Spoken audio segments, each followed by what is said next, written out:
yourself, for yourself. Why don't you just tell me?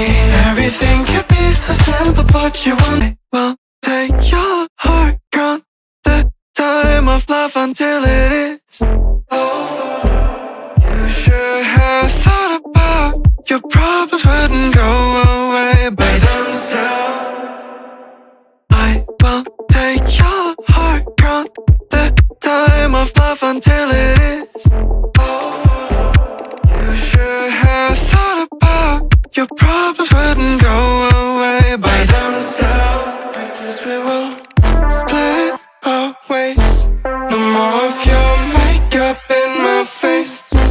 My feelings are replaced. Time to end this phase. Na na na na na na na na na na na. I guess we will split our ways. No more of your makeup in my face. My feelings are replaced. Time to end this phase. Na na na na na na na na na na na. Hello everyone, कैसे हो सारे? So first of all welcome to the stream. बहुत मज़ा आने वाला है। Esports world cup Dota के यहाँ पे मैचेस हम देखेंगे एंड काफ़ी अच्छी अच्छी टीम्स के मैचेस आज होने वाले हैं। First of all welcome to Glazer games. I hope आपने पहले भी कल के दिन भी देखी होगी, वैलोरेंट की भी वॉच पार्टी देखी होगी। आई एम स्टार्ट क्लैशिंग, मोहित आप मुझे बोल सकते हो।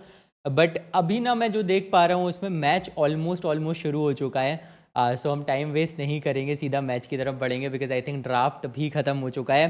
चैट में नितिन भाई कैसे हो, एनीमे कल्ट कैसे हो आप लोग, ज़रूर से लाइक ठोक देना। एनी इंडियन की टीम्स सैडली नो, बट चलो यार गेम की तरफ फटाक से बढ़ते।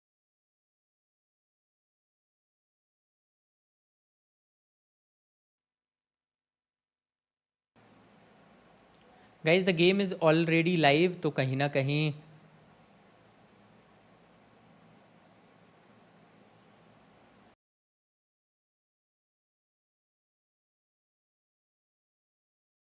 कहीं परेशानी नहीं होनी चाहिए। चलो गेम लाइव हो चुका है, let's focus on the game now. Just आपको मैं साउंड गेम का भेज देता हूँ। चलो भाई। Bodies are your heroes for that gold. So I'm keen on seeing if Na'Vi can maintain control in the triangle, build those stacks, and kind of play with the Undying that way, because that's the most straightforward way to make that mid-Undying snowball. Oh, I don't know if you want to level 1 team fight against an Undying, boys. Extreme. They'll see Nuku eventually, and they, of course, will not bother.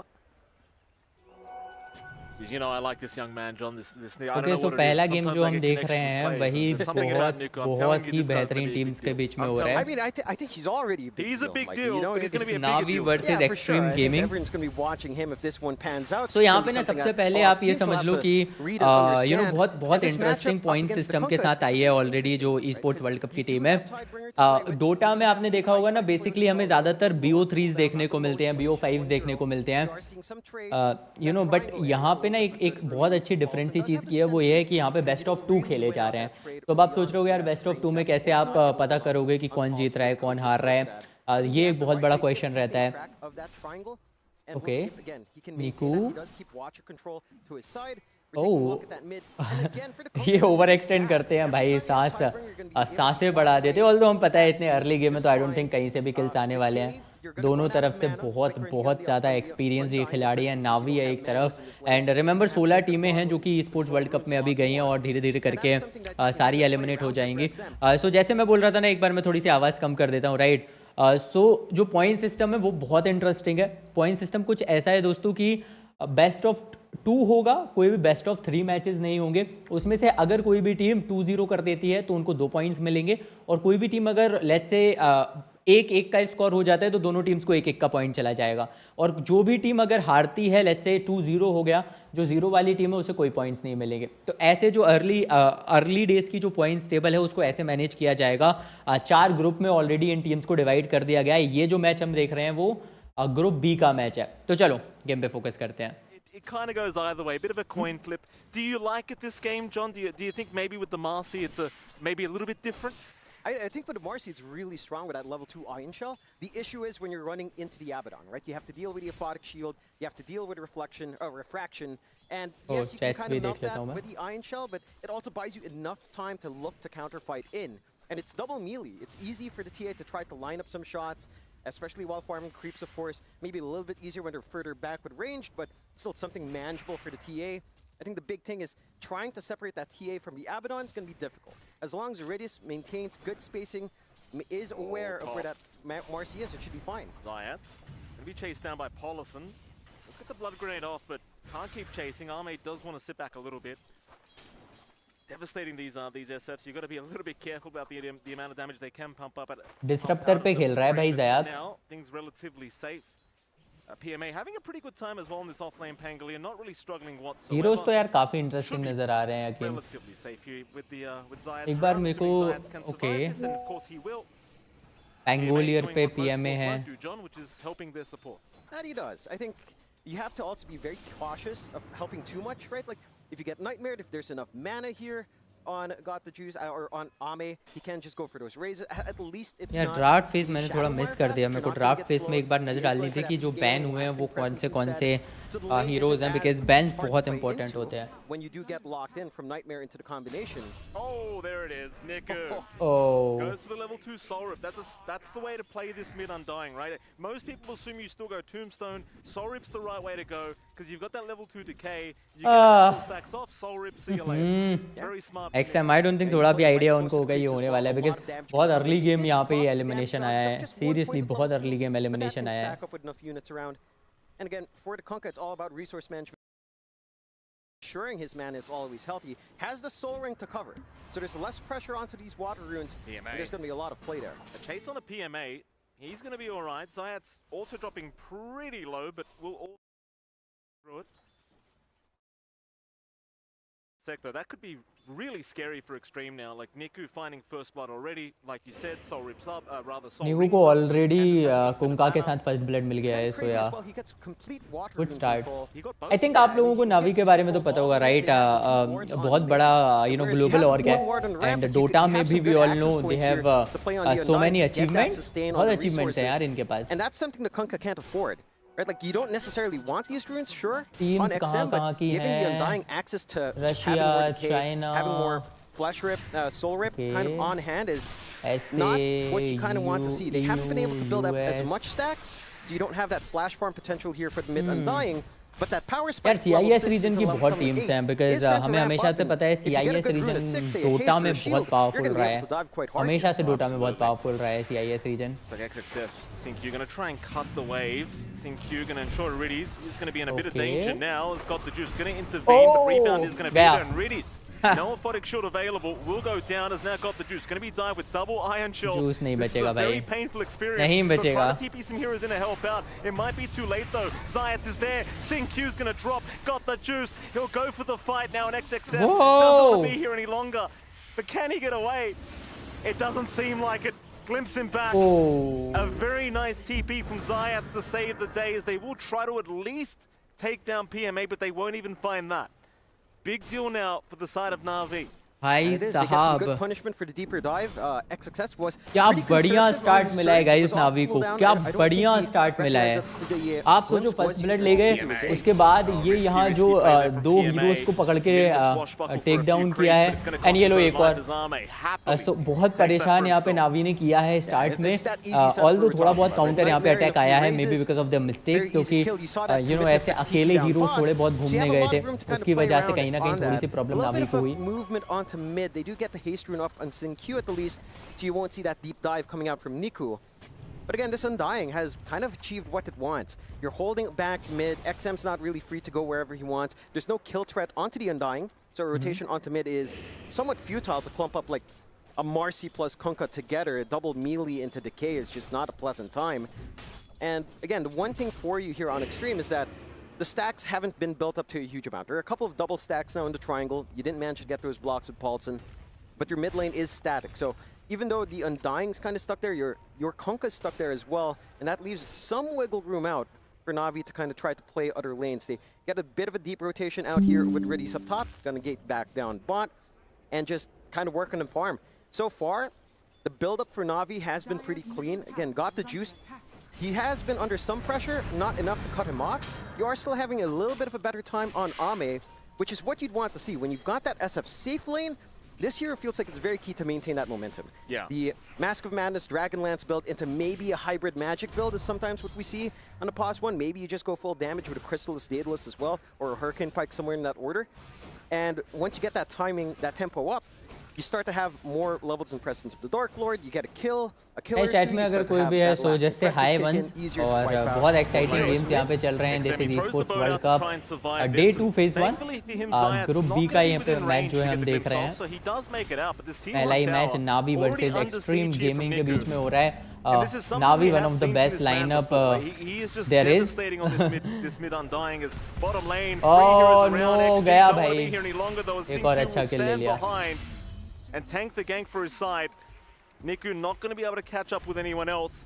So he might go top, and he will. Ooh.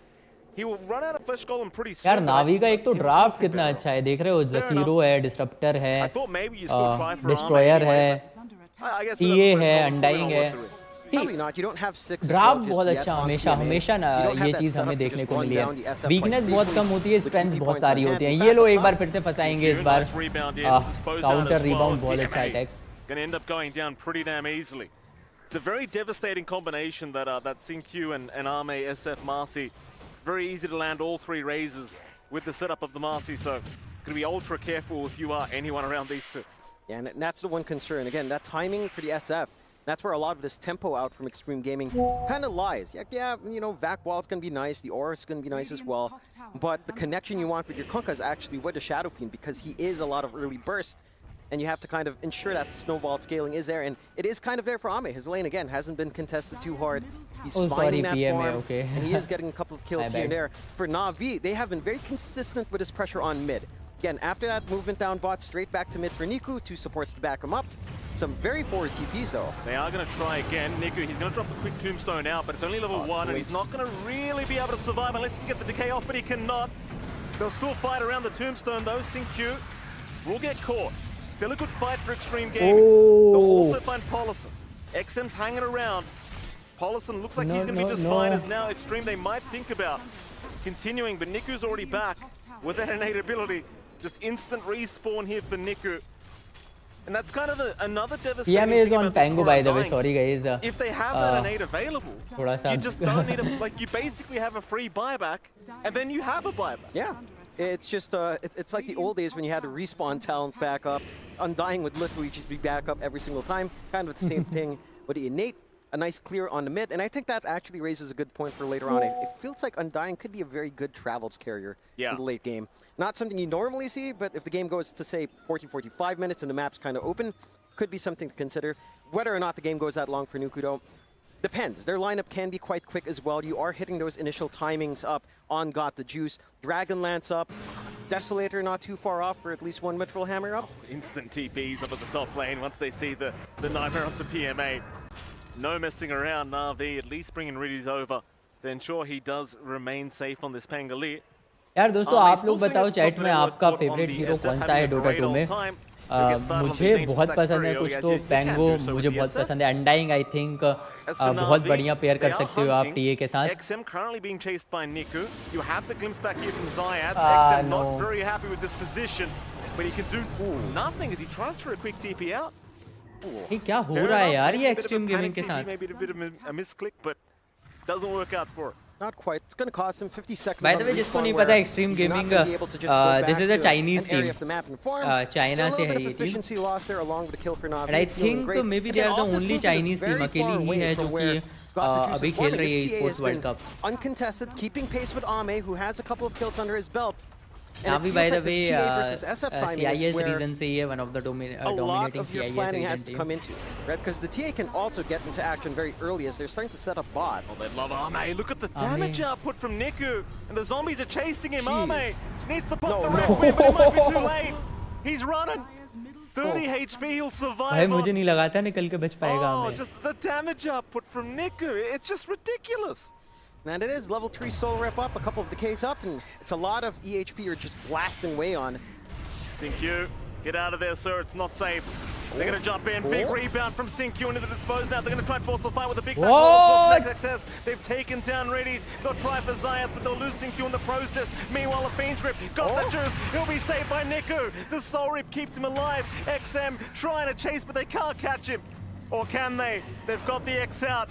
Another attempt, but they haven't got the Torrent. They'll get the Nightmare off, but got the juice. He's still walking away is now Na'Vi. They might try to trade once again. PMA still dancing. Their supports will be up in a couple seconds as Niku, the Decay's stacking up now. XG, they need to get out of there. They'll throw the boat out, but Niku, he'll find the kill. Arme sticking around, but Niku's too tanky, surely, as they can't kill him. Niku still alive. Syncue, he'll go down as well. The Undying does not die. Not today, literal Jonathan. goosebumps. You mess with Niku, you're playing with death. That's what's happened here as Paulison. भाई क्या खेला Get है away. He will be spared by the undead man.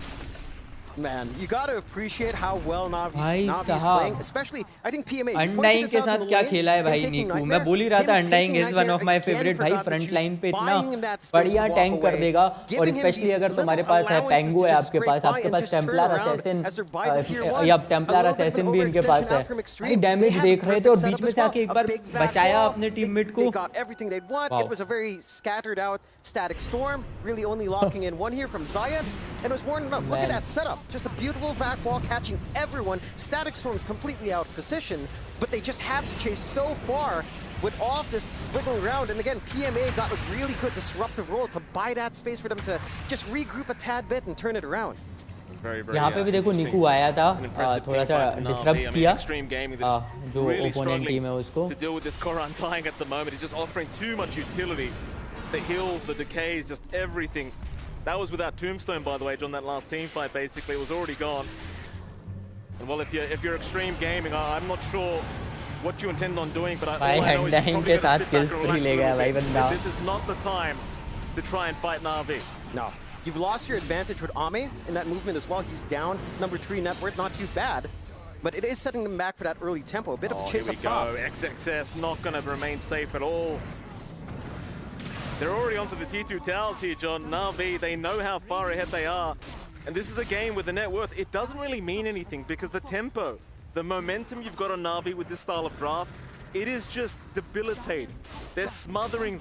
That it is. They can't breathe right now, John. Extreme. No. There's no oxygen on the map. No, and again, the durability coming out for Na'Vi is really high. You have the Aphotic Shield, you've got the Soul Rip maxed out. Eventually, if you can get your Shard as well up on Niku, just more saves that you have to kind of contest with. For the side of Xtreme Gaming, we talked about this a lot with the SF yesterday. They're going to try. Zayat should be a freebie, but his team is north of him, so maybe they can make it in time to try and trade. They'll take down Zayat. It's a nice start for Xtreme, but Paulison might be gifting them a freebie as well, though. Here comes Syncue to try and help out. Nightmare out onto PMA, but Riddies will just actually chase him down on his own as PMA now onto the low ground. Syncue sticking around with the Unleash, but will eventually just leave. Without the Flesh Golem, they don't want the fight. Fair enough. Na'Vi will allow Zayat to just die for free. But they are, I believe, still going for that tier 2 top tower, are they not? Well, they are trying. Syncue. Right, for PMA, we'll have to leave him be. And that'll भाई क्या बढ़िया game चल रहा है यार so good so far for नावी देखो already draft देख के समझ आ रहा था कि एक्सट्रीम गेमिंग थोड़ा सा लेट गेम की तरफ जाना चाह रहे थे कुंका को थोड़ा सा अच्छा आइटम बिल्ड लाना चाह रहे थे बट अपेरेंटली अगर अब तक आप देखोगे तो कोई भी एज सच नहीं एडवांटेज उनके पास है कोई भी फाइट उन्होंने ऐसे नहीं जीती है लीड उनके पास नहीं है एंड ये चीज़ हमने शुरू में ही समझ ली थी ड्राफ्ट पे कि नावी अगर उनके जो ग्रीडी जंगलर्स हैं या फिर जो कैरीज हैं उन्हें थोड़ा सा ब्रेक लगा लेती है तो नावी को एक बहुत बड़ा एडवांटेज मिलेगा कि नावी अर्ली गेम फिनिश कर सकती है एंड जिस वे में ये चल रहे हैं जिस स्पीड के साथ जिस ट्रेजेक्ट्री के साथ चल रहे हैं भाई बहुत अच्छा खेल रही है नावी स्पेशली नीकू बिकॉज टीए तो है ही है लेकिन उसके लिए अंडाइंग का परफॉर्मेंस आना बहुत ज़रूरी है और वो चीज़ वो बखूबी निभा रहे हैं तो हेड्स ऑफ बट चलो देखते हैं यार क्या होगा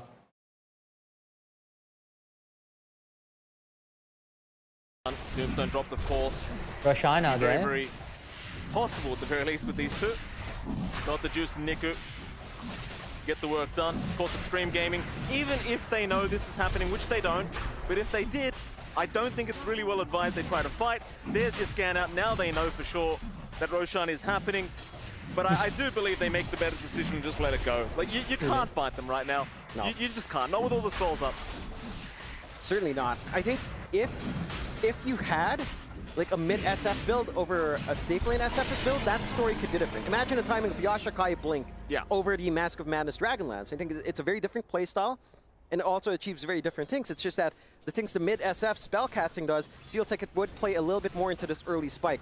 Because Xtreme Gaming went with Ame SF instead on the physical build, they have to be patient. They have to hold back, get that build-up you'd want. We're seeing Ame queue up into a Manta and Butterfly next, having that overwhelming damage, which is going to be nice, but he needs time for that.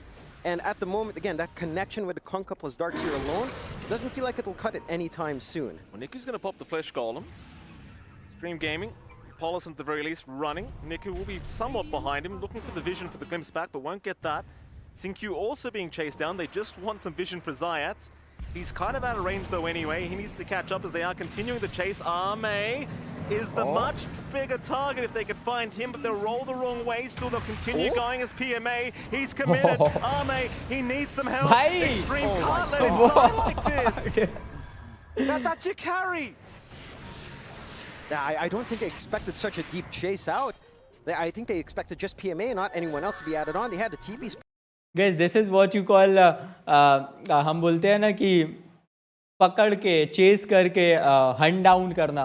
भाई PMA ने वही किया है. आपने देखा कैसे role कर करके पेंगो के साथ डिस्टर्ब किया, रास्ता रोका, एंड देन पूरी टीम तो फिर मौके की तलाश में थी ही.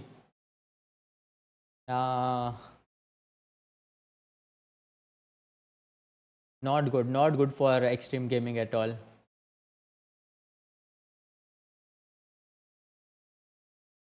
आप अपने कैरी को नहीं ऐसे हाथ से निकलने दे सकते. Advantage.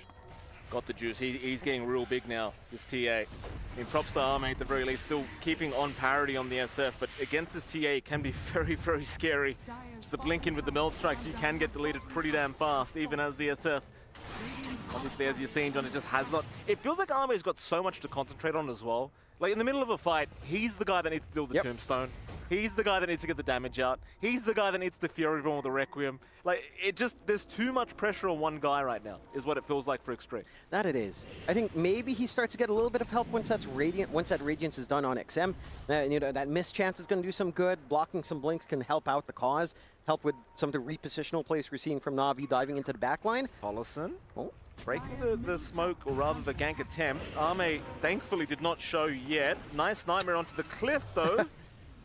Paulison, very cheeky. I like it. See that every day. That'll force Niku to TP back to the mid-tier 2 tower. As now Arme going to get jumped for a second. PMA with a big rolling thunder shield crash. He found all three of them. PMA, come on. PMA. The Fiends grip him up. They'll try to salvage the fight, but it just doesn't last.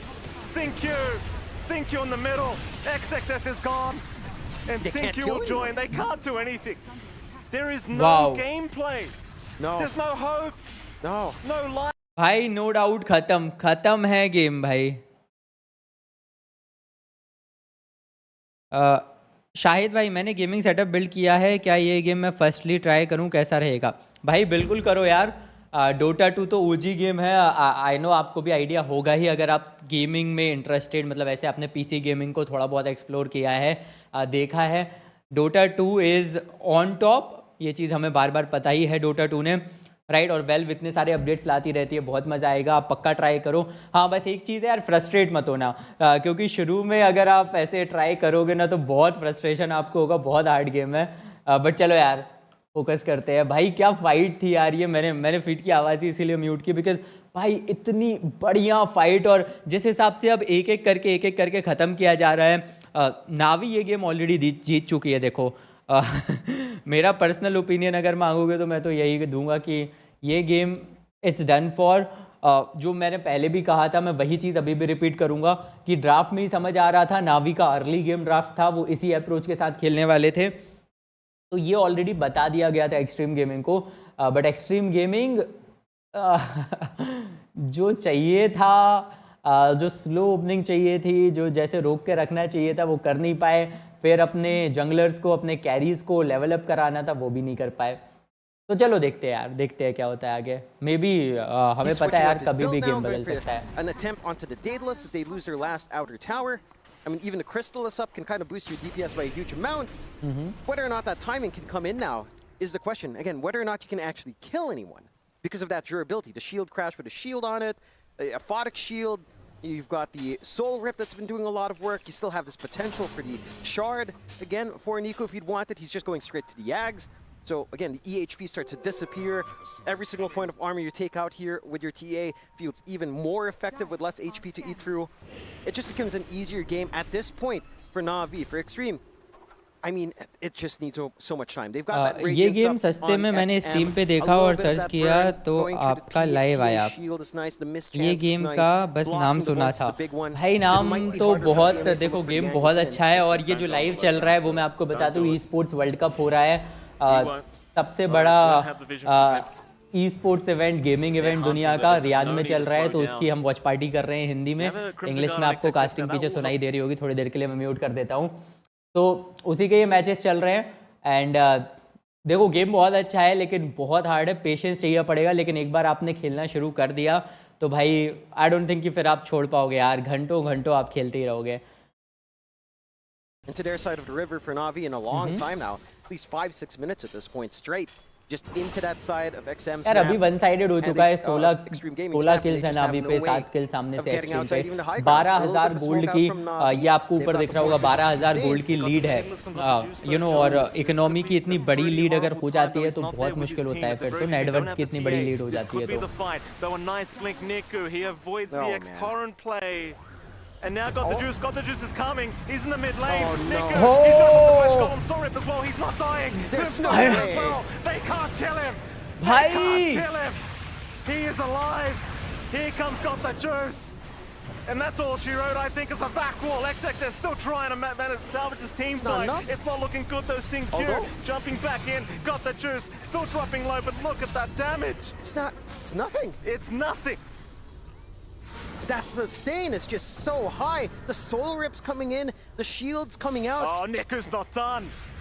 How's it going? Paulson almost dying. Not quite, but here comes got the juice. Oh, mate. Requiem wasted.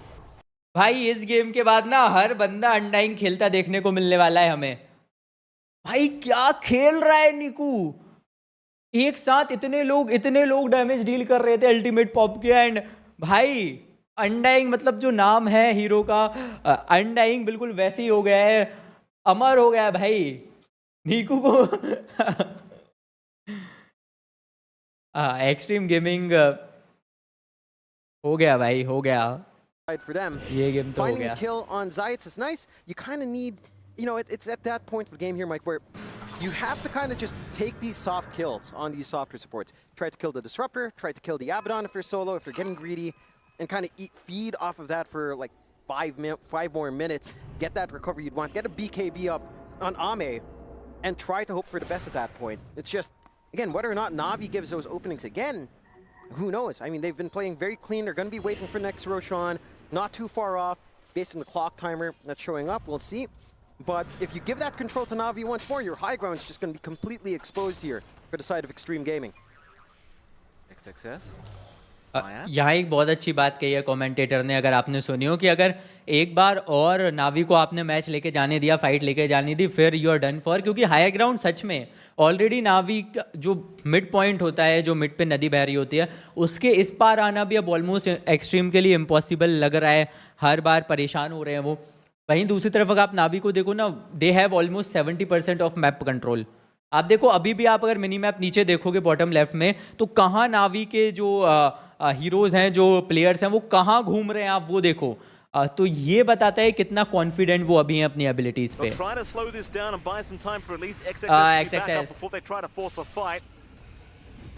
तो अच्छा है. Torrent will connect. Refraction back up though. Got the juice. He'll take the tier 3. And the rest of Na'Vi, they'll see XXS respawning and they'll leave the area immediately.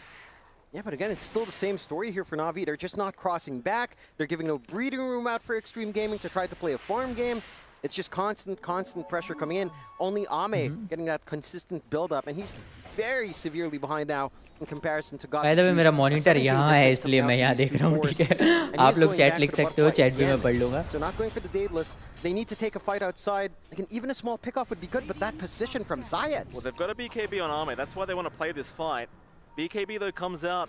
Forgot the juice as well. They haven't seen that at the moment for Na'Vi or XG. Here we go. Rolling Thunder pop PMA misses initially, but the rebound. Xingqiu gets connected by the Rolling Thunder. They'll find Zayats. A Fiend Drip holding down PMA. It's looking good, but Niku, he heals him up again. A back wall, though. XX is still trying. They are still trying to just get through Niku on this Undying, but it's just not working out. They can't do it. There goes Arme. Got the juice. Cleaning up everybody here in the mid lane.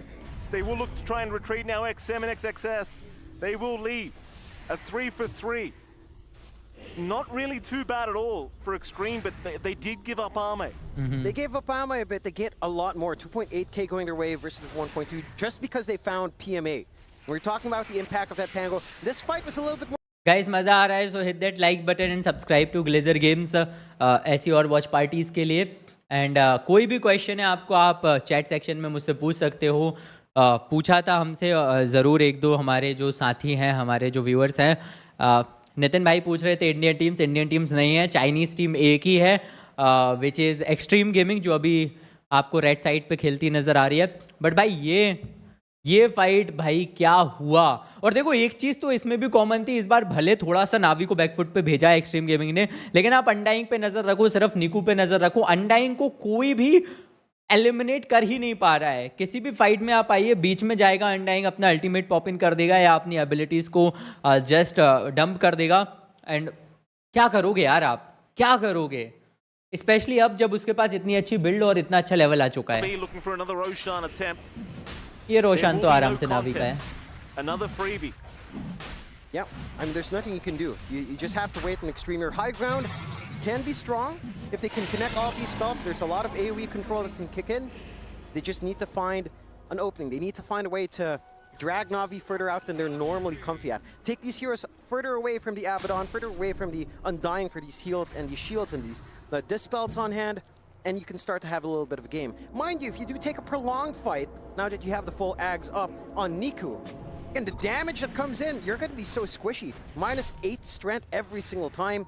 You spam that decay out every 4 seconds.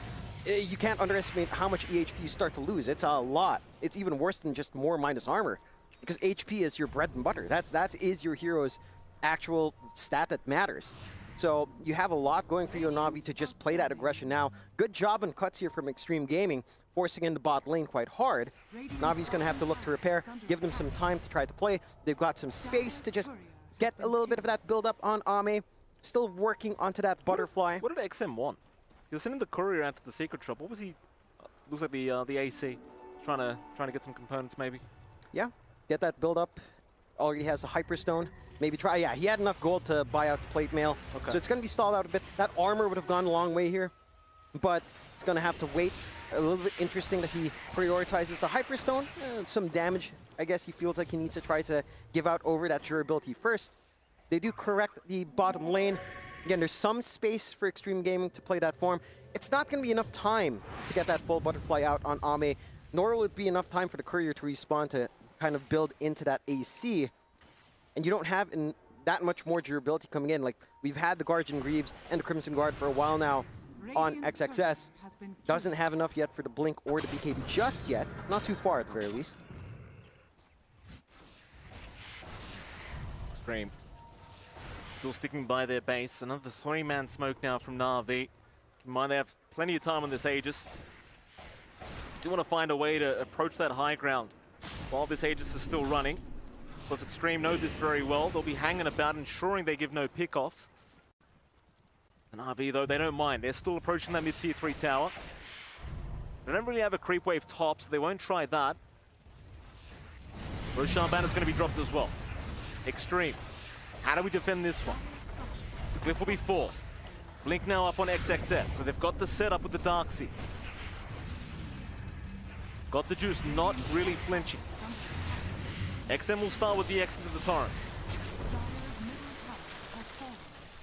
Refraction is down. They could try to jump in. Paulison, though, gonna get scouted and deleted. 2 shots. Where'd Paulson go? X out. Torrent is out. Burned through the refraction again. Got the juice, could not give a crap though. He's just destroying them, even just after going their axes. Got the juice. Uncontested. Arme's gonna try again. Get through the refraction, they say. Rebound is in. Xingqiu will commit now, but got the juice. Look at the damage. There goes Xingqiu.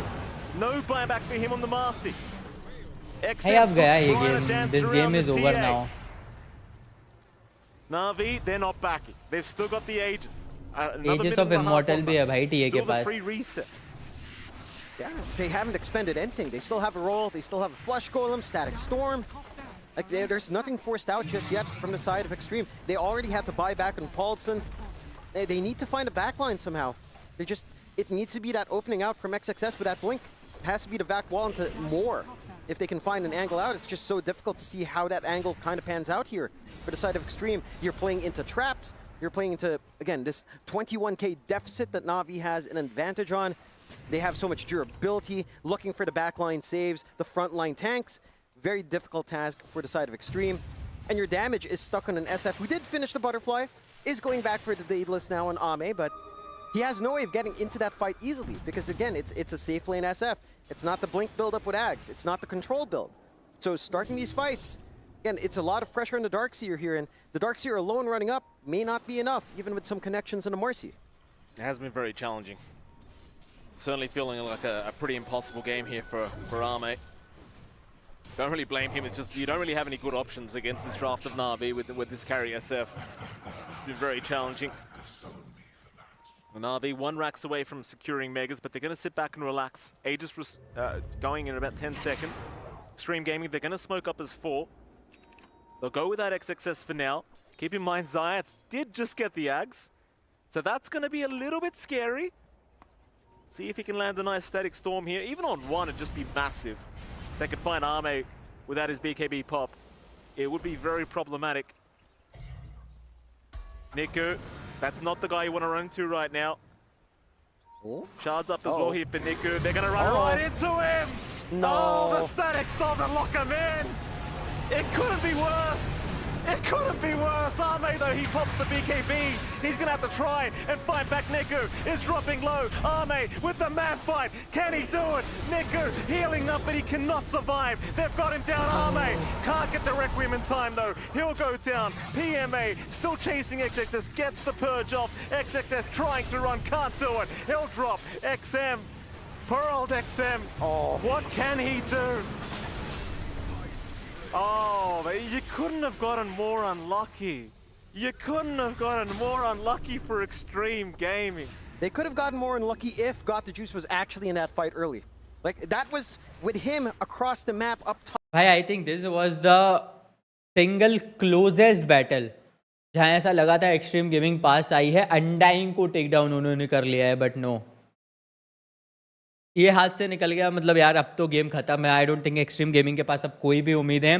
बस अब ये hope करनी चाहिए कि best of 2 है, तो at least जो अब सेकंड गेम होगा उसमें कोशिश करनी चाहिए कि कमबैक कर लें, तो एक एक पॉइंट दोनों को मिल जाए. अदरवाइज तो यहाँ से 0 पॉइंट के साथ जाना पड़ेगा आज.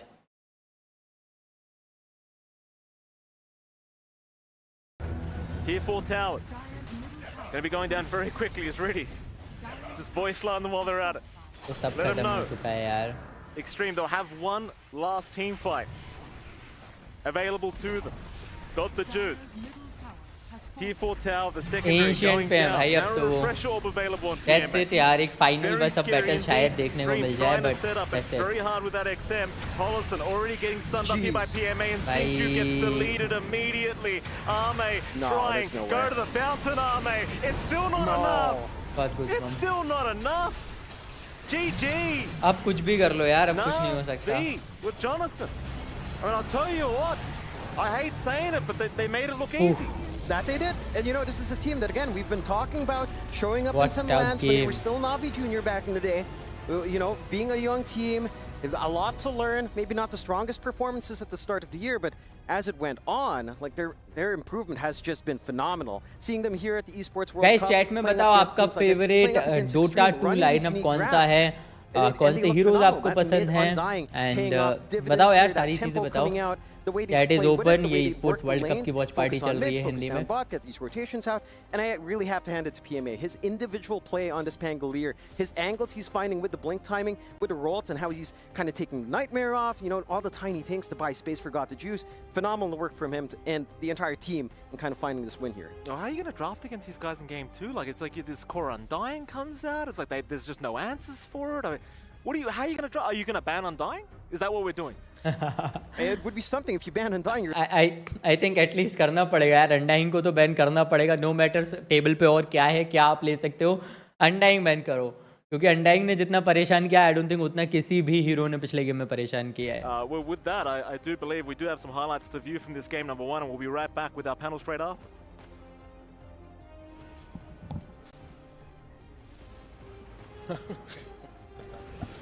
All good. Thank you very much, MLP and John Xfire. Yes, it is Na'Vi taking game number 1 off Xtreme.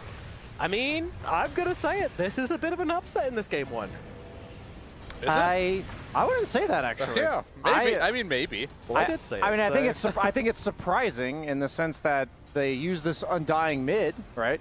And there's a very untraditional strategy coming out from Na'Vi, but they looked clean. And I was in the green room. I was saying, I feel like XG was caught off guard with the strategy. They saw this Undying Abaddon, and on paper, you just shouldn't be fighting it because there's so much sustain, there's so much team fight. They only had one form of catch in the form of the Disruptor. You can afford to lose like one or so heroes early on in the game, but instead they chose to take these early 5-on-5 engagements, which just led to more and more 5-on-5s where they just couldn't quite finish off targets on the side of Xtreme. You'd see Ame BKB sidekicked, hitting for the entire 9 seconds, and the guy he hit, the TA, the Undying, would live with a sliver of HP, and yeah, just felt like that threshold was consistently not overcomable or eclipsable by the side of Xtreme Gaming. There's definitely a lot of ways you can look at this game. It could either be a draft perspective or you can look at play. From draft perspective, I will say like none of this would probably happen if you just put the SF mid. And you're just like, okay, Undying mid would no longer be a possibility in this game. I feel like this SF mid is looking super good. It looks okay as a carry, but like this Kunkka mid just did not look good at all at any stage of this game. I think this Darkseer, you try to make it work versus the TA, that didn't work either. Like, you're not really playing to the Darkseer's strength here. TA is completely free farming. She has way more net worth than any other hero in this game. So there's a lot to break down, whether it's either play or draft, but both of them were lacking for Xtreme, I think. All right, well, let's start the scoreboard and take a look at what everything looked like in this game here, because there were a few heroes which really stood out to me. I think mostly everybody on the side of Na'Vi did their job. Early on, Niku, he won the middle lane. He moved around the map. He created loads of pressure. Like, sure, he's not going some crazy off-the-charts KDA, unlike Got the Juice or PMA, but I think he pressured really nicely. But yeah, I mean, did Got the Juice get the juice this game? Did he have the juice? He was juicing this game, that's for sure, and he... I mean, 13-0 TA pick. He obviously had a phenomenal performance. He was able to get the Daedalus incredibly early on without even having a BKB. That's when you know you're having a really good game here. And I think if you are going to give TA this type of game, and you are playing versus multiple heroes that can play the early game, whether it's Disruptor or Undying, the game is going to be very difficult to play. Absolutely, and we can take a look at some of the replays which you guys have requested here. Would you like to talk us through this one, Mr. BSJ? Yeah, I think we had a decent crafting of the narrative in this game. We saw this TA counterpicked by the Darkseer. They're looking to be aggressive on the side of XG. They get Riddies at the pull camp, and it's looking good for them. They're level 4 on XXS, level 3 on Got the Juice, so they're like, oh, we can dive them here. But then we're going to see a really nice TP coming out from Zayat, which is going... Got the Juice has those stick charges, managed to survive long enough, has that value point in the meld, so they're under tower melded, taking that extra damage. Zayat's really...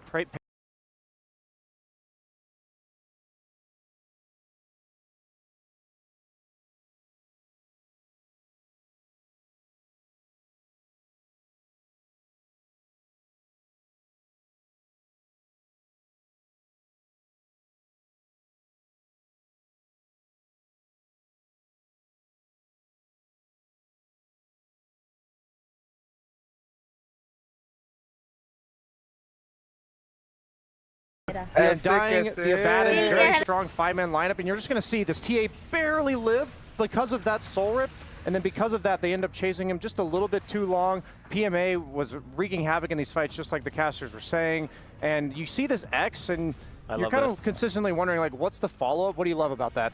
Oh, the Nightmare steal. Yeah. PMA, just everything forgot the juice. Keep my boy alive. Yeah, it did. We did feel like it was saving Private Juice here. Yeah, it definitely was. And I think PMA just played phenomenally this game throughout the entirety. Like, this clip really shows it. And if you go look at any of the team fights that happened in this game, the Rolling Thunders were on absolute point throughout the entirety of it. Same with Zayats too, this Disruptor. So many good glimpses we can see, the control. Like, they just played every single fight really well, and this is the big fight for me. It's like he's knocking him down, and he's bowling at this point. He hits like 3 heroes 3 times, and then they even force a grip onto him, and that's pretty ideal, right? And if you can't burst them down, they cancel it. So yeah, I think overall, this Pango just looked absolutely amazing, and everyone on Na'Vi, the fact that you can even play an Undying mid was just something that you don't often see, not alone win with it.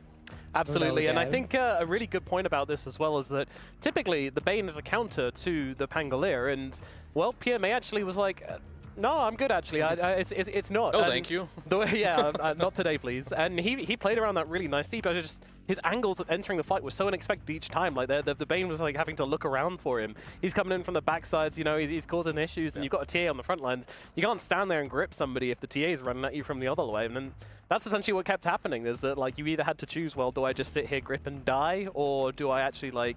He didn't seem to have a way to play his game. I mean, Disruptor too. Yeah, I was about to say the glimpse. Yeah, that's why they picked it. It seemed like. You just can glimpse them instantly from so far away. It cancels the grip. So, yeah, they didn't really have any answers, and that's why this game was so lopsided. I feel like Xtreme, they had an idea. The heroes could have worked, but a couple bad plays, as BSJ said, like fighting into Undying in a bad and early game. Why do it? Just go split push, but it expedited this early game for sure. It certainly did, and that puts Na'Vi on the front foot here. 1-0 up against the side of Xtreme Gaming. You know, I would consider it an upset. My friends here, they hold Na'Vi in very high esteem. But that's going to do it for the first game, which means it's time for a short break, after which we'll be back with game number 2 between Na'Vi and Xtreme here at the Esports World Cup. चलो भैया game 1 तो हो गया. Time for a break. हम भी ले लेते हैं ब्रेक.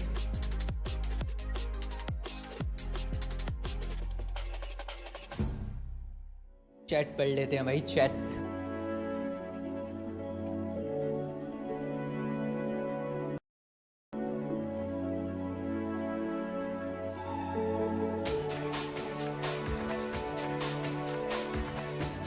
ओह, गेम 2 कौन जीतेगा अब ये देखना है.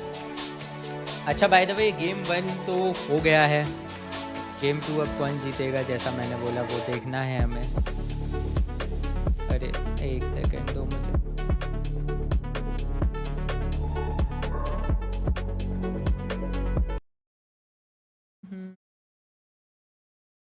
दास्ता है ये, कहाँ शुरू कहाँ ख़त्म.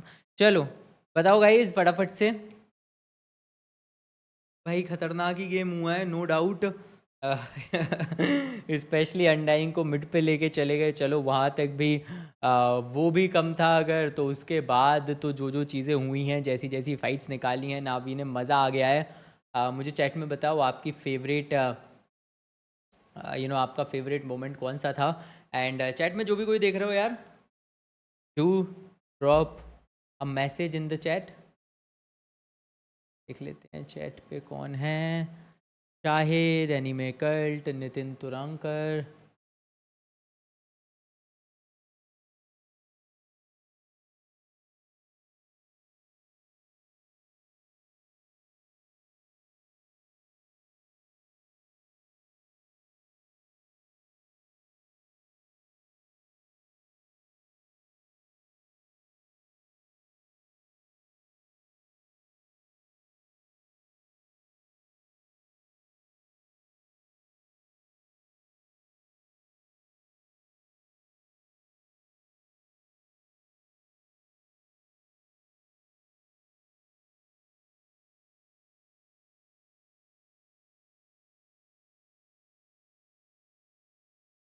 चलो भाई, गेम 1 तो हो गया. गेम 2 अब कौन जीतेगा बताओ फटाफट. नावी बहुत बढ़िया परफॉर्म करके गई है इस गेम नंबर 1 में, तो performance top notch, top class. आगे अभी आज मैं देख रहा था, अभी शेड्यूल ही मैं देख रहा था, कल टैलेंट से हुआ था तो 1-1 में ख़त्म किया था। नावी एक जीती थी, एक टैलेंट जीते थे। टीम स्पिरिट और एक्सट्रीम गेमिंग में 1-1 हुआ था। फैल्कन्स और एक्सक्रेशन में 1-1 हुआ था। तो सरप्राइजिंग इनफ तो जो ग्रुप ए और बी है उन सब में 1-1 के ही रिजल्ट्स आए थे। एंड ग्रुप सी और डी में हमें 2-0 2-0 2-0 2-0 देखने को मिले थे। तो या अब आज हम देखना चाहेंगे आज क्या होगा।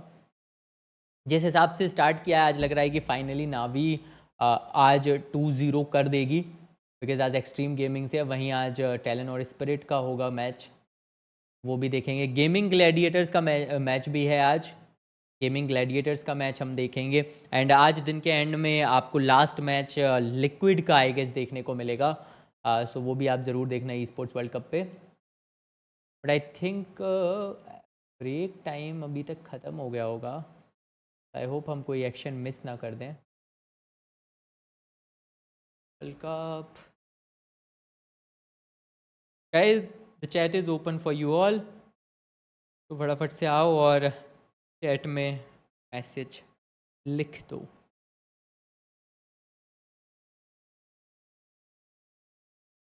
चलो थोड़ा सा और बचा हुआ है ब्रेक, देखते हैं यार क्या होगा। बिकॉज कल भी याद रखो, कल भी नावी एक हारी भी है मैच, राइट। टैलेंट ने हराया है, तो ऐसा नहीं है कि नावी बिल्कुल अनबीटेबल है, अभी भी शायद उन्हें हरा दे, right. Because extreme gaming Chinese team है और इकलौती टीम है जो कि अभी चाइना के रीजन से गई है। इंडियन कोई टीम नहीं है सैडली, उसका बड़ा दुख है। वरना आज हमें एक मौका मिल जाता सपोर्ट करने का किसी को यहाँ बैठ के, कितना मज़ा आता। मुझे तो पिछले गेम में लिटरल गूज़बम्स आ रहे थे यार, मतलब ऐसे मतलब एकदम से जब फाइट्स हो रही थी मुझे गूज़बम्स आ जा रहे थे कि ये क्या हुआ, ये कैसे हुआ। सो या देखो, नावी के पास अचीवमेंट्स बहुत हैं। फर्स्ट जो द इंटरनेशनल हुआ था, जो करवाती है वेल्व हर साल, उसमें विनर रहे थे, अगले में रनर अप रहे थे। तो बहुत सारी नोटेबल अचीवमेंट्स हैं उनके पास भी। एक्सट्रीम गेमिंग के पास भी हैं, रीजनल अचीवमेंट्स स्पेशली बहुत हैं। इंटरनेशनल लेवल पे अभी भी खुद को उतना प्रूव करना बाकी है। तो सोच लो यार, अगर यहाँ अच्छा परफॉर्म कर गई तो बहुत नाम हो जाएगा चाइना में पूरे, बिकॉज़ बहुत बड़ी बात है यार ई स्पोर्ट्स वर्ल्ड कप में अच्छा परफॉर्म कर पाना। ऑल्दो आज थोड़ा सा मुश्किल उनके लिए लग रहा है, बट अगर अभी भी नावी से 1-1 की बराबरी भी कर ली ना, उनके लिए बहुत अच्छा रहेगा। नावी ज़रूर चाहेगी, बिकॉज अगर ग्रुप लीड आपको करना है तो 2-0 तो मतलब 2-0 बहुत ज़रूरी है। एक मैच तो एटलीस्ट निकालो। बट आई थिंक चलो स्ट्रीम कंटिन्यू हो गई है, तो थोड़ा देख लेते हैं क्या बातचीत चल रही है स्ट्रीम के ऊपर।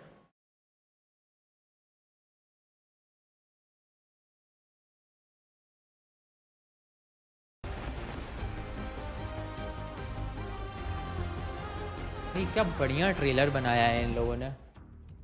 Navi one game up Prize versus pool भी Xtreme देखो। Gaming here in this 2-game series of the group stage here at the Esports World Cup. Who is going to take game number 2?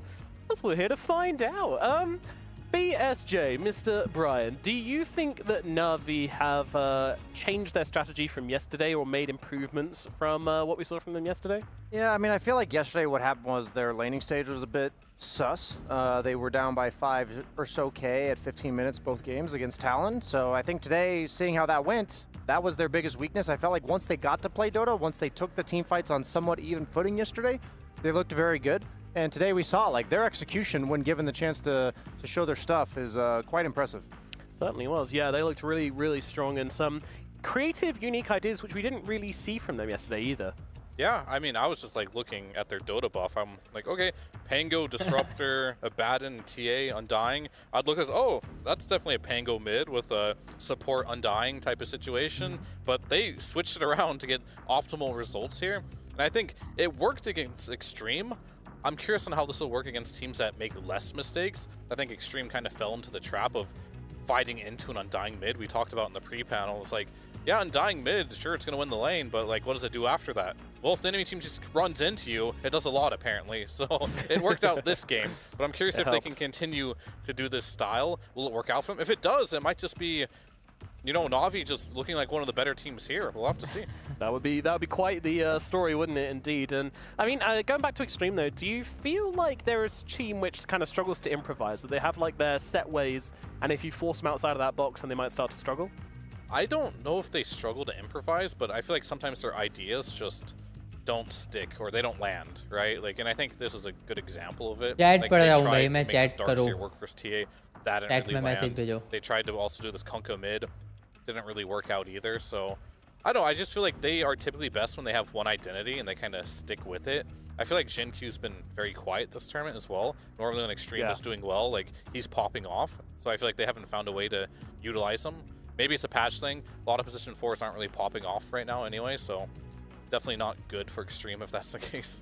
No, certainly not. No, we haven't really seen Jinq. I mean, I feel like he's changing heroes a lot of the time. You know, I think he's usually the one to be like, oh, I'll shift my gameplay to fit the team better, which is a shame because I think, you know, he used to and still is one of the best position 4s around. You know, like his Snapfire, absolutely famous. You know, he plays so many heroes so outstandingly well, and we just don't really see that from him in the past few events, it feels like. Yeah, Marcy doesn't strike me as a Zenq kind of hero. He's always been more like It used to be when he would play like hard carry style, right? Yeah. I feel like he's more like when he was playing hard carry style as well. Like he did play the likes of Marcy, but I was more Draft impressed with is like, on, these guys. backline Draft hoodwink is on. type heroes, the Willows, the Hoodwinks, the Rubiks. That's what I think of when I think of Zenq. He's kind of a similar profile to Mira.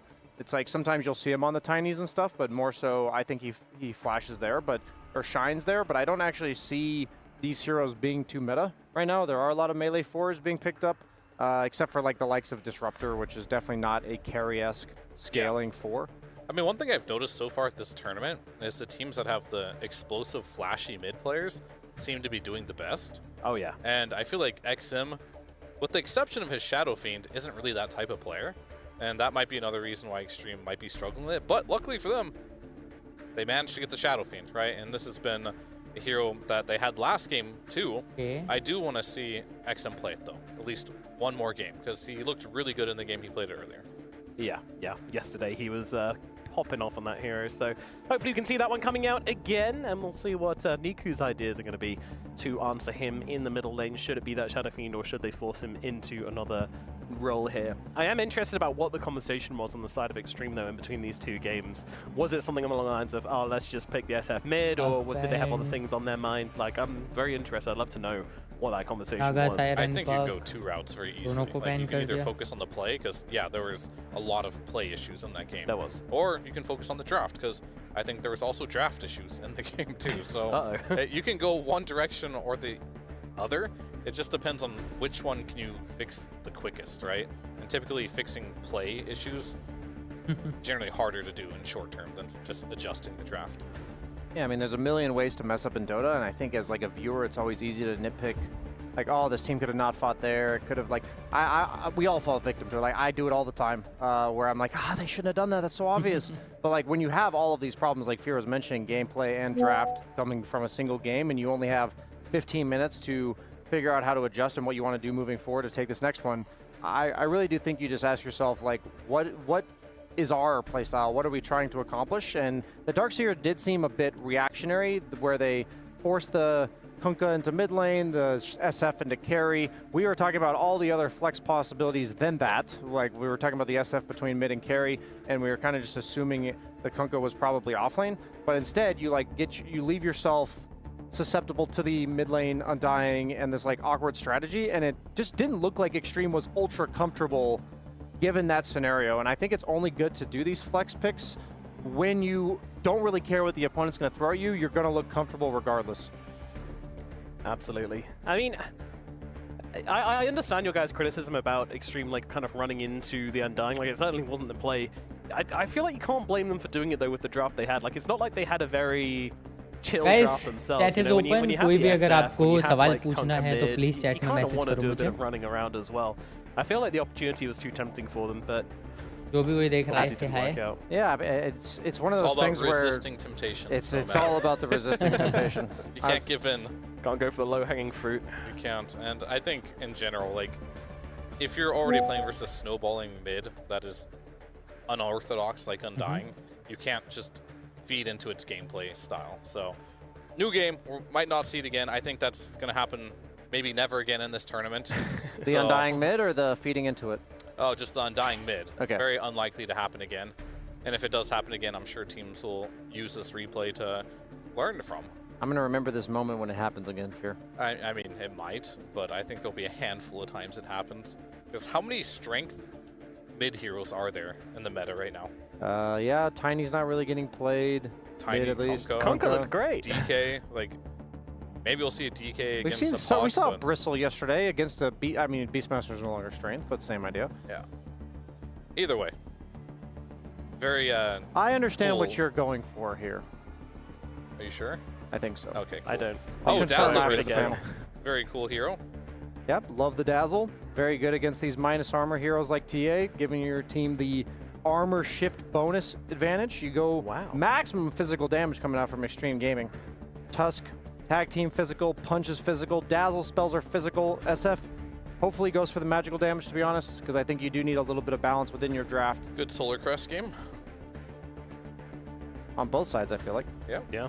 Pick Omni, maybe. Everybody's going physical at the moment. Where are my magics coming from? Other than Where's the my SF? Omni Knight at? True. True. That hero dropped off. Yeah, for It good did reason. get kind of, whacked with a nerf hammer, unfortunately. We still see Aurora Rocket sometimes, Yeah, I mean, though. Nightfall will play carry. Yeah. That's because he can do the Nightfall without buying the BKB. Yeah. That's the most True. important part about Omni Knight. A free Nightfall. Yep, That's exciting. the Repel Fall. That really rolled off the tongue. Thank you, It DSJ. All right, we got Disruptor coming out once again for Navi, so they're kind of चलो भैया just disturb कर clicking the लेके आ replay गए button. Navi Why wouldn't you? Ah, there we go. Axe. Mixing it up a little bit. Going for a different angle this time around. I will. It's a different angle, yeah, but good. I was gonna say, I will say, like, it's nice that you have the dunk against Dazzle Grave, but Sure. I feel like it's gonna be tough to burst people because you have the tough snowball save eventually. You have the heal bomb and wave in lane. Like, I don't like laning Axe into Dazzle very much because you want to be on top of creeps, utilizing the counter helix, even cutting creeps to some extent, and you have the poison touch to prevent that from happening. How do you feel about that? Like, matchup overall, the Axe versus Dazzle? I think you nailed it, right? Like, the lane isn't so good, but later on, you do have the dunk. So if you can find a way to get past the laning stage, I think overall, the lane is good versus Dazzle. I mean, sure, Tusk is Tusk. He's always going to have a save, but you do have Disruptor, right? Like, you can just drop the Static Storm on whoever you call, and I think that's the reason why they picked this combo together, because now you can't save with the Tusk, because you're going to just blink into That's a Static true. Storm. Can So you it dunk makes sense. Fear? Can I dunk? No, Yeah. I don't have the hops anymore. I played for Anymore. 15 years and I could I never know. dunk. I could Wow. touch the rim, It's but I hard. could touch. never I could. dunk. Yeah, barely touch the rim. Yeah. Neither of you two could be Axe. That's a shame. Unfortunately. I don't know, so I'm just going to assume that I can. I mean, I could dunk It's better. when you lower the rim a little bit, you know. भाई पहले already I'm not sure that counts. Already Dazzle game is में kinda जीत short. चुकी है और I देखो feel like game one Dazzle's से ना kinda short. I could probably dunk Dazzle. I don't know same about heroes SF लेके though. आए हैं डिसरप्टर He's लेके pretty आई है tall. नावी फिर से टीए लेके आई है नावी फिर से Dawnbreaker coming out for so Extreme somehow Gaming Navi is next. Looking very Is powerful that once an again answer और सबसे or अच्छी something चीज which मुझे जो kind लग of रही है ना आप completes their देखो own draft a little left bit में better? देखो बैंड में I mean, अंडाइंग it's का always been good for Sax, right? Like, undying को counter सबसे initiation पहले is बैन good, किया but गया I बिकॉज think अंडाइंग ने what जितना teams have परेशान proven करा in the भाई past, what is good versus Dawnbreaker is the Undying fact mid. that if you get more things that Dawn Wow. jumps into, like Static Storm potentially, like a Kunkka boat used to be pretty good too. That's when you make her feel a little uncomfortable. But also Dawn is one of the better heroes versus TA in the lane because you can just get on top of the TA. She has no way of stopping the Starbreaker. You have some damage over time as well. So it's a really good pick. Yeah, I बताओ like यार the chat card a lot. में। I think it is जो भी good कोई with their देख रहा heroes है, and good against जू से Navi's हाय heroes. So, चैट yeah, देख I'm- लेते I'm हैं I'm a big fan. The Disruptor in theory is okay because you can glimpse her back out if you want to. But once the Ags has been like laid on the ground and the Hello guys, hi save Hydro, has कैसे happened, I हो? think Thank you you've so done much for most of your coming. impact at that point anyways. Shahid भाई बिल्कुल आपके I wonder question if का तो मैं Axe is answer gonna दे ही चुका हूँ go by the for way like a this is different Esports build World this Cup game, Dota 'cause I'm 2 Day looking at, 2 like, Phase Vessel 1 looking incredibly और valuable in this game. It is, yeah. I don't ये know जो who's gonna matches buy हैं it, match though, 1 between हम already the देख heroes that चुके they हैं currently Navi have. Versus extreme Or, gaming का I mean, if it's really remember bad, you can Navi flex it to support, सबसे right? Powerful line-ups You में can. से एक जिसने If पहला there's डोटा का something a lot international better that you can tournament pick out. The international जीता था Definitely and possible. Then extreme gaming one of the But, like, Chinese team I'm budding not Chinese team sure China what से value इकलौती that would team give है in this जो कि game. गई है Unless you just Esports want World Cup के a लिए vessel buyer from your position 5 or 4. Let's see Oddly enough, I don't like it that much, but I think it's probably going to be यार an Ame change monkey बहुत लाए coming हैं out here. मतलब overall आप देखो ना Based on like, the तो profile Navi of के the पास तो team फिर भी and थोड़े बहुत सेम अभी तक something हीरोज that's good नजर in आए lane हैं versus Axe, pretty aggressive with the Dazzle, gives you some team fight, Yeah. somebody that jumps in. And I think बस वो X ही है apparently अगर आप देखो तो एक different SF mid. Hero, otherwise I हमें want सेम ही SF हीरोज yeah, देखने no को matter मिले। what, ideally. बट अगर आप can देखो play with everyone. Extreme gaming का तो वो बिल्कुल I shadow don't fiend know के if अलावा पूरे I एकदम ही Axe- अलग-अलग Axe is quite good against PL. So shall we अलग leave अलग here Fear, and heroes let पे गए हैं BSJ इस do bar. Yeah, his, BSJ, go ahead. I will say that this matchup is not as unplayable because of the Lancelot facet. Like, you don't just do nothing to him. The big thing about this I need to watch is that you just need to let the Dazzle mess with the Axe, because the heal bomb is very annoying, and you have the doppelganger, your illusions can get on top of him, and you can effectively harass him that way. And it's really good against TA, Disruptor, Abaddon. I'll say that much. Like, the Diffusal is ownage against Abaddon. Anyone who gets like saved a bunch, they're going to run out of mana anyways. The refraction gets chewed through. The question is, Ooh, okay. I'll be honest. Like, if he goes Axe first, Lancelot facet on Ame, like I think it's a sick PL game, and I don't think these hard counters that traditionally counter him are that great, because the only problem I would have is the lane. But if he goes the traditional like Diffusal and Niku's allowed to get to like BKB Kaya before Ame's really Yeah. online, then check I would कर be लेते हैं। concerned. Well, I'm gonna say if Extreme win this, it's probably XM carrying the game. Most likely. I think Got the Juice will go for Mjolnir. You do have Axe, you have Leshrac. We'll see how good this PL truly is. This is a stress test here, but we don't know what build he's gonna do. I personally don't think any build really salvages it, but I have yet to see the Axe Rush build, so I want to see it just so Brian's satisfied. And I'll also shut up. I like the dissenting opinions between you two here. It's very interesting to watch, and getting some great little analysis in there. But yeah, I mean, I think for myself, I can really see Navi Chalo, just guys. taking this one so quick that like you're Time not really gonna see for SF game or number PL 2. have too much of a chance Navi to really answer taking them on too easily. Extreme But this Gaming, looks और अगर very, ये very जीतती fast. है We know Navi, Got the Juice likes to play तो quick अपने on group this के tempo. top It's पे आ asking, he's जाएगी। very comfortable in it. Leshrac obviously a very fast hero as well. I don't know if क्या Extreme बढ़िया are going to be hype able to बना withstand रहे that. हैं। Yep, my prediction. I'm My prediction literally simple. If getting he goes goosebumps Axe Rush right and they now. fight them, they win. If they don't, I believe in Navi 100%. All right, fair. There you go. I mean, I think this lineup is very, very greedy from Extreme. Like, they have no initiation whatsoever on the board outside of Tusk. So the mid game is going to be very awkward, and I think PMA is going to pop off as per usual. Alrighty, well, that's going to do it from us, which means it's time to head over our casters of MLP and John X Fire for Navi versus Extreme Gaming. Thank you so much, Nomad. Game number 2 here, Jonathan, between Extreme, of course, Navi. You've seen these drafts, something very interesting coming out from Extreme Gaming now. I agree, it looks very greedy. What are you thinking? Look, you know, I'm sold on BSJ. He explained his Axe build-up a lot in the green room, and I believe him. He is the PL expert. चलो भाई He game हो watches चुका है men play a शुरू lot of Phantom PL. He lancer knows पे how PL works. PL पे आ The thing चुके हैं हमें is Phantom this a lancer good that PL is game? He said the counters don't feel as good, but the Axe build-up. The बहुत question is, मजा are you going to आने go for that वाला Axe है on बहुत Mama? He is मजेदार queuing होने it वाला up. है ये गेम He's got the क्योंकि idea. अब He's got extreme the gaming को assignment. He पता है talked to this is a BSJ do और die before. For them So, भाई अगर ये if हार it गए works out, you know, बहुत परेशान हो he's जाएंगे fully, स्पेशली you know, आपको he ध्यान knows his रखना stuff. पड़ेगा Good कि old कहीं ना Brian. कहीं But दोनों I'm गेम not- हारोगे 0 पॉइंट्स मिलेंगे वहीं नावी को मिल जाएंगे Of 2 course. Points And I don't know, like you look on paper, it's a Leshrac, it's an Axe, it can be kind of annoying for the PL to an extent. You know, the Mjolnir build pointed out here for Got the Juice could be quite amazing as well in the TA. So you have a lot of options to handle it on Navi. The big thing is, will they get the same lane outcome, right? Because you're playing into the Dawnbreaker now as a TA. That can be a little bit more annoying. XXS should have a little bit more presence. And with PL and Dazzle, there is a lot of heal bombing that can go on here. They're going to try for Riddies. Could be a quick first blood to come out as Riddies. Body chilled out, not going to make any form of a difference. And Got the Juice. Ooh. Came in for this as इस well. बार नावी की नहीं चलने देंगे but चलो x शायद से counter frag ले लें शायद From Niku, so they're going to find at least some form of a trade for Polison. Polison will go down, Niku to take that kill. First blood, though, still being drawn by Extreme. Yeah, and you're more than happy, of course, to just pick that up. You get the little bit of a bonus, a little bit more EXP coming out for SinQ as well, building up there to work that lane. And I have to say, this lane as well, this lane combination, you and I first saw it when, you know, when I believe it was TSM with Saberlight on it, and they ran this and it looked amazing. You know, having the tag team, having the shards, getting that chase down with the Dawnbreaker, with the Starbreaker out, and the Celestial Hammer. This is not an easy lane later on for Got the Juice once they can get that gap closing in.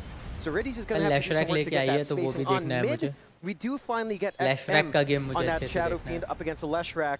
And this time around, the mid Shadow Fiend, you've got Shadowmire, there's a lot more presence. और सबसे बढ़िया चीज आप देख रहे हो नीकू लैशरैक खेल रहा है राइट तो और एक्साइटिंग हो जाता है बिकॉज नीकू पिछली बार अंडाइंग खेल रहा था और हमें पता है अंडाइंग के साथ क्या खेला है कि मतलब बैन ही हो गया इस गेम में undying wash out lane.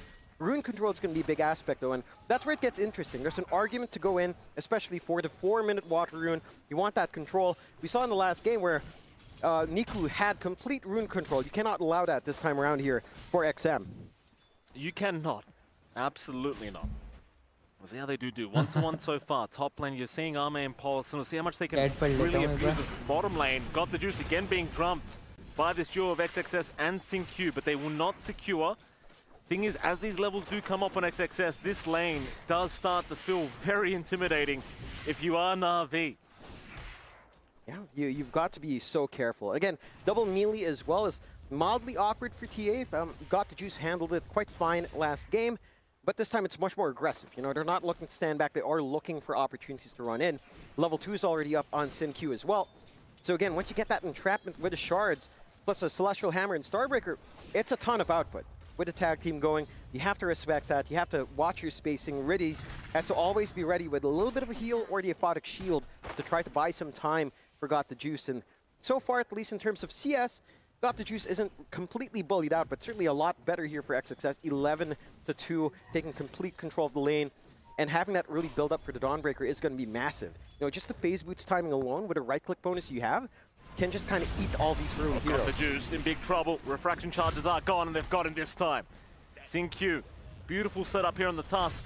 XXS with the follow-up, and again, at this lane, it should not be getting any easier as time goes on for this TA. No, it's going to be the challenging one. It's going to be the hardest one for Na'Vi to kind of deal with. And this is not going to be the same game for Got the Juice in comparison to game 1. Up top as well is where it's a little bit interesting. You've got that Phantom Lancer with a Lancelot. You've got that little bit of damage coming out, of course, with the Spirit Lances from the Illusions, having that Ags build up with a Phantom Rush with a range, and having this combination with the Dazzle can be massive. Not going to matter too much early on, of course, but you are going to be able to get some good output later on. And for the laning-wise, Ame's been doing pretty fine. PMA has pretty much been free farming to be expected for the Axe, but it's not going to be a high threat lane. At the least, you can count on Ame having a stable laning start, getting that build up on the Phantom Lancer. SyncQ once again, killing spree already for the Tuskers. Now Riddies copying that duo. Got the juice. He's build पे नजर रखना भाई, TA की build पे नजर रखना, because अगर Templar assassin के पास नेटवर्थ इंक्रीमेंट आ गया ना तो बिल्ड बहुत मैटर करेगी. Last game wasn't the hottest thing coming out there for Xtreme. अभी तो SyncQ फोकस on his उसी पे है special, नावी का. one of the things he's been most comfy with, something that can play make, and he gets a timing for the 4-minute swing as well. So much better on rune control, at least a 1-for-1 on the water runes. No shenanigans out from Na'Vi to deny one away from XM. And that does mean that there's more play on the mid for the SF, who has been having a good time. You're starting to lag a little bit behind here for Niku. You know, he's not snowballing out of control. He does hold onto his skill points as well. Level 4 holding onto the 2 points in Lightning Storm, seeing what he can get away with, whether or not he'd need a misanthropy or he'll need a stun. And does leave, it does leave more wiggle room, more play for XM, because there's no threat just yet on this Lesh. Not yet. And Niku definitely wanting to keep his options open here just in case he finds an opening, but it's going to be very hard to close the gap here against this SF. And XM again ensuring as well that he's going to have a very good lane for himself in this game number 2. Niku, they're not doing too bad, but certainly falling a little bit behind XM. And keep in mind, XM last game round, he basically had the jungle at level 3. So this is going to be an actual game for this SF, it feels like. And it is. And again, with that build-up into the Yashakaya that we're expecting, the Ags, the Blink BKB, a lot of control is coming out here for the side of Xtreme Gaming on this Shadow Feed in comparison to just raw damage in the last game. And that kind of ties in together very nicely with the draft. You want to buy space for the PL to just Phantom Rush around, get some Spirit Lances off as well. You want to be able to get the good Solar Guardian down. Got the juice again. Look at the damage. Look at the control. Xtreme Gaming, unrelenting down to this bottom lane. Got the juice down another time. Is it time to just jungle? Like, what do you do here for Got the Juice? I mean, he's running out of options. He's still level 3 in the TA. It's going to be a slow process in that jungle. But something has to change. This is not tenable for the Templar Assassin. And again, this is going to be a very... भाई एक चीज notice की all of a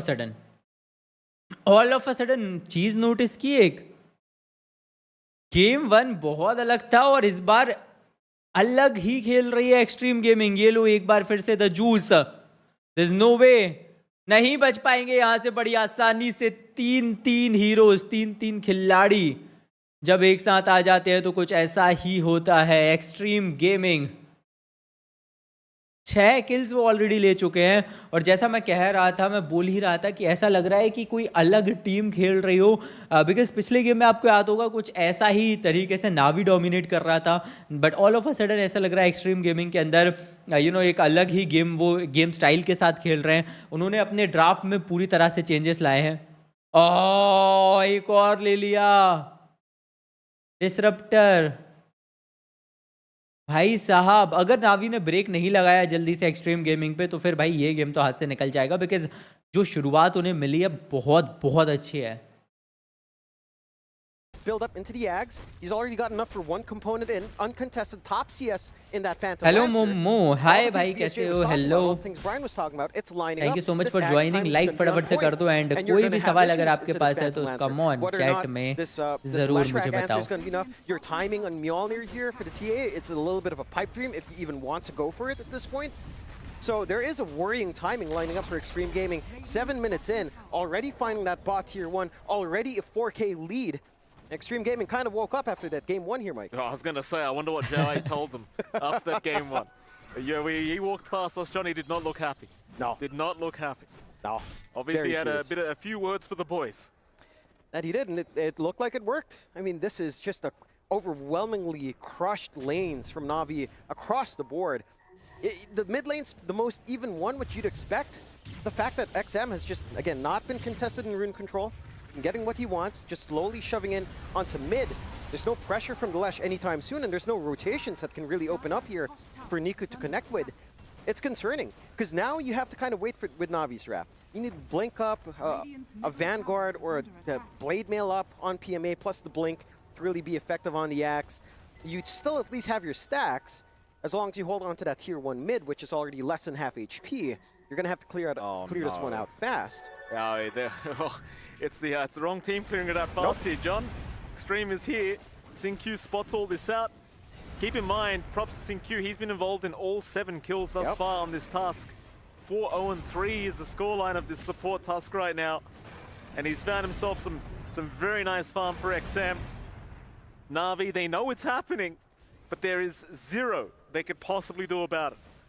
सोचो भाई, सोचो जो team मतलब पिछली बार रुक नहीं रही थी किल्स इकट्ठे करने से, इस बार ऐसी सिचुएशन हो गई है कि उनके सामने से उनका उनका जो फार्म है वो चोरी कर लिया जा रहा है, but they can do nothing. और इन लोग कुछ करने जाओगे तो कुछ ऐसे कुछ एलिमिनेट हो जाओगे। ज़ायाक रेडीज आए ज़रूर है टाइम पे, बट नो सपोर्ट व्हाट्सोएवर। बहुत बढ़िया लीड मिल गई है एक्सट्रीम गेमिंग को, 1-8 का किल और 4000 की गोल्ड लीड इस टाइम पे। अभी तो 10 मिनट हुए हैं यार गेम में। तो भाई बहुत बहुत बढ़िया कमबैक नजर आ रहा है एक्सट्रीम गेमिंग का मुझे। There's just so much pressure right now on Na'Vi. Right, again, you lose your recovery stacks, you're having to jungle with your Axe and your TA, no one's ready to play. You have no good connections to make with your Lesh. Oh boy. You're losing your mid, triangle control disappears, forward bot jungle control starts to disappear as well. SingQ, look at him, John. Look, you can Oh, feel it. He's upset, SingQ. He is sneaky. He's upset. Walrus punches out. Solar Guide set up the shards to block Nico in. Snowball as well, so there's just no damage coming as they take him down. XX is to take one. They're going to try and force the fight. PMA trying to go for a call, but he's missed out on the opportunity. And if I may, at this stage of the game, like, yes, you're losing your mid-tier 1 tower, but I think as PMA... नावी को opportunities miss नहीं करनी है। अगर ऐसे opportunity अगर miss करेंगे तो दिल भी गॉन भाई। You need the Blade Mail Blink. There's no two ways about it. Unless I see that from PMA, this game is all Xtreme. Yeah, he's got to just be patient. He's the one that needs to sit back and farm. And, secondarily, all the free space for Got the Juice as well down bot while it's protected. But it's this timing on the Axe that kind of gives you an angle back into the game. While we're talking about that, though, I mean, I want to go back to the strengths of Xtreme Gaming. Ame's been free farming this entire time. Yeah. Like, he's 2 parts away, basically 1 part away now with the gold he has. Also, guys, for that जरूर Axe. बताना क्या लगता है Brian's आपको gonna be कौन so सी happy team in that जीतेगी? green rune, because this could be the game where PL attacked. We saw some PL yesterday. Poll भी We didn't चल see रहा the है Axe channel build पे। up. And, in that game, SF kind of carried. But here I can see the impact on the PL with this timing.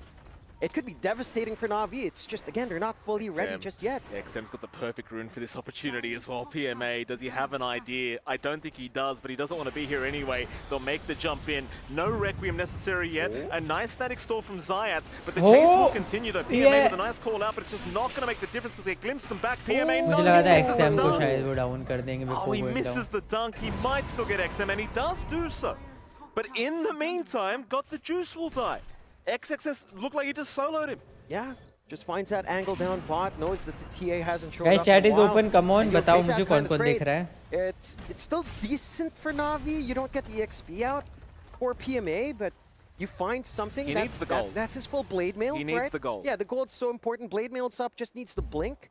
But the fact that your TA is just not finding that space, the Dragon Lance isn't even done. Forgot the juice. Compare that to game one, where at this point you've got the Dragon Lance, you've got at least enough gold for the one Mithril Hammer. It's such a different game now for our TA here in game number 2 of Na'Vi up against Xtreme Gaming.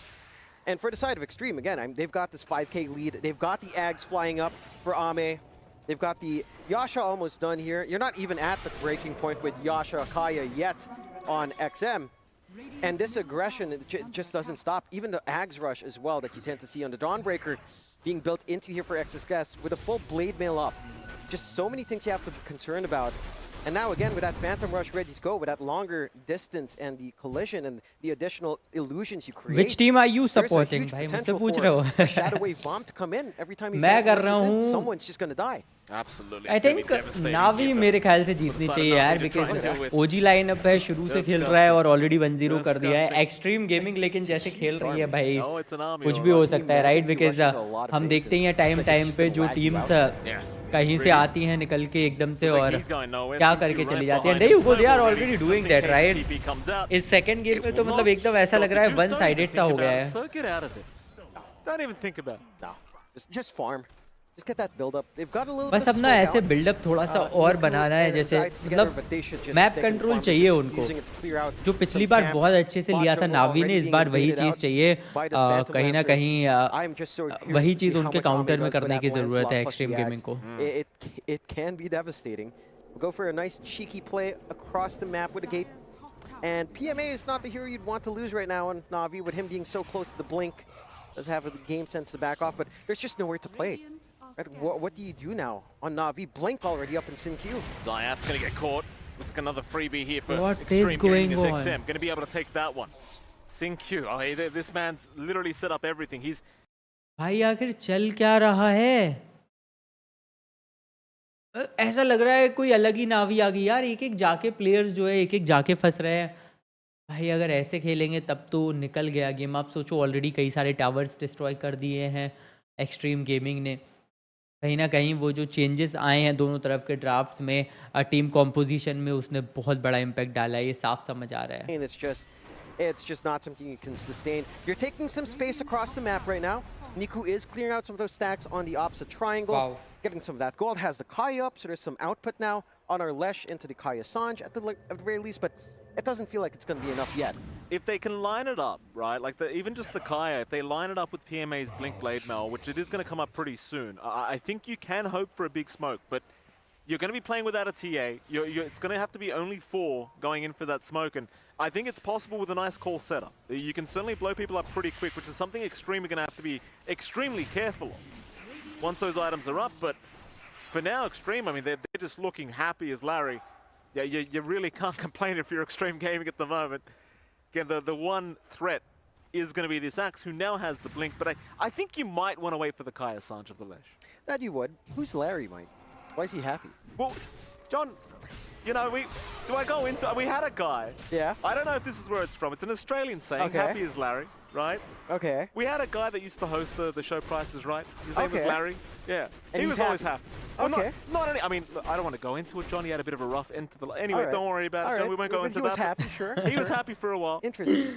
Good to know. I was so curious. Am I missing some भाई क्या context? बातें Have I चल been रही cast हैं as a यार. third person I don't know about all this time. I wish we had a Larry, John. ओ भाई. I'd leave you straight Blips. away for Larry. XM. Oh, Getting caught. This is what I'm Navi. talking about. This is where things get scary as they blink Oh, into Navi. the static storm. The call misses could be though their from chance. PMA, but they can still keep this fight going. Solar Guardian in. PMA in big trouble. Pops the blade mail, trying to survive. It will go down. But it's still a pretty good fight if you're Na'Vi, if you can get out of here. And it seems like they will. An even trade 1-to-1, but XM definitely more valuable right now than, say, the Axe. That he is, and that's the big blink reveal that you were talking about there for PMA, and that's the difference maker. They actually have some way to initiate now on the side of Na'Vi. They have a way of setting up for these fights. And that gold swing is positive for the side of Na'Vi. Even though, again, you lose a hero yourself, it's a straight gain for every single hero participating. Even just a little bit of a touch. So that's what they need to do. Isolate out Xtreme Gaming, use this blink call, try to find some good kills, and kind of rinse and repeat. Don't force the big fight. If you can take care of the SF before Requiem comes in, you are good as gold. Just need to be patient. And they have been patient on Na'Vi, to be fair. They've not been giving too many openings. They've been working the map as well as they can. They've almost got that full Kaya Sanj up on Niku, so a little bit more damage, a lot more durability up front, and you are getting space out for Gata Juice. He's at the two items out of tree now. Desolator plus Dragonlance up, going for the Blink next. So no divergence for something like the Mjolnir or even the Maelstrom. Just a standard TA build. Going to be relying on that Blink call and the Leshrac to clear out the illusions, but it could be enough. It's just a matter of, can you find openings like that again? Will Xtreme, kind of give those openings to you? I'll tell you what, John, the game, although the early game was incredibly one-sided, it's really starting to feel like a much more even affair. If you ignore the kill score, it really doesn't feel as one-sided anymore as you might think. Mind you, we haven't seen Ame really get too involved in a fight. Like, yes, he was in the mid lane one. He's not really ready quite yet, but I think these next team fights, like Xtreme, they might want to slow down themselves now. Just allow XM and Ame to just get completely out of control. That they should. I mean, they're almost at this Ags timing up for XXS. That might allow them a little bit more aggression out with that additional duration on the Solar Guardian, on the little aura, and the quicker jump in. Could provide some opportunities for some quick kills. I think the key timing is less on Ame, more on XM. Like him getting this Blink BKB on the SF, having the Blink Requiem on hand with a Yashikaya, that's where your gameplay stands. Like the counterpoint to the Blink call. If you can get that initiation with a Fear, blow someone up, provide the pathway for Ame to kind of clean up if you want to join the fight, then you can kind of keep in control of this game for the side of Xtreme. In fact, the Blink combination with Solar Guardian is pretty sickening from the side of Xtreme Gaming once that timing is up. It is. Certainly is. Quiet period now. Big smoke up there from Xtreme. They'll go for a 3-man. They'll see PMA top lane, but he's by the tier 2, so they'll ignore him. Head towards the Radiant jungle. PMA is going to be in the mid lane again if they want it. But he'll back off again. Looks like he realizes something is a little bit awry here. Niku maybe doesn't. Xtreme, they're going to see Zayats and Niku, but they'd much rather the Leshrac versus Xingqiu will jump into the Solar Guardian as well from XXS, but the Static Storm is there to try and help out, but Niku, he's just dying too quick to the Blade Mail of XXS. Too many blunders from Navi, too many blunders from Navi. It's not very fun if you're playing against Blade Mail. No, it certainly isn't. And you have enough sustain coming in here from that full Ags up on XXS to just sustain through it. It's almost 1,000 damage from the Blade Mail. Yeah, and it didn't feel like you took 1,000 damage here either on XXS, because again, he has the Ags. मुझे ऐसा लगा था, I'm not feeling that good now, because Navi की तरफ से जो game 1 था बहुत सही था, और game 2 में all of a sudden इतना बड़ा change आना, इतना बड़ा downfall आना अपने आप में बहुत बड़ी बात है. Navi, they are still using this time well. Again, they're 5k behind, but look at that farm distribution. You're not too far back with Got the Juice and PMA. They are keeping within striking zone, within 1k gold of Ame and XXS. So you still have these timings to play with.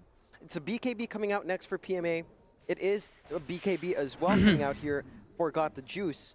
And once you do have some of that protection up, that threat from the SF starts to fade just a tad bit. They do have access to Tormentor here from Xtreme because of all the space they've got. Free Shard on Xingqiu is actually massive in this kind of game when you're playing with all of this soft control, with you having to set up for, say, the Requiem, say the Solar Guardian. That deeper Shard can kind of ruin your game here on Navi if you're not careful.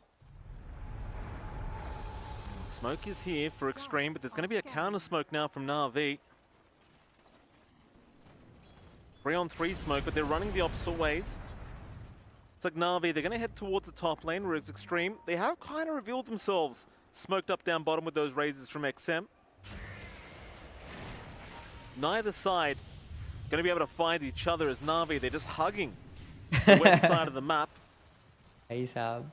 Xtreme, they will venture out a little bit into the mid lane, but ultimately the smoke has worn off anyway, so it's not going to matter. I think the timings for Na'Vi get a little bit intimidating as well once you have these BKBs up on PMA, on your left rack as well of Niku. Like, that's when the blade mail doesn't matter as much anymore, and that's where I think Xtreme might need to play with maybe a bit of caution, but they're going to force the Roshan now before those items are up. And it should be a pretty free Roshan by the looks of it. I don't think Na'Vi no doubt free Roshan मिलेगा क्योंकि यहाँ आएगी नावी तो हमें पता है क्या होने वाला है और जब हमें पता है तो ऑब्वियसली उन्हें तो पता ही होगा तो they won't make a mistake of competing for a mere Roshan. On the PL, that's going to be a big boy. No. Aegis of Immortal मिल गया भाई It's going to be हमें a challenge to clear at the least. Again, you have some AoE damage. There's no auras yet. You know, we're not seeing anything like a pipe to help protect. But it's still a lot of work Aegis you have of the to put in. Immortal That का and कैसे these इस्तेमाल solutions you have करेंगे the अब वो refusal देखना है that Ame picked up after the Ags. So whether or not you can sustain किस enough तरह damage से to वो deal with the Aegis का illusion इस्तेमाल spam करेंगे remains to be seen. Heck, whether or not you can actually get your spells going with all of these illusions phantom rushing at you from 1,600 units away, who knows? It's just a lot that you have to consider. And I think for the side of Na'Vi, again, they've done a great job. The lead hasn't grown here from Xtreme Gaming. It was 5K down to 4K. You're working the map well on Na'Vi. You're #1 in net worth on Got the Juice, whose BKB is now just about 300 gold off, not too far. And that's, again, some of the keys here for Na'Vi to start to have a game. 1 BKB being done, getting the 2 others on your Axe and Lesh, which are within the same gold range now. About 700 gold for each to kind of get their completed once triple BKB timing. That's when you can maybe do some damage back to Xtreme. But again, it all depends on how these initiations happen. I mean, the thing is, like, Niku's farm's starting to get a little bit uncontrollable. Like, he's top of the net worth board now, and mind you, it is against the PL. It's not exactly a favorable matchup good TP for good the TP TAs. Riddy's gonna get caught in a pretty awkward chance, but he's just gonna pop the borrowed time and TP away. We're just fine to do so. very good TP from Redis. But at the very least, in terms of allowing this TA recovery, you've certainly had that happen. BKB now up. It's a matter of whether Got the Juice can find the actual PL and actually take him down. I mean, Ame's not going to make it that easy, I'll tell you what. No, certainly not. And his timing for the heart is lining up. Just about 400 gold away for the Phantom Lancer to have that durability. And that's going to be within the timing when the triple BKBs are up. Right? Like the Leshrac BKB plus the Axe BKB are just about the same distance away. So yes, you'll have triple BKBs, but playing into these really tanky illusions of Ame might be an issue. Again, the staticness is providing a lot of room out to kind of grow on both sides. The lead has grown back to 6K for Xtreme as they are starting to take control of that bot area of the map. You do have the blink up, of course, on XM going for his own BKB, which is just about 400 gold. So again, all of these timings are lining up for each side. So there's going to be some major power spikes, and it's down to really the pressures on Na'Vi to utilize that triple BKB. If they don't manage to find good angles, if they don't manage to get good utility out as well from Blink of Zayats on the Disruptor to look for good glimpses, to look for good kinetic field static storm combinations, then again, Xtreme just have map control. Even in a static game, they're taking a free tier 2. They can start to apply pressure on mid or top.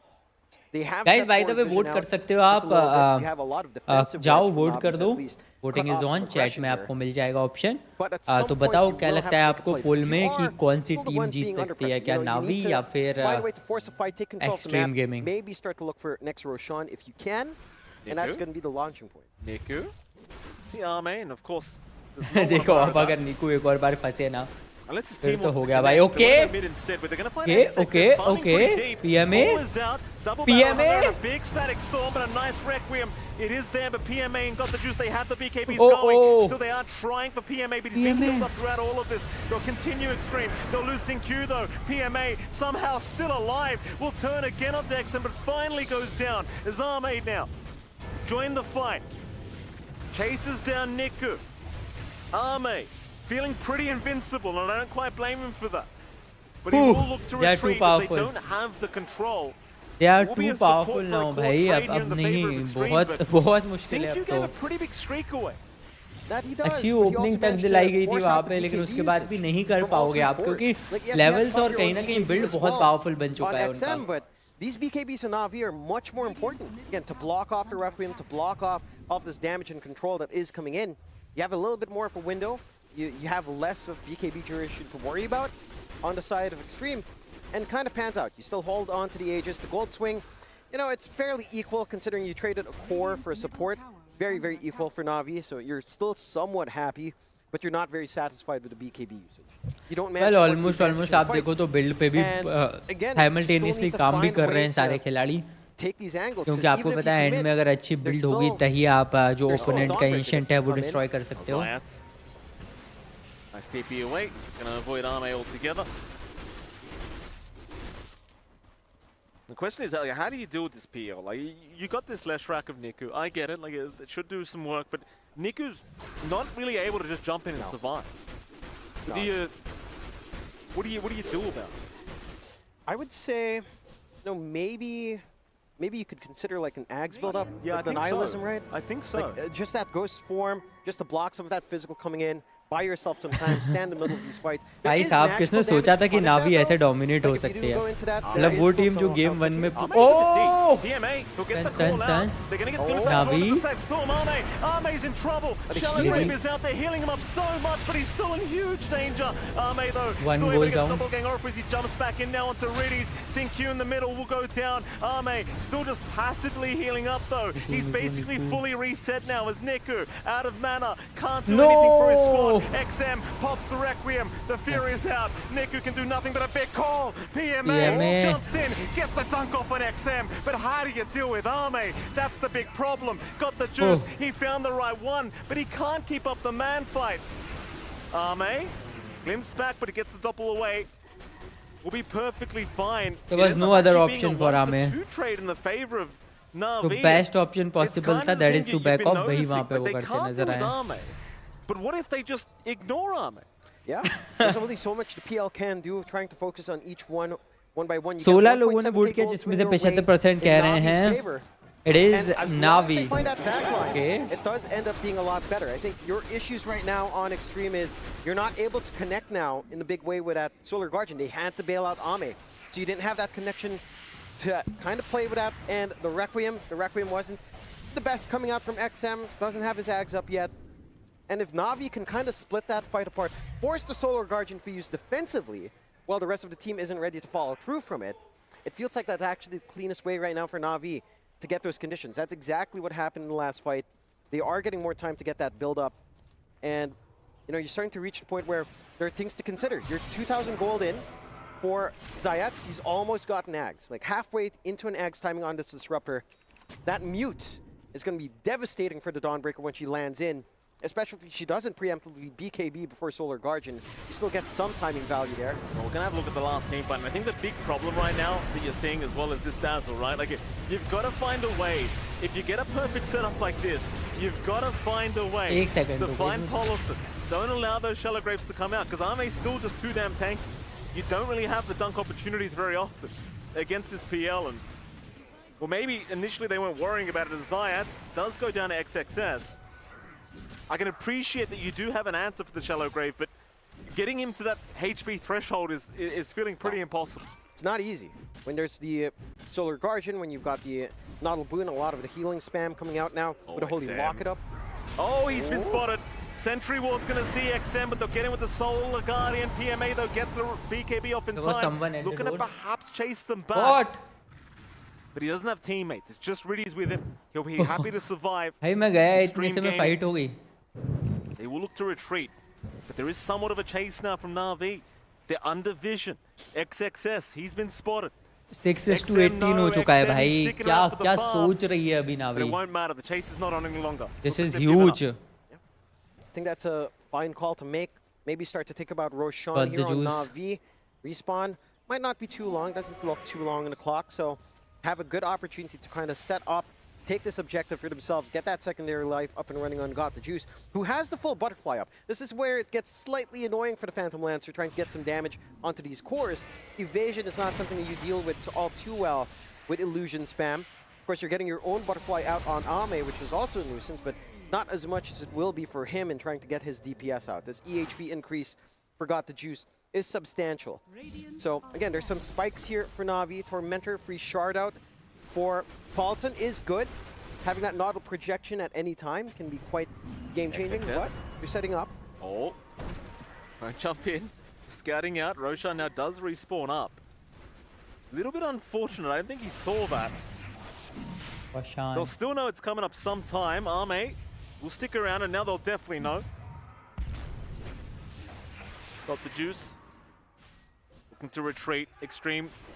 Not like they're looking to rush into the pit, because certainly the pit can be a very scary position for either side to try and fight into, but they will at least ensure that Na'Vi can't sneak it under their noses. Yeah, they need to take a fight beforehand. I think the one thing for Na'Vi is, if you do force the fight in the pit, or if you do allow Xtreme Gaming to try to go for it, you've got the Blink Call, you've got the Static Storm, you've got a lot of ways of just preventing that from being clean. Xtreme Gaming have to be careful about this clump up as well. I don't think you risk it by putting XXS inside where he could get Static Storm. There's the Roshan Raw. यार नावी अभी तक एक बार भी contest करने नहीं आई है. Very well aware it's happening, but it seems like they've made the call not to bother. Zayats is around, like he's set up with the Blink Static Storm. Maybe he could try by himself, although I highly doubt he wants to. And he won't, he looks to retreat. Here we go, Arme with the Aegis. भाई अब अलग level पे खेलेगी भाई extreme gaming. Basically 5 minutes of trying to avoid Arme the best you possibly can. That they do. Again, he's got a lot of output now with his own butterfly up. Just the issue is, doesn't feel like he can really handle Got the Juice all too well. That has to come from elsewhere. You've got to maybe almost just rely on your magic damage here on the side of Xtreme. Already, I don't know, मुझे ऐसा लग रहा है ना जैसे पिछले game में तो फिर भी जैसे तैसे हमें लग रहा था एक्सट्रीम गेमिंग कर रही थी, ठीक है, एंड गेम में जरूर एक तरफा गई नावी, बट कैसे करोगे यार, आपके पास इतना बड़ा बिल्ड का डिफरेंस अब आ चुका है. And kind of line your shot up here nicely on the side of Xtreme without getting caught in something like, say, a callback or a Static Storm. It's down to execution. Both sides have a lot of angles to kind of play around with as the game goes on. The lead, 11K up for Xtreme, it's substantial, sure, but it doesn't really, with the drafts that both sides have, it doesn't really allow it to just shut down the game. There is still an angle to play here for Na'Vi. Arme looks like he wants to make the call to go high ground. यार मुझे समझ नहीं आ रहा है group A और group B में कल भी जितने भी मैचेस हुए, आई थिंक 4 मैचेस कल हुए थे, एक सेकंड लेट मी चेक. कल भी 4 मैचेस हुए थे और उसमें से एक भी मैच 2-0 नहीं हुआ. सारे मैच 1-1 1-1 1-1. उसकी वजह से क्या हो रहा है कि अभी भी जो ग्रुप ए और ग्रुप बी है ना, उसमें कोई सच स्टैंडिंग्स है ही नहीं. सभी के पास एक पॉइंट है. ग्रुप सी में सॉरी ग्रुप डी में जो 2 मैचेस हुए वो 4 मैचेस हुए अपेरेंटली, 2-2 ईच, तो सारे 2-0 हुए, तो वहाँ पे एक क्लियर स्टैंडिंग मिल गया है सबको. PMA will jump. They've got Arme, but a nice snowball. CQ actually going right in here onto PMA. They've gone very deep, and Arme doesn't want to be around this area. So CQ might have to sacrifice his own life, but he will not. He's okay to boot as Arme now looking to move in. Drains the mana pool of Niku. Call again from PMA, dragging him back. Arme! He's lost the first life. This is scary now for Xtreme. Static Storm dropped Arme. He can't survive it. No way. Arme's gone, but they've got the juice. No. Got the juice has gone a boot. It's not too bad at all for Xtreme. They've still got XM, they've still got XXS. They'll keep it going though. XM dropping low now. Niku trying to go for the jugular, and he does get him. Xtreme need to run. They'll miss a glimpse out on Polison, but it won't matter. PMA's going to break it. Sinkyu going to look to fight back now with the snowball back off the Zayat. So PMA with a nice call out into XXS, holding him down. Sinkyu looking to retreat. Niku out of mana, needs to leave the area. In Xtreme Gaming, they will leave to boot. They're not sticking around for the racks. They don't feel safe without their SFPL. No, they got punished severely for maybe some slight misplays. The desperation from Sinkyu to get that snowball save, running right back in close to the fountain, allowing these angles to constantly come out with call pullbacks coming in here from PMA. It's scary when you get dragged back. It's that repositional play, and there's nothing stopping this axe. Oh, they're jumping Niku? It's scary now to do that. Niku's not lacking damage any longer. Sinkyu, he'll find out the hard. Oh, XXS. No, he's gonna come in. This is 1 by 1. They come in, and 1 by 1 they fall. As XXS trying to get out, but PMA with the call out again locks him down. Guys, it's a 3v1. Polison, just run. Yeah, man. Polison, don't even look that way. Just get out of it. Oh boy. Finally. This is very clean from Na'Vi. They're finding it. Finally, Na'Vi की तरफ से ऐसा लग रहा है कुछ हो रहा है भाई. सोचो 30 मिनट से ज्यादा इंतजार किया, कुछ नहीं किया. ओके, अनदर वन, एक और शिकार, बढ़िया। अब गई एक्सट्रीम गेमिंग। अब आप क्या करोगे? तीन हीरोज डाउन है, जब तक वो आएंगे जो बची हुई गोल्ड लीड है वो भी खत्म हो जाएगी।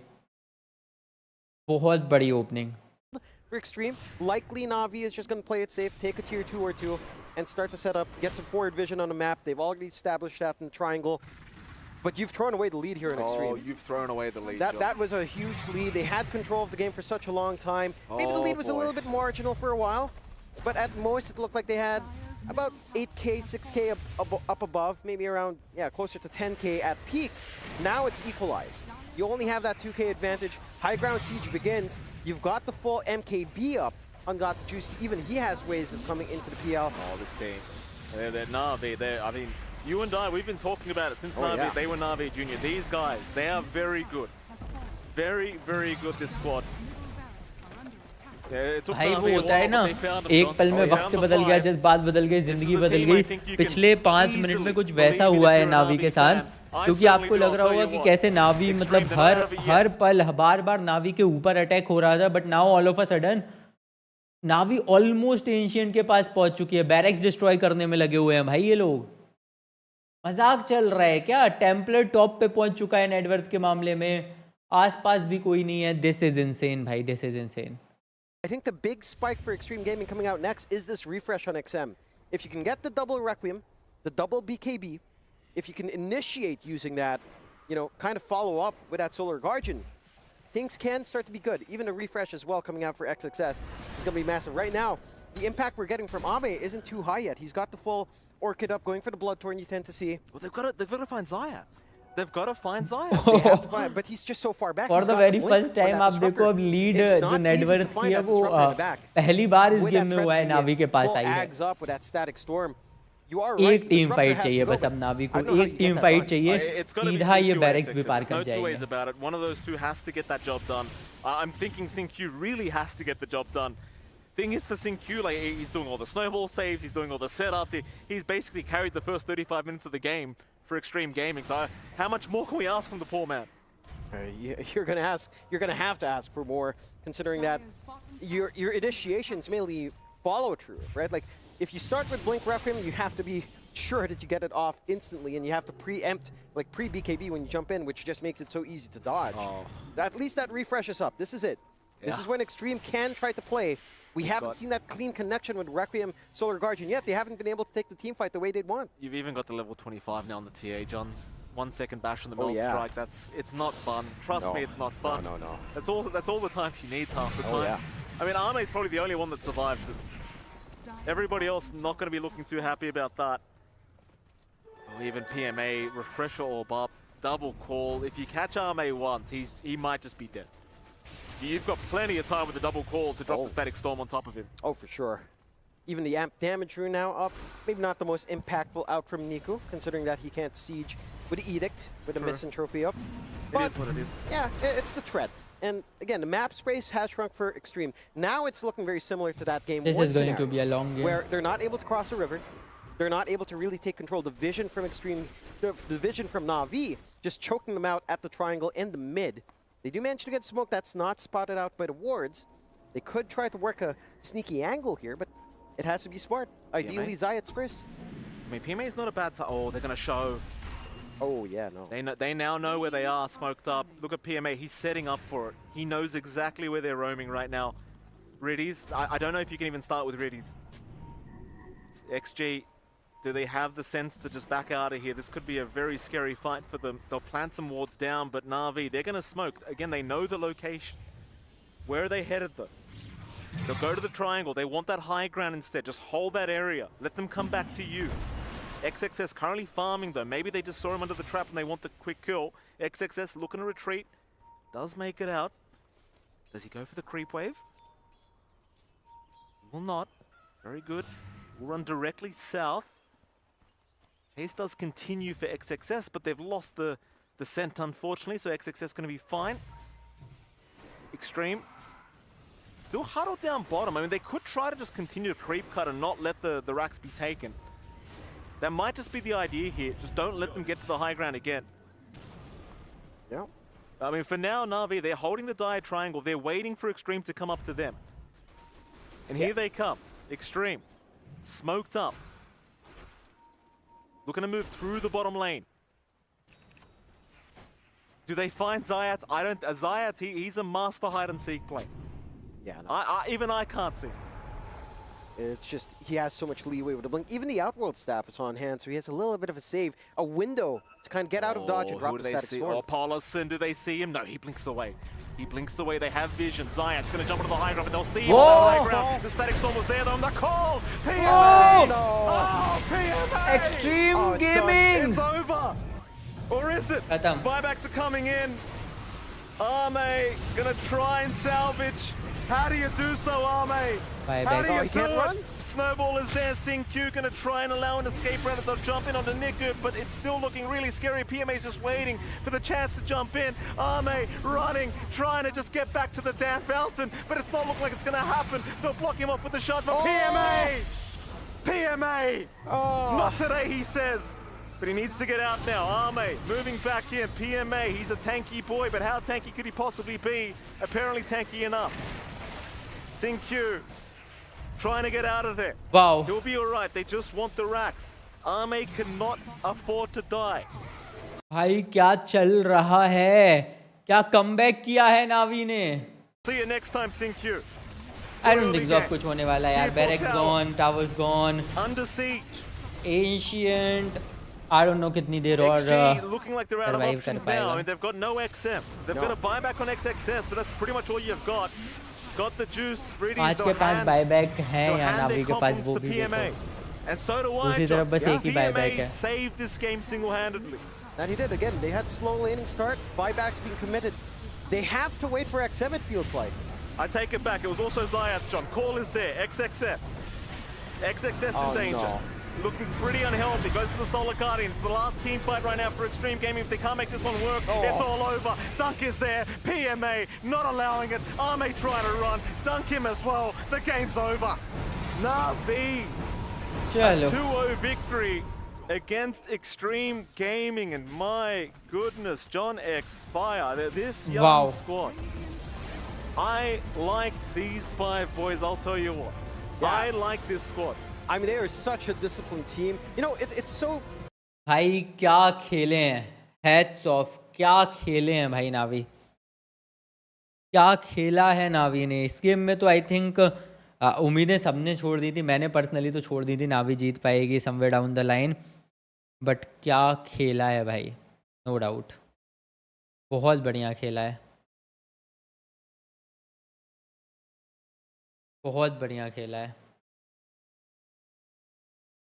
बहुत बहुत बढ़िया खेला है भाई. बहुत बढ़िया खेला है. और बिल्कुल मैं एक्सपेक्ट नहीं कर रहा था कि कुछ ऐसा परफॉर्मेंस हमें देखने को मिलेगा फ्रॉम देयर साइड. बट भाई सबको गलत प्रूव किया. और देन अगेन जैसे हम बोल भी रहे थे, एक फ़ाइट की ज़रूरत थी उनको एक पॉइंट के बाद. और जैसे ही वो हुआ उसके बाद से तो भाई साहब hats off to this team यार. मतलब ज़्यादातर टीम्स गिव अप कर देती हैं उस पॉइंट के बाद, लेकिन नावी ने बताया कि यू नो कि एक्सपीरियंस क्या होता है. और कहीं ना कहीं उनका जो एक्सपीरियंस है दैट डिड पेड ऑफ. बहुत बढ़िया परफॉर्म किया.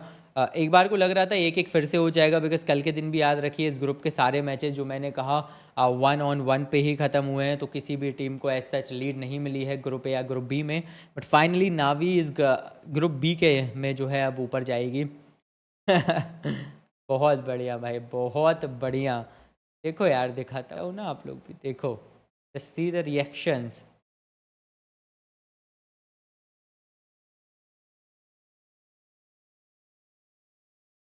Game, were you confident that you were going to be able to come back into that one? Well, to be honest, no. We had a tough lane. They prepared for our strat with Abaddon. We knew that they will answer with Dawnbreaker and Tusk, but we didn't think that it would be this tough to lane. But they slowed down. We had the temp in the game, and maybe on minute 25 we understood that it's gonna be like free game when Yesh will have his Shivas. So yeah, at some point it was easy game. Excellent, so you're confident in your timings. What are your thoughts on this PL hero? Because a lot of teams have been playing PL, you know, I don't think you guys have picked it. Do you think it's good? Do you think it's like situational? I think it's a decent hero. He had kind of easy draft hero. I think he made the wrong item build. I don't know. I think they just played bad, to be honest. It was like easy game for them. Interesting. भाई Okay, all right. भाई ये Well, बंदा खुल के बोल के गया, मुझे लग रहा है उन्होंने गंदा खेला, बस बात खत्म.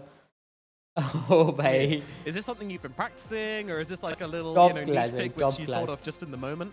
No, it's our strat. It was our idea. Well, it's This very, is the very best thing strong about idea, Dota, indeed. I भाई. mean, how many more of करते these नहीं does हैं players Niku have up बोलने his से. sleeve? You know, you'd have to tell me which heroes you got, but you know, is there more to come from Na'Vi? It's a secret. You know, we're a team that doesn't have like any standards. We can play any heroes on any player, and we will be confident in ourselves. Awesome. I mean, I'm loving the confidence coming out from you guys. I'm loving the swagger you're playing with as well. Riddies, thank you very much for coming to talk to me, and best of luck here at the EWC.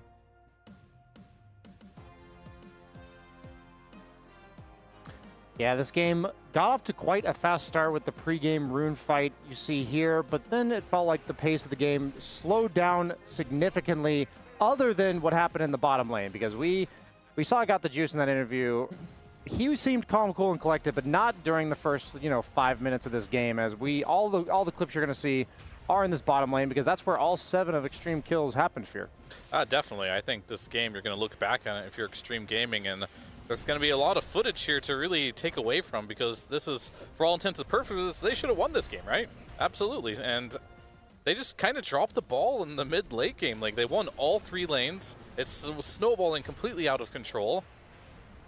But Literally. Unfortunately, a couple bad team fights. That's the thing about Dota, right? You have to know how to close a game, and unfortunately, Xtreme did not know how to close this game. Yeah, and we're going to be separating the bold from the brass here like during this early group stage of the tournament. And I feel like what I've seen from Na'Vi yesterday and today is that they've taken 2 games back from the brink of destruction and won them.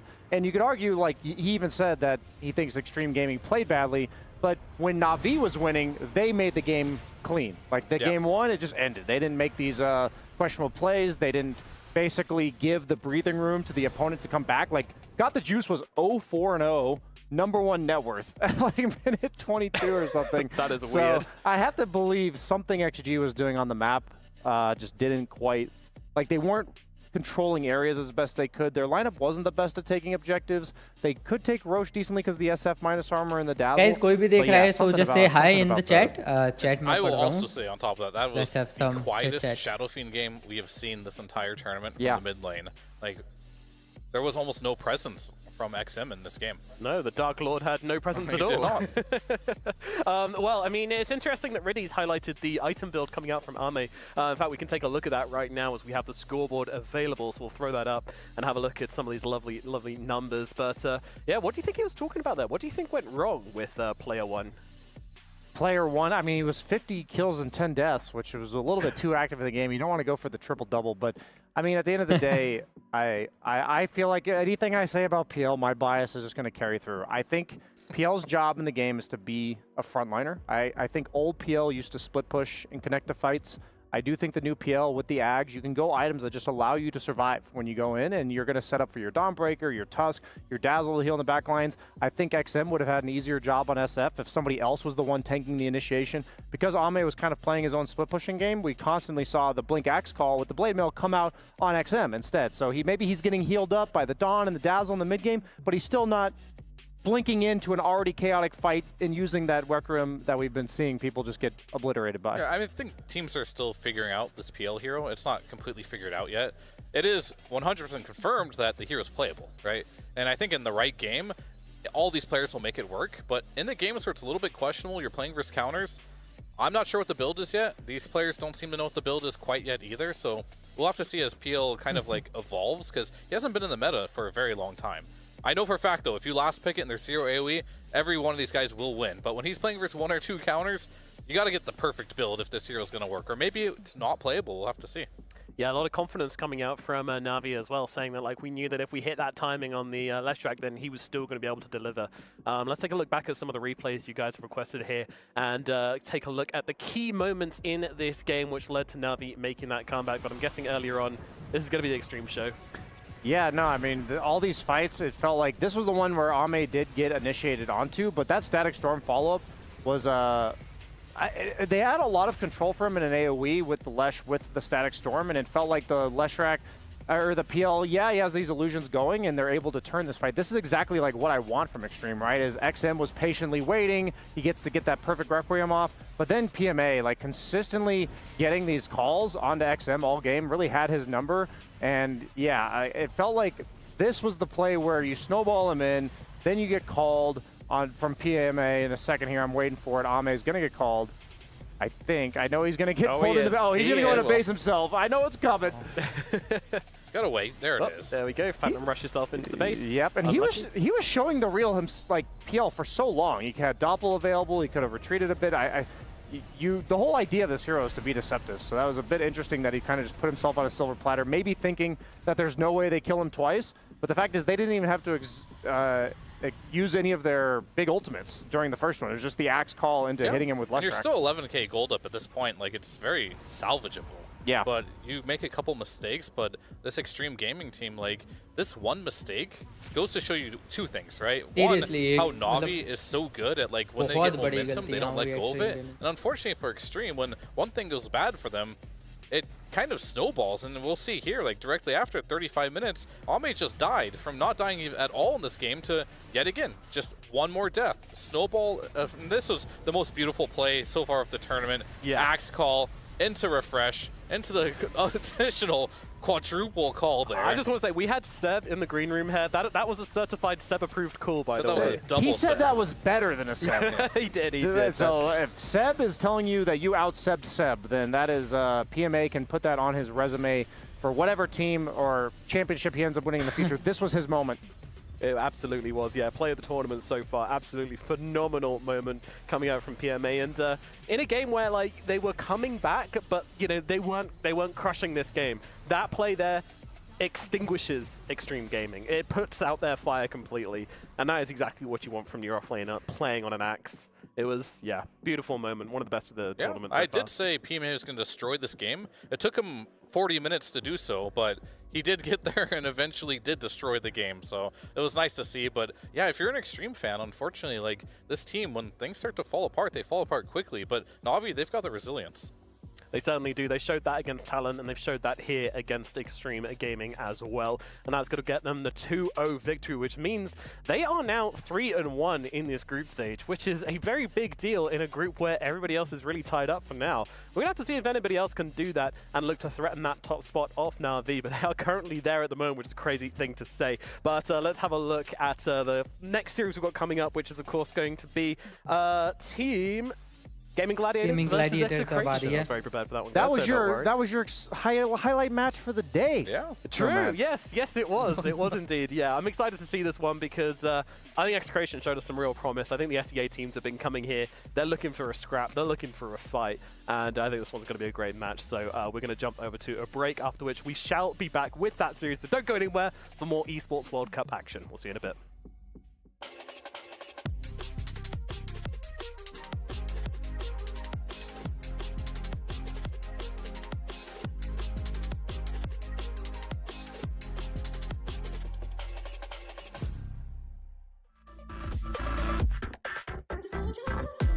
चलो भाई, अगला तो है gaming Gladiators versus EXE का एक्सिक्रेशन। बड़ा game है, मज़ा आएगा। गेमिंग ग्लैडिएटर्स तो we all know is a huge team, amazing team, तो मज़ा तो बहुत ही ज़्यादा आएगा।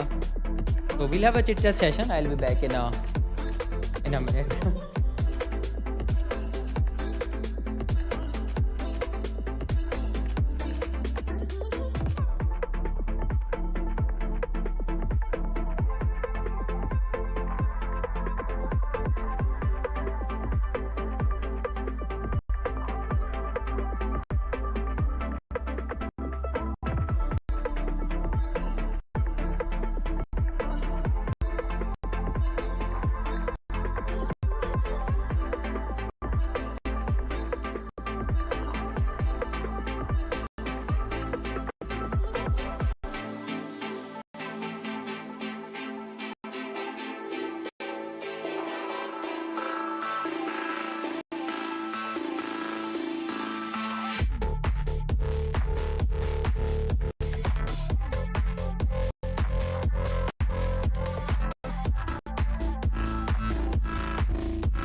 चलो अब चैट पढ़ लेते हैं।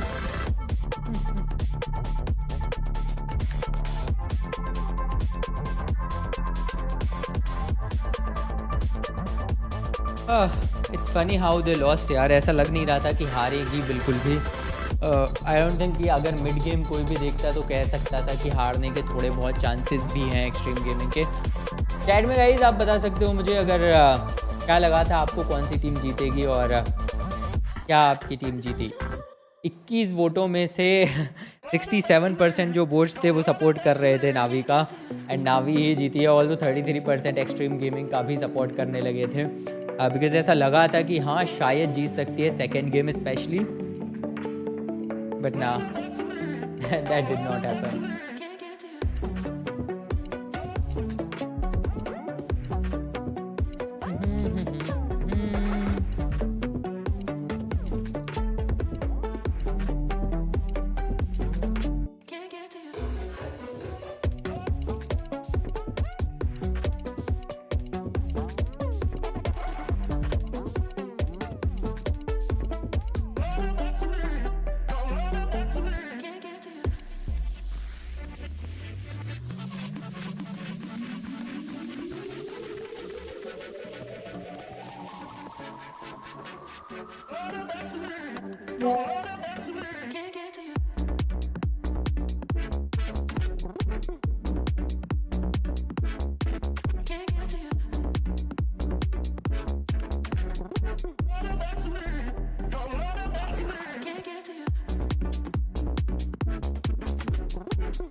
Only 6 people watching. Yes lapro भाई बताओ क्या हाल है आपके। वेल ऑलरेडी जीत गई है नावी जीत गई है, लेकिन अगला गेम कौन जीतेगा वो भी एक बड़ा क्वेश्चन है, राइट। बिकॉज अगला भी बहुत बड़ी टीम्स के बीच में होने वाला है। It's gaming gladiators taking on EXT I guess. तो कैसे हो लेप्रो भाई, thank you so much for joining. Only 6 people watching yes indeed only 6 people watching. पर गेम बहुत मज़ेदार था यार, नो डाउट। जो मज़ा आया अर्ली गेम में आप कह लो या आप कह लो जो मज़ा आया जब सेकेंड गेम में एकदम से एक्सट्रीम गेमिंग ने इतनी बढ़िया लय पकड़ ली कि पूरी तरह से early game mid game dominate कर दिया था नावी को। ऐसा लग रहा था नावी तो चली गई, ऑलमोस्ट बाहर चली गई। बट उसके बाद भी जो कमबैक नावी ने किया है बहुत ही बढ़िया कमबैक किया है। ऑलमोस्ट अनएक्सपेक्टेड था वो कमबैक। बट बताओ यार चैट में बताओ, let's have a chit chat. आपकी फेवरेट टीम कौन सी है? एक्सट्रीम गेमिंग जो कि चाइना को रिप्रेजेंट करती है। अब ये गेम तो हार चुके हैं, इससे कोई भी पॉइंट्स उन्हें नहीं मिलेंगे। चलो यार एक बार पॉइंट्स टेबल पे नज़र डाल लेते हैं in the meantime. Let's take a look at the points table. तो आई गेस पॉइंट्स टेबल में अब नावी आ गई है टॉप पे ग्रुप ए से। ग्रुप ए में बॉटम पे एक्सट्रीम गेमिंग पहुंच गई होगी। टीम स्पिरिट और उनके मैच में कौन जीता है, नो आइडिया। लेट्स सी क्या होगा। मज़ेदार मैचेस होने वाले हैं नो डाउट।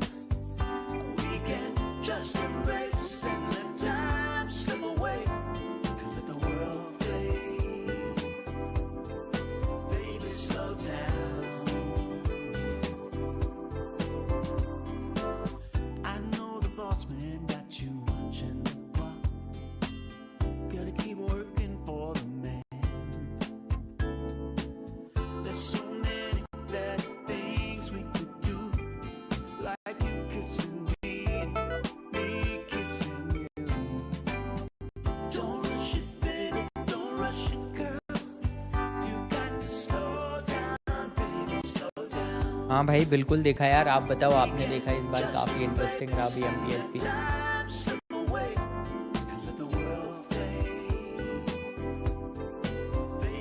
बहुत मज़ेदार रहा, ऑल्दो काफ़ी सरप्राइजेस भी लेके आया। लेकिन अभी स्पोर्ट्स वर्ल्ड कप की बात करें तो पहले ही गेम में ऑलमोस्ट सरप्राइज मिलने वाला था, जब नावी हार गई थी। ऑलमोस्ट नावी जो है वो हाथ से निकल गई थी।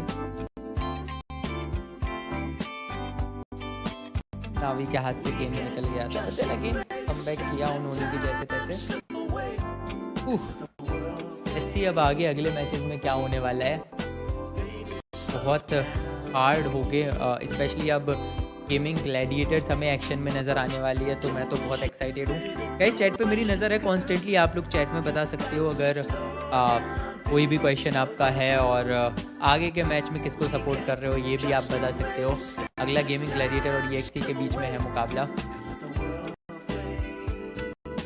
शेड्यूल हम देख लेते हैं, शेड्यूल हमारा क्या कह रहा है। हमारा जो शेड्यूल है वो बहुत ही ज़्यादा एक्साइटिंग अब यहाँ से रहेगा। अभी तो आप सोचिए शुरुआत ही हुआ है और इतने इंटरेस्टिंग मैचेस आ रहे हैं। Hello everyone, hello hi.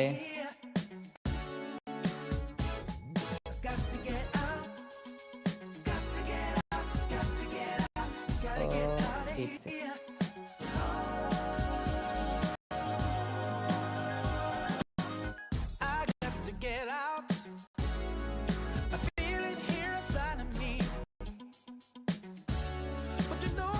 I think we should take a short break right. कितना अभी टाइम लगने वाला है? आई थिंक अभी टाइम लगेगा, अच्छा खासा टाइम लगेगा कंटिन्यू होने में। तो let's take a short break, and break के बाद देखेंगे आगे के matches.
crazy. We're chasing sunsets, living each day like the last day of our life. And I know this is what we want, 'cause this is what we do. Free to tell our lies, while discovering our truth. I forget that I'm down with you guys around, 'cause everyone knows life's better with love than being alone. Consider yourself promoted for finding a way to right my wrongs. Catch it, promoted, or hit the highway, just move on. 'Cause it's so fun and no one's upset. We sit on my trunk and watch the sunset. Consider yourself promoted, living my life the way I want.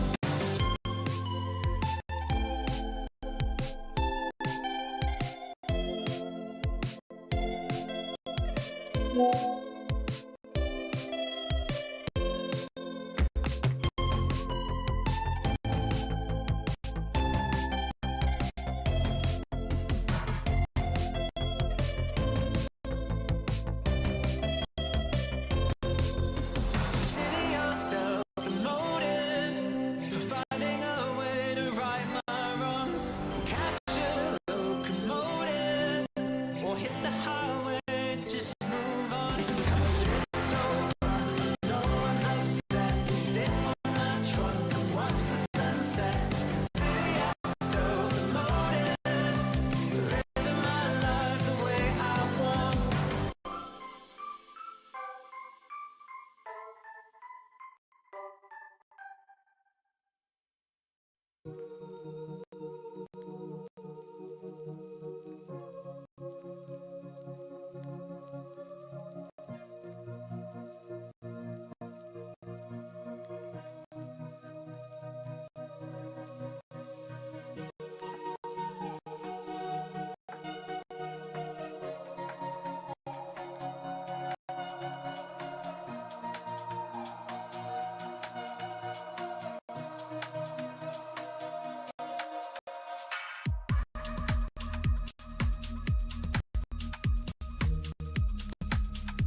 Gaimin Gladiators versus Falcons. Nope, versus Execration. It's the series we are getting into now. It's our second series of the day, and I think this one might be a little bit more interesting than some of you may be expecting. Welcome back to the Esports World Cup. My name is Owen. I'm joined by BSJ and by Seb as we get into this one. Seb, I mean, I think a lot of people coming into this are just thinking, oh, it's Gaimin. You know, surely they're going to smash these sort of unknown SEA boys, but why might that not be the case? I mean, it is gaming, and they're going to bring some really good Dota. That part I can concede, but I think nobody should sleep on Execration. Yeah, I mean, first of all, yesterday they already made it clear that they can take on any team here. They actually stomped Falcons in the first map. Falcons is coming in with a lot of pressure on their shoulders. You know, this is a special event for them. They didn't have the base results, so, you know, they should be one of the, you know, highest performing team here. And Execration were able to show that that's no big deal for them. I'm really excited because I think they have a playstyle that is a little bit different from the teams here. They're much more explosive, much more quicker. Like, you know, they're very fast at how they play. I really would not sleep on that team. I'm looking forward to see, you know, how far they can get and how many upsets they can bring. And hopefully in a few days, we're not even going to call these upsets. Yeah, I think so. I think Execration are definitely one of the teams to watch here. I mean, we're looking at like these guys, but also so many teams managed to take a game. Like we had 2 groups ending yesterday, which were all 1-1s across the board. Why do you think that was, Brian? I feel like a lot of teams came in with good ideas for what they wanted to do, but they weren't necessarily prepared for what the other team kind of wanted to do, so then they were caught off guard. Like today we saw Xtreme, for instance, in their first game. They kind of felt like they played into the hands of Na'Vi, and it felt like that was happening a lot yesterday. And it was also teams like Execration. I wasn't expecting them to come out like full swinging. Like you mentioned, you know, Gaimin's more of like an aura team that runs around as 5. Execration, when they did it, it was like a Nature's Prophet, a Bounty Hunter, a Queen of Pain, really mobile, global playing heroes that just want to catch you off guard by yourself on the map. And I will say, historically, SEA, not the best matchups against Gaimin, because Gaimin usually doesn't let them come online with their later scaling strats, but I think this one's going to be a brawl back and forth from the get-go. It should be. You mentioned something important, is like Gaming, like playing system and the structure they bring, especially in the early game. I think they're very known by now for playing around Quinn. They even invented that meta, playing around mid, having 2 supports, look at the runes with a lot of discipline, a lot of dedication, and kind of setting up the tempo of the game through that. This is definitely a trap that Execration is going to have to solve. they need to bring the same level of discipline, the same level of like execution, so that they actually can get a game and see their strategy come together. If that happens, I think the speed at which they are able to play Dota can definitely, you know, they can completely overwhelm gaming in that aspect.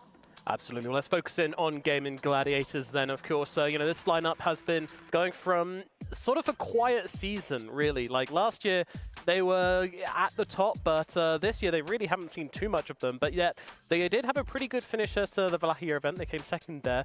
Didn't really see too much of them at the event afterwards. But do you feel like they're getting into gear now?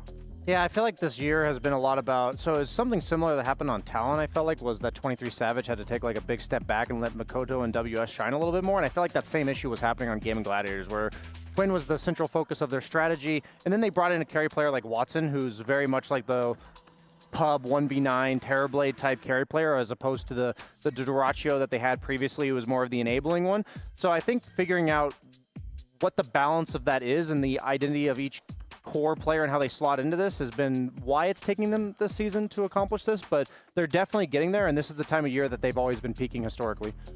Yeah, and I mean, big changes on gaming if you think about it. You mentioned the Duraccio to Watson swap, which, you know, has been talked about a lot, maybe too much to their liking. Like, people tend to go back to that all the time, but there was also the change with the position 5. Yep. Celery, and, you know, first took a break and actually never got back on the team, and is now replaced with Malady. So these are really big changes for a team, and you might have been hearing the energy from Execration, which also is something that they're going to bring on the table. I think that's a little bit unfamiliar to Dota teams in general. So they bring, you know, explosion in the game, but also outside the game. They're coming in with the energy, and I'm looking at gaming. They're here. They're, you know, they're calm. They're collected. Another day in the office, so they're going to have to deal with that. It is not easy. That is the difference also between online and LAN setup. Absolutely. Execration have been this team, which is surprising us a little bit. And yeah, they're doing things a little bit differently. I mean, I know that you spoke to Execration's coach, right? Like, what kind of confidence level were you getting from him? I instantly got the vibe that this guy is a mentality type coach. It's not that Archer doesn't help them strategically. I did ask him about his role in the team overall and what he felt like his impact was. But from my end, I just felt like this guy knows how to rally the energy of the team, and that explains. Like, I didn't expect coming into that we were going to see a team like Seb mentioned with Execration getting all hyped up with the huddles, and we always assumed it was the Valorant that we see in the studio over there when everyone's doing that, because it's in Dota. Yeah, people are just another day at the office, kind of chill, emotionless, got to keep it stoic. But that's the vibe I got from Artur, was that they don't have expectations of themselves, but not in a way of, yeah, we just expect to do nothing. Yeah. It's more like we feel like we can be proud to show what we have here and just let the dice fall where they may. And it is a strength. I mean, the underdog position is always a quite comfortable one. But people don't really expect you. They haven't studied you maybe as thoroughly as they have studied the other teams. There's no pressure coming from the outside. You can just focus on yourself, in your own bubble, you know, kind of get comfortable, play your Dota, express yourself. It is really a nice position to be in. I think in reality, probably a position that everybody would favor. And if you had to choose, you'd always want to be the underdog rather than the favorite. So yeah, good on them. Now, time to put that to use. Absolutely, yeah. I mean, this has been a long time coming for some of these members on Execration as well. Like, Tino and Shanks have been on this team since 2020. चलो guys, फटाफट से like कर देना, फटाक से ठोक दो like, and so it's cool to see them now at an international event. Off the caliber of this one, let's see what they can do as we get into the draft here for game number 1. Starting off with the Nature's Prophet on one side, Gaimin Gladiators, of course, will take that Batrider when it's offered up to them. Now, which of these heroes is scarier? I mean, both are really scary, but I would say I'm quite happy to see that Execration is able to put their hands on the Prophet. They had an exceptional performance with it yesterday. This is the map where they dominated Falcons quite easily, and it just fits their playstyle. Like, obviously a hero that is very fast-paced, that can connect to every skirmish, push towers. So this sounds like a perfect hero for them. I also do love Batrider conceptually against Batrider लेके आ रहे हैं भाई. Stage of the game. Assuming it's a carry, it could be played support as well in the Natures, but the Batrider, not only are you good catching him when he's alone on the map, you're good at cutting creep waves, avoiding this like sustain battle that Nature's Prophet virtually always wins in the safe lane, and also like what Nature's hates is heroes that can play the map and kind of split push and farm, and he can't really catch them. Like, his Sprout doesn't do anything against the Batrider. So I'm hoping this is going to be a Tofu Batrider. Most likely he's going to play for stacks, play to kind of just hit their own timings. I feel like whenever Ace and Tofu are allowed to play that efficiency game, Gaimin's much more in their element. And I totally agree with all the points that you made, that this is exactly the way that Execration wants to open this draft. But I also just we've been seeing Batrider get banned a lot in the first round, and I think we might get a demonstration of just why that is. Yeah, you could even say that they probably set up the bet even more with the Quap ban. Like, it's been a popular answer. It shuts down the opportunity of putting the Batrider mid, because it's just a very good matchup for Quap, and obviously Quap a very popular, very good hero right now in Dota. The Quap safe lane actually plays really well against the bad position 4 or position 3, which hasn't been played yet, but so definitely a strong opener that they also set up for. Shadow Fiend now coming out for the side of Gaimin Gladiators. Has been a flexible hero, but okay. I love to see Witch this. Doctor comes out. I just love to see teams coming from their own region with their own read on, of Dota and stick into it. And this must mean that they had some sort of success in scrims, because you know, now they have been scrimming against the teams here. That's just how it works. You get on the same time zone, you get playtime. And you know, if nothing you try works and you're just losing game after game, you move on to something else. This means that they have their own playbook and it's been working to a certain degree, so that, you know, they're doing it here again. So I'm super excited to see. I have no idea what they're gonna do with this. I'm not gonna lie. I don't know what the Witch Doctor is for. I was gonna ask you if you had any theory crap about it. I have virtually no idea. Witch Doctor is a good hero. It's not getting the respect it deserves. It has incredible spells, has good laning presence. But I see this, I see kills, I see aggression. You know, Marcy, Witch Doctor, Prophet, they're going to be in your face, like no other way around it. That's true. Maybe it's the Maledict is really good in lane versus the Batrider Z. Like, the second he uses it, he's then actually killing himself with you as well. Yeah, not allowed to dive, not allowed to, you know, overcommit. He's also, as you said, taking damage from his own spells. It's good. I mean, these are hyper-aggressive heroes, hyper-aggressive lanes. They're definitely not banking on the scaling. But yesterday, you know, they had a lineup with Enchantress, Bounty Hunter, Nature's Prophet. It was Quap. It was also hyper-aggressive. Not a lot of team fight, not a lot of scaling, but they just... I mean, they played so fast and they were punching Falcons so hard in every single aspect, every single sequence, that it didn't matter. They're just 20k gold lead, 20 minutes in. And part of me wonders if this is the best option here for Gaimin Gladiators. Like, the SF and the Axe. Axe isn't a hero which really responds well to super aggression. He does want to go for the jungle a bit. He wants to get that Blink Dagger up. So same with SF. Same with SF. So these are two teams that are now kind of opposing to each other's different. I like कि कैसे gaming Gladiators ना unorthodox और बहुत carefully pick लेती है. बहुत सही भाई. So somebody's gonna be wrong. That's true. Very wrong. I feel like it's gonna, like, reading it, I can't tell which one that's gonna be, but I will say that Execration's like initiation right now seems very lackluster in regards to its reliability. On the side of Gaimin, you have the Batrider Lasso, you have the Blink Axe Call. Like, once those items come out, before that, of course, the rebound's much more reliable. You have the cask, but right now I'm looking for a hero that makes these fights happen. Okay, so that's... How do you feel about this? You're the Beastmaster guy, so. That could be it. I think it's a very good pick. It's particularly good against Dazzle in lane, in my opinion. This is one of the few heroes that actually lanes pretty well into Dazzle support. The boards are just too strong for Dazzle, and you know, him clicking spells on the boards to deal with them is just, it doesn't feel good as a Dazzle. This is just gonna accelerate the pace at which they're going to play, and I think when you play, the way they played with Prophet yesterday was that he was connecting, but he was also obviously focusing on farming as fast as possible and scaling as much as he can. And Nature's Prophet is a hero that benefits from your team being active. You don't want to trade farm with a traditional carry, a face. Nature's Prophet लगा नहीं था मुझे आएगा आज. Matchups, but what you have that they don't is that connecting to fights doesn't cost you anything. It doesn't cost you time, it doesn't cost you money. So it doesn't cost you gold. So you're basically able to kind of outpace your counterpart if you get information from your team. Oh, you know, there's a fight to be taken bottom, I can decide to either join it or I can go on the other side of the map and just vacuum every single camp. So I like these heroes with Prophet. I think they will set this position 1 Prophet for a big success.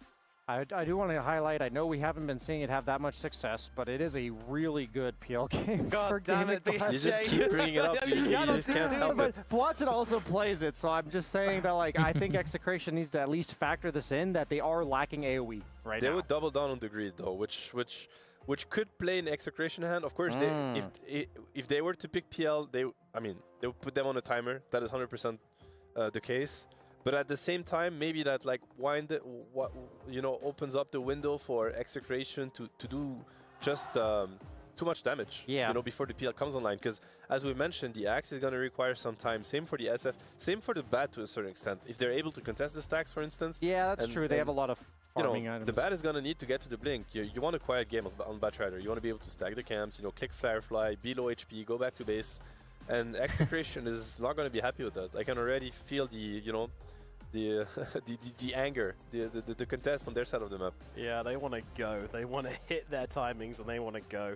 And they don't really have that many timings to hit, to be honest. Well, like a Maelstrom on the Prophet, Blink Dagger on the Beastmaster, or Helm of the Dominator if he wants to go down that route. Probably does. The only thing that they really need to cover now is the Quinn pick, because they picked two supports that are quite vulnerable to certain heroes, like mobile heroes especially, like, you know, Storm Spirits and Pucks and whatnot. Some of them are banned already, but Marcy Witch Doctor, these are supports that can quickly suffer heroes like a Void Spirit or, you know, a Storm Spirit. So, and now they picked the Invoker. Interesting. There are different ways to play that Invoker. I think the Wex facet has been more popular these days, where they do something a little bit more hybrid than just the Midas into Cataclysm, into don't talk to me until minute 20.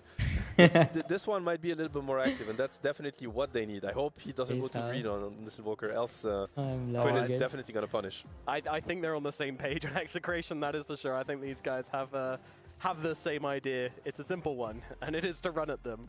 What do they pick now, BSJ? It's a carry hero to come in. Phantom Lane. No! I mean, at the end of the day, I do think it is a really good game for it, but I agree with all the points that they have heroes that need items. They need the Axe Blink, they need the Batrider Blink. I wouldn't mind if they pick something a bit more active, or at least focused on shutting down the Beastmaster's momentum, because he's going to be supplying a lot of that map pressure that's required for the Invoker to make meaningful rotations, for the Nature's Prophet to have an option to TP into. Right? What this Wex build on the Invoker you're talking about, Seb? I haven't seen it myself. What's like the items? It's a little bit hybrid. They do pivot for the Exort, but you know, they're maxing Wex too, so they're like much more active in the early game. Their spells do more. It's just a different style. They don't only play on Sunstrike. Like they rotate to lanes. They join team fights earlier. Okay. I think the item build can also be a little bit, you know, like they can adapt it a little bit more to the pace of the game, how it goes. You can go full greed, but you can also start buying items like Vessel or whatever you need. So I like it, and honestly, I'm looking at what Execration have, and I have to say I really like the draft that they have. I hope they can execute. Like, it's hard for Gaming to pick now, because this SF safe lane, I think there is a lot of mid heroes that they could pick that would be great, like Storm, Void Spirit, but yeah, they do go for the Void Spirit, but that is going to send the SF to the safe lane, and you're going to have to play versus a Beastmaster, a Marcy, a Prophet that's looking to TP on you. Like, everybody played SF and got ganked by 3 players. Like, playing safe lane with the gate behind you, a Prophet that can TP out of nowhere, Watson is going to have to watch his back. Yeah, for sure. I mean, I think if Gaimin's allowed to play that stack game, if they're allowed to get to the Batrider Blink and the Axe Blink smoothly, meanwhile, like, kind of getting the momentum of the early game through Quinn, because I think Void Spirit should pretty much free farm that mid lane. Quinn's one of the few mid players that I would just be absolutely terrified against on Void Spirit. This is one of his signatures. I really like what both teams are doing, honestly. I think there's a clear timing on both sides. I think it's purely going to come down to the execution. I'm excited to see this Wex Invoker that you were talking about.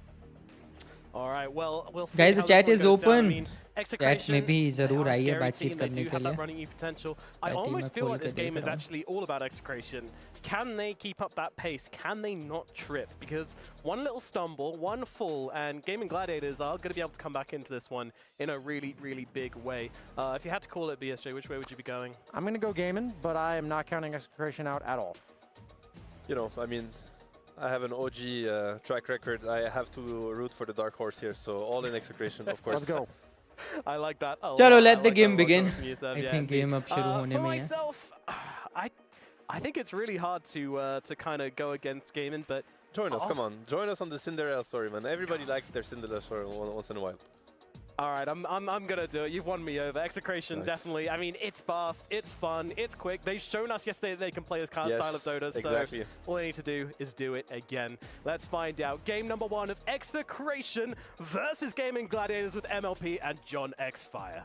Oh, thank you so much, Nomad. We're going to get into a game 1 between Execration and Gaimin. Jonathan, this draft from Execration, I'll tell you what, it looks a bit strange. But this is the kind of draft that inspires confidence in me. They got the heroes they really want. We've got the palette. Go on, John. You want to say something? Lewis Invoker coming out here. It's Lewis scary. Invoker with the Wex facet. It's You know, we scary. were talking about this every time we see Invoker. I'm always complaining it's Agents of Galeron again. We're going to go Cataclysm. We don't have setup. This is XD. different. This is different. This is highly aggressive. It's going to be the Urn build-up. If you do go for the Ags, the mini Tornadoes is actually crazy. Lewis. Why is Gabby getting a shot up? Why is Gabby getting a shot up? Gabby's watching. You know, this guy's watching. You know what he's doing on a different place. He's watching, and he probably has the audio on. So, hello, Gabby, if you are watching we it. love you, Gabby. Thank you, Gabby. We love you. Oh, Please don't critique us, Gabby. We're scared. Only say good things, Gabby. oh yeah. Execration. Oh man, I have to say this. Mind of Tornaris, it's cool. Like even the Quas one is pretty cool. It's pretty funny with the ice wall. Although Palos gonna get spotted already. Blood grenade battle hunger, but CML with a very nice. Oh. This could be a lot of damage. भाई शुरू होने का तो wait करो game. Tofu gives away first blood to Lewis of all people Another as one? well. Malady probably not going to get away. He'll try, but it's not looking too flash hot for him here, Jonathan, as Tino says thank you very much. And Ace, I would turn and run too, so as Quinn, hold on a minute. it's not done. It's not done. Shanks will find another. Quinn in danger, will continue to try and run towards a T1, and he'll be 2 kills to okay, begin with. but he's gonna have to start the mid lane with half HP against an Invoker who secured first blood. Yeah, not going to be a great time. This is going to be again very interesting to watch. Mid matchup for the Void Spirit. Shouldn't be too Well, bad. Invoker मैं when you ज़रूर have a देखना चाहूँगा Quas, because Invoker, I Quas, Wex, have Quas always is loved coming out, Invoker. Or you know, mainly going to be on the Wex. Invoker It's a के lot होते हुए of बहुत control मुश्किल है in the mid lane लेना Sure, it's किसी not के gonna लिए be भी, even for out-damaging, it Queen. might be a little bit tough. Void Probably Spirit still again best Exort अच्छा is हीरो है, the but then lane again phase Invoker one. I think is But you can work this out. Again, Invoker there's a मेरी lot of list पे तो aggression. हमेशा top पे You रहता है would भाई. want the value points in Exort for Sunstrike because you have the Nature's Prophet. You can do a lot outside of the lane. Quinn is stabilizing. Of course, he is very tanky on the Void Spirit. Rune control is going to be a little bit more important for Quinn. There is some deny shenanigans that can happen here, especially when you talk about Tino. Right? Like, he's on a Beastmaster, a Tino special. We've seen him do this before. Throw a Boar out, just deny a Water Rune. That can completely change the dynamic there for Quinn. If he gets no access to Water Runes, that lane starts to slow down. So that's something you have to watch Look out at for. this. It's Tino. that micro. Tino, he's dragging a creep over to the mid lane too. All right. So we're just feeding Lewis now. We're just feeding Lewis creeps. Yeah. Where did those creeps come from? That wasn't bottom lane, was it? It shouldn't be. I still see... Okay, maybe... No. I think it was. Yeah, it might have been. They're just dragging around. And again, this is Tino Beastmaster, right? Like, we've seen him do this before. He's been very good with the micro and the boars. He does go for the wild hunt facet. Well, this is just unfair. Yeah, for it Quinn. is. Just lane manipulation. Double creep wave for Lewis? Level 3 already? He's going to do it again too. Look at this. The ball's going down for the creep wave. I wonder if he bothers dragging it to the mid. I mean, surely you take a bit of farm for Tino. And the ball's going to die. It won't matter. Yeah, but again, it's that lane manipulation coming out, and there's a lot of regression that can come out there. Up top, though, that Tofu. Maledict does a lot of work. Yeah, very tough lane for Tofu here. He'll try and verify through it. One more tick, I do believe, should survive, and he does. Very nice from Tofu. Does manage to survive that time around. Jeez, Gaimin. Very, very scary times during these laning stages already here. I mean, props to them. They're keeping their cool. You are having a pretty damn good time on Quinn. You're having a good time on the safe lane SF, but certainly the aggression of Execration can be somewhat unexpected at times. That it can be. Again, you're looking at key level timings overall for Execration to play with. You are, again, level 4 already here on Lewis. Does go Quas Wex fully, so it's all about control. It's all about being a nuisance in lane.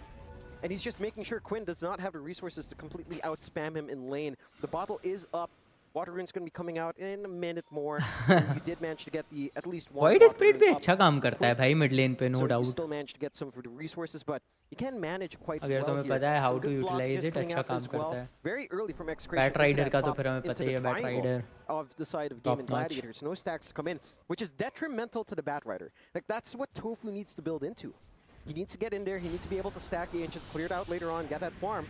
Doesn't have that angle early on here.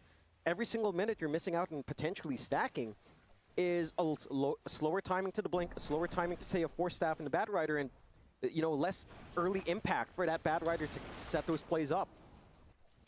A little bit of a lull period now. CML Shadow Fiend भी है. in battle hungers left, right, and center. Won't mind too much. Palos not really being slowed down at all in terms of the farm department, which you kind of anticipate. pretty hard to lane against the Prophet of all things. The bottom lane looks like it is getting a little bit more annoying. Tino, not the most flash hot CS in the world, and I mean it is against the support Dazzle. Not too much you can do in this laning phase. It's never going to feel really good. And so Watson, at the very least for Gaimin, again, going to be having an amazing start to this game as this SF. Chase down on Tino. As you can see, Malady just doing a fantastic job of just keeping him away, just zoning him out. Yeah. What are they going to do? You're not at the high level enough to really get safe rebounds off to be aggressive. You would want to try, maybe with level 2 rebound, it starts to become a little bit more of a reality here for Execration on the aggression. But they have slowed down even on the shenanigans with the boar. Right? Like, we're not seeing that commitment to deny runes. You are still getting the resources on mid for Quinn. So his mid lane is stabilizing. He's building up that lead up against Lewis now. And I'm curious to see if we're going to see that commitment at 6 minutes. Not because Lewis needs the power rune, but Quinn will start to get things done, especially if he hits 6 a little bit quicker, which he does have the slight EXP advantage in this mid. And once he does hit that 6, there is potential to kind of punish out the Invoker. Rebound on Watson, but Shanks is taking way too much damage. They'll move in. Watson dropping low. Shanks, no, the raise! Oh. The raise ends up missing. Malady trying to run, but Palos is here chasing him down. Sprout will be up in 1, I do believe. He'll find it. Got it. Malady, he'll still be able to run away. But they got the big target they really wanted in Watson, and unfortunate for Watson. Just the raise, I think he went for the W, and it might have been just a bit too far. Yeah, just a tad bit off.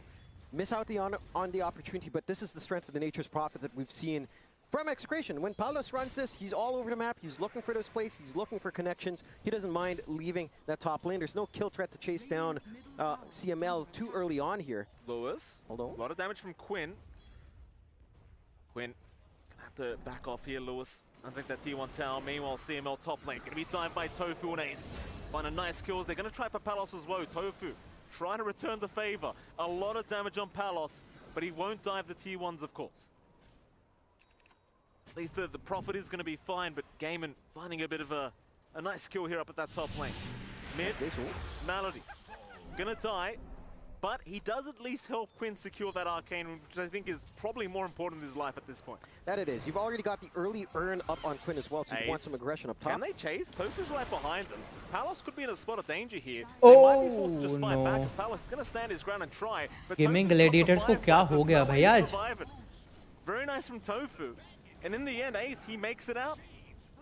That he does, just not enough follow through just yet. A lot of armor, of course, on that Axe. Vanguard up with 2 rings of protection, so making that play is a little bit unfeasible down bot, though. Oh, Watson, not again. Being dived. Will go down, Tino and Shanks.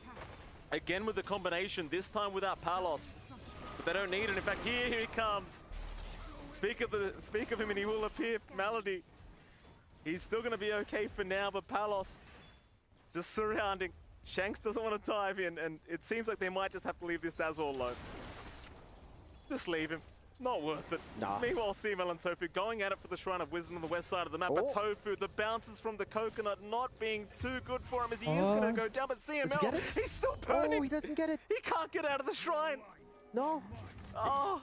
And he doesn't pick it up? No. It's like, do I leave the fire? Do I take the Shrine? What am I meant to do? He tried. Even the Hellbears were after him. Yeah, everything was just aggroed out. They still trade 1 for 1, and you still find a kill. But you feed the kill over to the Axe, a little bit more coming out there, of course, for Ace to play with.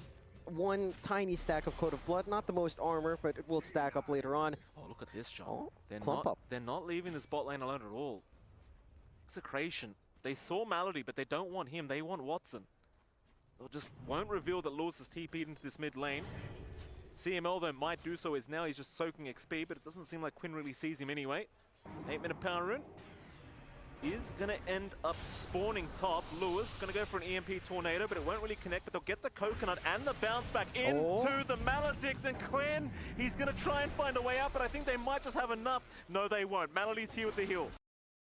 But Quinn does have a shield root, and that'll keep him alive long enough. That it does. Did have a full wand as well, so fully regens up. They've left top long enough to allow Ace a little bit of a siege. Objective already gone, but you don't mind too much on Palos. He has a lot of room to farm on Nature's Prophet anyhow. And you've got some key timings for Execration. The big one is this Dominator being up already on Tino. He can start to solo pressure down bot, get a little bit of a siege going. It does not quite have the Roar value point leveled up yet, trying to see if it's necessary just yet, or if you can go away with just farming into the Overlord first. But you are still getting a lot more from Gaimin in the lanes, right? Despite all those early kills for Execration, your efficiency in Gaimin Gladiators has been much higher, you know, because Palos is rotating, he's not sitting back to farm. The Maelstrom's going to have to wait for a little bit longer. So there are windows here for Gaimin. They've got their stacks up and running as well in the triangle. The blocks did fade away. You have a lot of build-up here for Ace. The Blade Mail into the Blink is going to be a pretty scary timing for Execration to have to consider here as well. Quinn, maybe looking into initiating that mid lane. 10-minute power rune about to spawn up. Quinn going to have that shield rune expiring finally in a few seconds as Quinn will try for the bottom. Will not get lucky. It is spawn up top. CML will take it for himself. Of course, they don't care for the runes for the Invoker. It's all about denying it from Quinn on this Void Spirit. Poor old Quinn, just look at that net worth, John. He's not having the greatest time after the laning stage, so he's going to try. यार मैं तो ये सोच रहा हूँ even लेन पे loose करके भी लाइक लेन पे प्लेयर्स गवा के भी कैसे नेटवर्थ में लीड कर रही है जीजी. Oh, Malady. They'll choose Malady first. No, Malady gone. Whoa! What?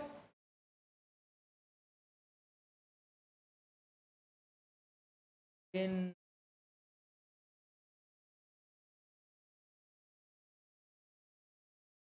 Oh, that they are. And you did manage to go for a 2-0-3 build here for CML. So a little bit different. We've been seeing, I think, 1-1-3 being the build-up on a lot of Witch Stalkers and, say, the road to the Esports World Cup. Watson? Oh, they're going to find Watson. Tino and Shanks, very good with knowing where he's going to be farming. They'll bring Ace in to try and save Watson. He can't get the Requiem channel in time. They'll still find Shanks, and they might find Tino. But no, there's no TP cancel. It's going to be a great trade for the side of Execration as they do find Watson. ये game बहुत close होने वाला है guys because ऐसा ज़रूर लगा था शुरू में कि शायद एक्सीरेशन ने कुछ अच्छे किल्स निकाले हैं, बट देन अगेन आप नेटवर्थ अगर देखो वो बार बार यहाँ से वहाँ डोल रही है. एंड दे यू गो कुछ किल्स भी अब आ रहे हैं back to back gaming gladiators के पास, ऑल्दो यहाँ थोड़ा सा एक गलती थी.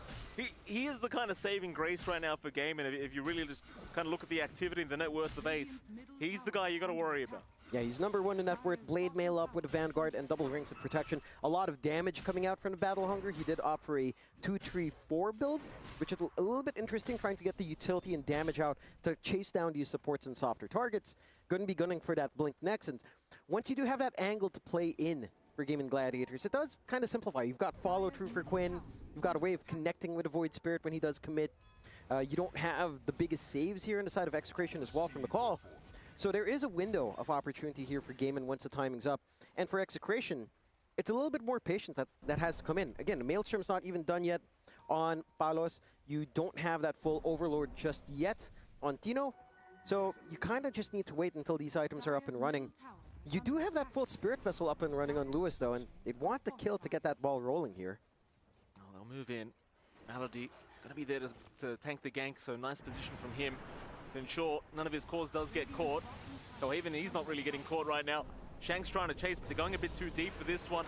Tofu will move in as the Bat Rider. They'll even have Ace here now, and Shank's going to be left behind. He'll try to go for the Unleash, but it's not going to help. Very nice from Malady. Perfect position to ensure they won't find Ace or Tofu first, and does find a kill with the cherry on top. Yeah. They got a good read inside of Gaimin. They're getting a lot of space out still. All of this action now is happening away from Watson, who is holding up top, has a good ward to watch as well into the camps. So there's no threat onto the SF. You're buying that space you'd want. The side of Execration still feels some pressure to play. Again, they've got that Spirit Vessel with no charges here. Yeah, it's pretty rough. They've got to find a target to actually take down, but they're going to miss out on Quinn.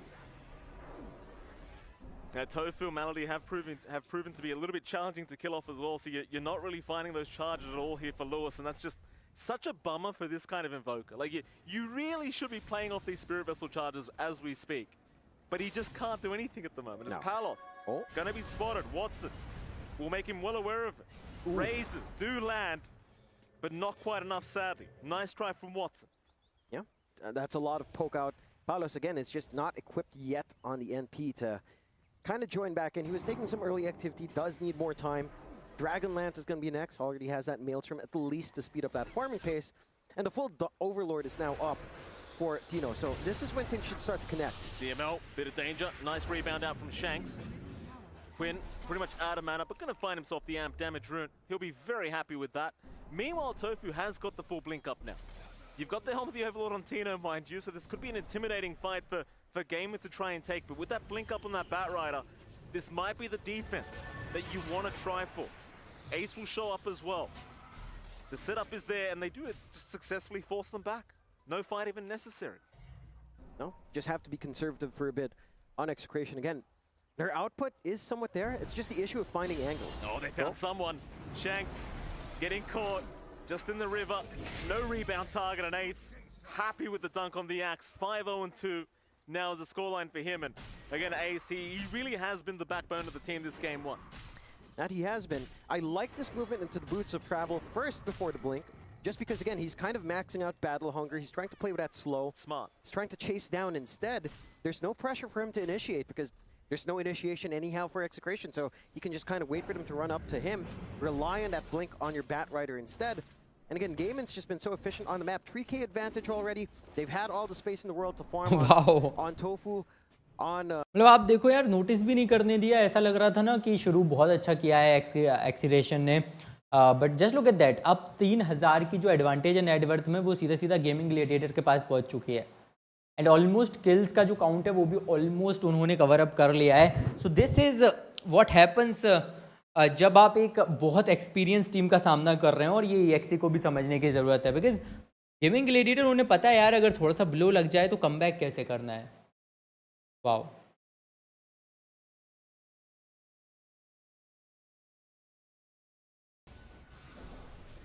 And with that, Execration, I hate to say it, John, they still haven't found the damn charge. No, they need to find this backline. It's a Dazzle issue again. Maladich is just doing so much work in the back, having the shallow grave on hand. You're just not able to find that connection. And that job kind of has to go to Palos, who again is just not ready at the moment. So you don't have this way of looking for the softer supports to kind of take off the shallow grave. Oh, Lewis. Revenge, Tofu with the lasso setup, and Lewis. Oh no! By next level. Yeah. Gaming Gladiators is on fire, guys. Gaming Gladiators on fire. Of course. Right? Like, he gets one for dying, you know, you get a consolation prize nowadays. Not like the good old days where you just get nothing. I mean, it was just devastating to think that Quinn literally got his Spirit Vessel like half a second ago, and he's already got 3 charges. I mean, what can you do? You know, the angles out for Execration, that early aggression was great, but if Palos can't rotate in, then you don't have movement. You know, you don't have high mobility heroes. Marcy somewhat is with a rebound, but looking for these targets have been difficult for Shanks. You're not going to get into the blink anytime soon just yet for Tino. Probably looking for the aura build-up here as well on the Beastmaster. So your game is just passive on Execration after a strong laning start, and that's something Gaimin's, you know, just capitalizing on. Again, they've had all the room in the world to get Watson farmed up. Yasha up now with the Dragon Lance and Mask of Madness, going into the Manta style next. Holy Locket for Maladich is almost done, which is kind of insane with the healing output you will have. That ruins your burst play with Maladich as well if you don't manage to kill off that Dazzle. So the output for CML to kind of look for that burst play isn't there. The burst play you can kind of get with the connections of your heroes, not going to be easy to find unless you find a backline, which is easier said than done. Guys, जो भी कोई देख रहा है chat में hi बोलो यार. Until Palos is ready, you just won't be able to get the initiation you want here just yet. I mean, Gaimin doing a great job. You can't take that away from them. They are doing a fantastic job. And again, I give all praise right now to Ace on this axe, because Ace has just been playing a perfect game so far. Just very intimidating now with the amount of net worth he's found on this hero. And, well, I mean, Execration nowhere near out of the game yet, but my goodness, it's going to be very hard if Ace finds the right moments. And I don't think he'll be having too much trouble, John. Going into the BKB next, he's just going to feel invincible. No. Once the BKB's up, like, what are you going to do to him? All you have is a roar, and whether or not you actually want to roar the axe when you have to take care of a Void Spirit and SF, you probably don't. Tino's probably looking at these bigger targets. Good gate swing, though. Watson? He's a high net worth hero. This will be a big deal. Watson gets rebounded. Oh, the creams! It doesn't matter. It doesn't matter. Oh, that's spooky. It's the Croakers. I tell them, you gotta watch the Croakers. So crude. They're not used to it, John. No. Australians know. We know. Oh, that could have gone so badly. Ace is here. They're going to find at least something for their trouble, or are they? Yes, they are. Of course they are. Ace now 7-0-2 on the axe. 17 Code of Blood, 6.8 armor on hand now as well for Ace. A lot more damage again coming in with that battle hunger, getting a lot of value from your shard. And again, for Execration, it's a nice kill. Takes a little bit of effort. They need more. It's 11-10, a 6k lead still running for Gaimin. Starting to set up for that Tormentor up top. They've got vision in the area as well. In fact, they're the ones going in for a really wild gate swing, and Execration aren't ready. They don't have rear vision. They're in the firing line. They're trying for Quinn, but they don't realize Quinn has teammates Lewis. right on the backside, as they are going to find Lewis immediately here with Ace, and just look at the damage on his own. Lewis, how do you survive? The answer is you just don't. You just don't. And Tino, he'll get out at the very least, but sadly for him, he will lose the Ancient Black Dragon. Yeah, Gaming again, Gladiators. Gaimin Gladiators is just playing this aggression Ace role. is too much. Ace is just too Palos. much. Palos, he'll get the TP away. भाई क्या game turn around किया है, कहाँ से turn around किया है, देख के मज़ा आ गया. जस्ट इमेजिन, शुरुआत में आई थिंक 9 किल्स वहाँ हो गए थे, but after that back to back gaming gladiators ने, मतलब कोई मौका छोड़ा ही नहीं गेमिंग ग्लैडिएटर्स ने. This is how you come back in a match. कहीं ना कहीं प्रूव कर रहे हैं that they are the better team today, और बहुत ही एक्स्ट्राऑर्डिनरी परफॉर्मेंस हमें उनकी तरफ से देखने को मिल रही है. देखिए इस गेम में तो ऐसा लग रहा है ना, अगर बस एक को यार इतने आराम से और वो किल्स निकाल रहे हैं ना, इट्स लाइक कोई उन्हें प्रेशर नहीं है या कोई उन्हें प्रॉब्लम का सामना नहीं करना पड़ रहा है. जस्ट घूमते किसी एक ना एक हीरो को बार बार फंसा ले रहे हैं. हैट्स ऑफ भाई, क्या बढ़िया टीम है, क्या बढ़िया परफॉर्मेंस कर रही है.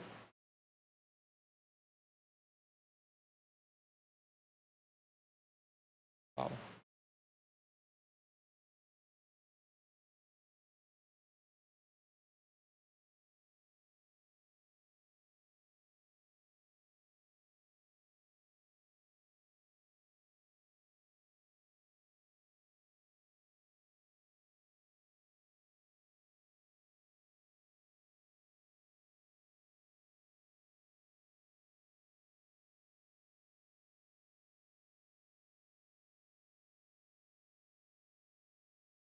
Oh!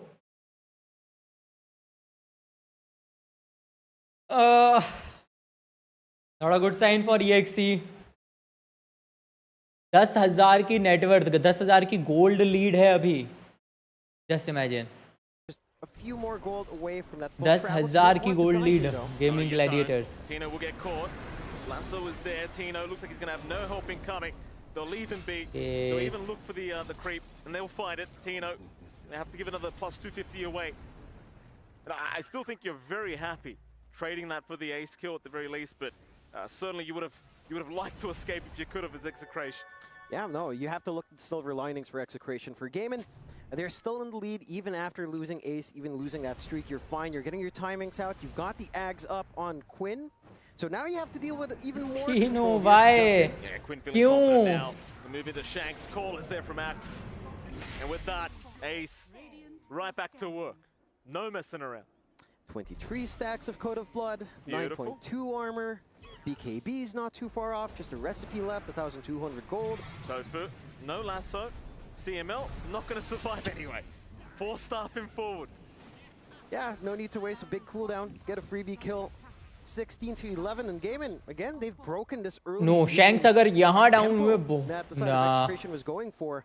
They just need so much more time. भाई पता नहीं क्या हो रहा है EXC के साथ, बट गेम हाथ से फिसलता जा रहा है और हर स्टेप के साथ और ज़्यादा फिसलता जा रहा है. वहीं गेमिंग ग्लैडिएटर हर किल उनके लिए बहुत बहुत बहुत बड़ा है यार. ये लो एक और किल उन्हें मिल गया. It's like they're just having fun. And net worth आप देखो तो हर मिनट के साथ 1-1 हज़ार से नेटवर्थ लीड उनकी बढ़ती जा रही है. कंट्रोल पूरी तरह से मैप का ले लिया. आप मिनी मैप देखो नीचे बॉटम लेफ्ट पे, वहाँ आपको समझ आएगा कि आखिर कहाँ गेमिंग ग्लैडिएटर के सारे हीरोज़ कहाँ खड़े हुए हैं. मतलब आप कहीं ना कहीं अब EXC का फार्म भी चोरी कर रहे हो, उन्हें टेक डाउन भी कर रहे हो, अपना फार्म भी ले रहे हो. मुझे नहीं लगता ये गेम, आई थिंक ये मिनट 10 से 15 मिनट टॉप अब चल सकता है. Again, for Exe, there's no option here. You have to sit back, you have to farm, you can't contest. You have to just kind of hope an opening is provided if Gaimin does start to split up just a tad bit from being overconfident. Oh, they're not doing that yet, I'll tell you what. Watson now. Aegis up. Execration, gotta play the avoid game, and of course, they just won every fight they can take right now. They know well and truly that they are the much stronger team at this mid-game mark. Wonder where they do end up heading. There is a T2 tower mid, T2 tower top. It's like CML and Lewis looking to set up onto Ace. Can you do it alone? I mean, you got the Deathward Maledict.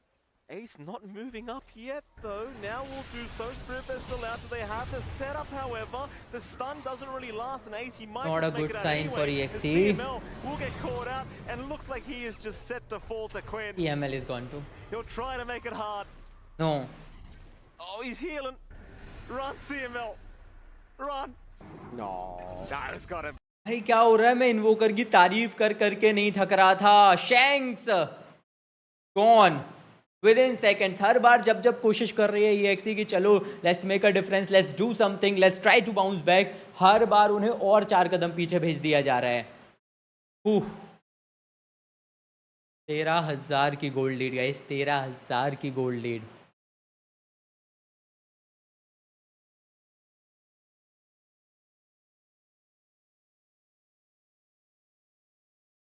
Wow. धीरे धीरे करके area सारा clear कर दिया है, lens clear हो चुकी हैं. एक अच्छा पुश बस उन्हें चाहिए, वो आराम से बैरक्स को भी क्लियर कर देंगे. आई थिंक यहाँ से एक team fight barracks and top 2 team fight top करती हैं, और I think they'll get the ancient as well. एजेस मिल गया है. अब तो रोशान में कोई कंटेस्ट कर नहीं पा रही है, EXE फाइट्स में कंटेस्ट कर नहीं पा रही है. ओ मे बी यस, किल वहां ऑलमोस्ट मिल सकता था, बट ना. Can they at least get it? Nope. Shallow Grave is there. They cannot get it. No, they cannot. Melody will make it out for another day in. Well, as you can see, his heals are pretty ridiculous. Jonathan? That it is. Again, you've got the Holy Lock, you've got the change in healing. Additional healing or healing plus is just so much better. Already Shadow Wave बहुत important है. So you just have so much sustain. And it's impossible to play with Maledict with this. That's the one thing. As long as Maledict is alive, Maledict does not work or do anything whatsoever. And, you know, you're just struggling.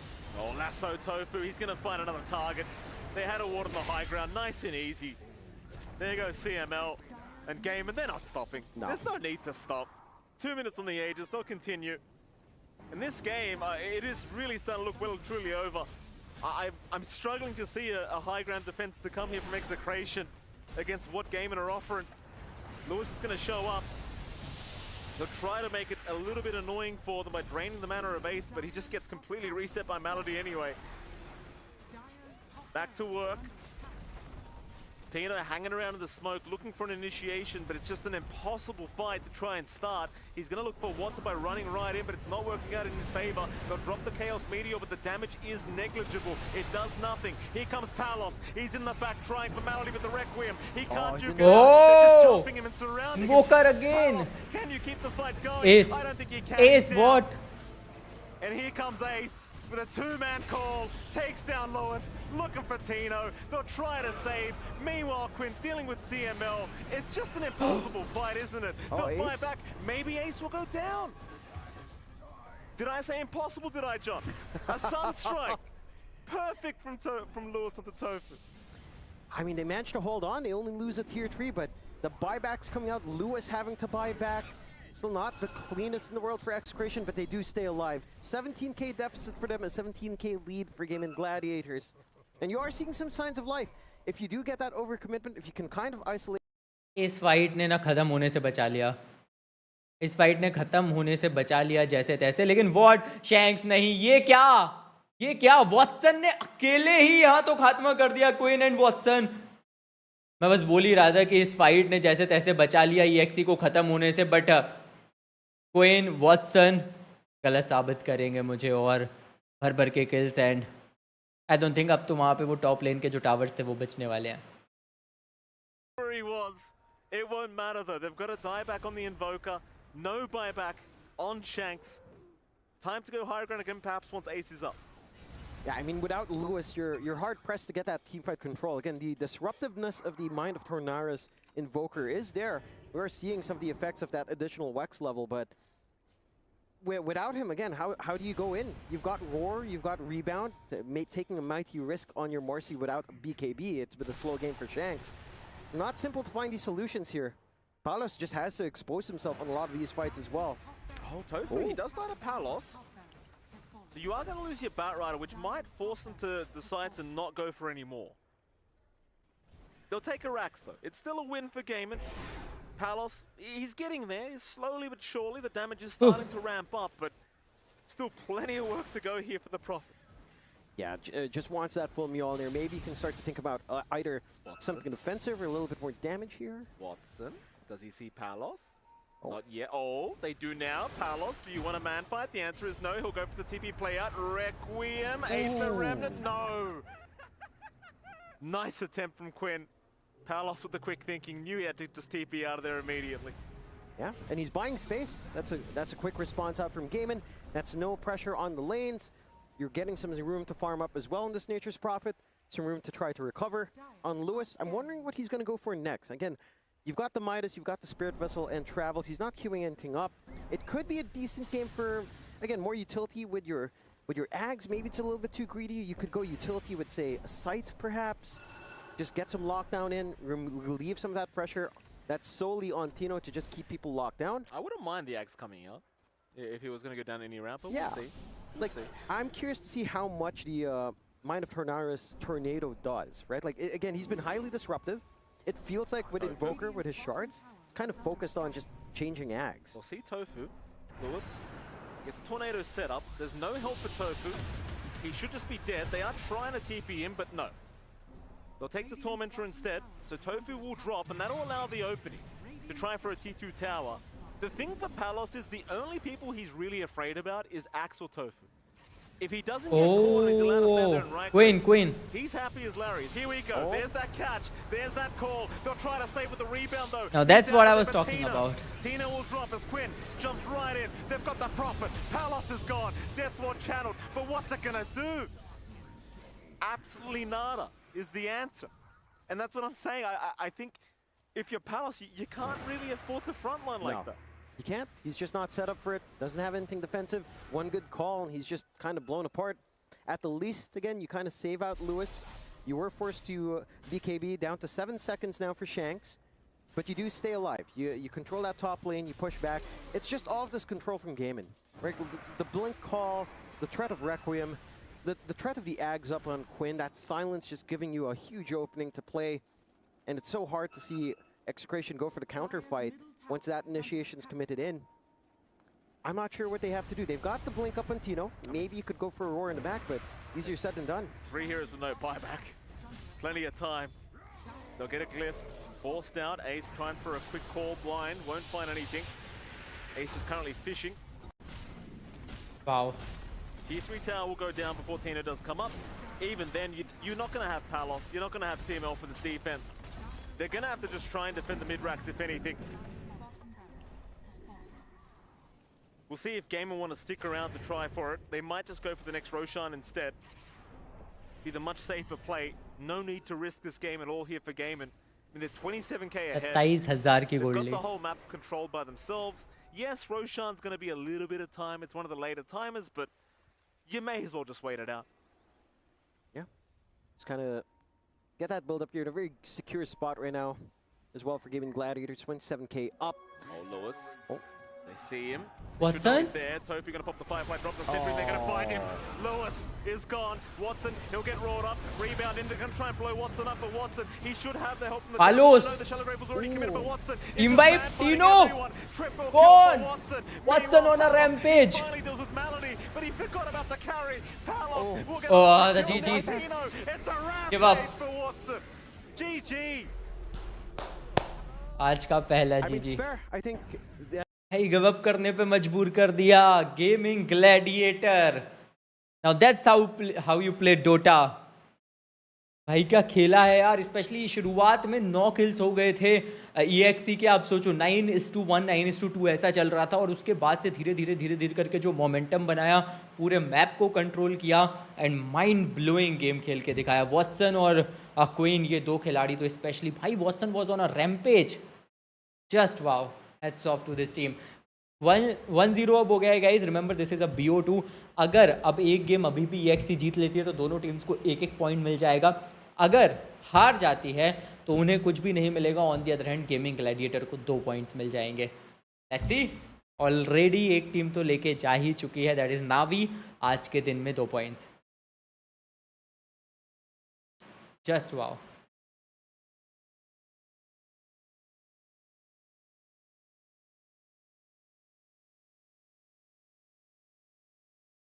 मायूसी चेहरों पे छाई हुई है, but what a game guys, what a game.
Let's open chat. Chat बताओ क्या हाल है।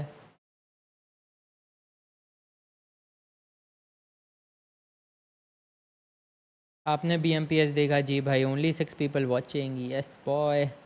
हाय मोमो, हाय hydro. Let's see यार क्या होगा। गेमिंग ग्लैडिएटर हमें पता ही था डोमिनेटिंग टीम है, ऑल्दो ऐसा उन्होंने शुरुआत में फील कराया था that they may win, they can win, लेकिन then again sorry, the opponent EXC ने फील कराया था कि हाँ शायद वो भी जीत सकते हैं, लेकिन गेमिंग ग्लैडिएटर ने भाई साहब क्या बढ़िया कमबैक करके दिखाया है भाई साहब।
भाई क्या खेला है यार इसने। Melody Watson,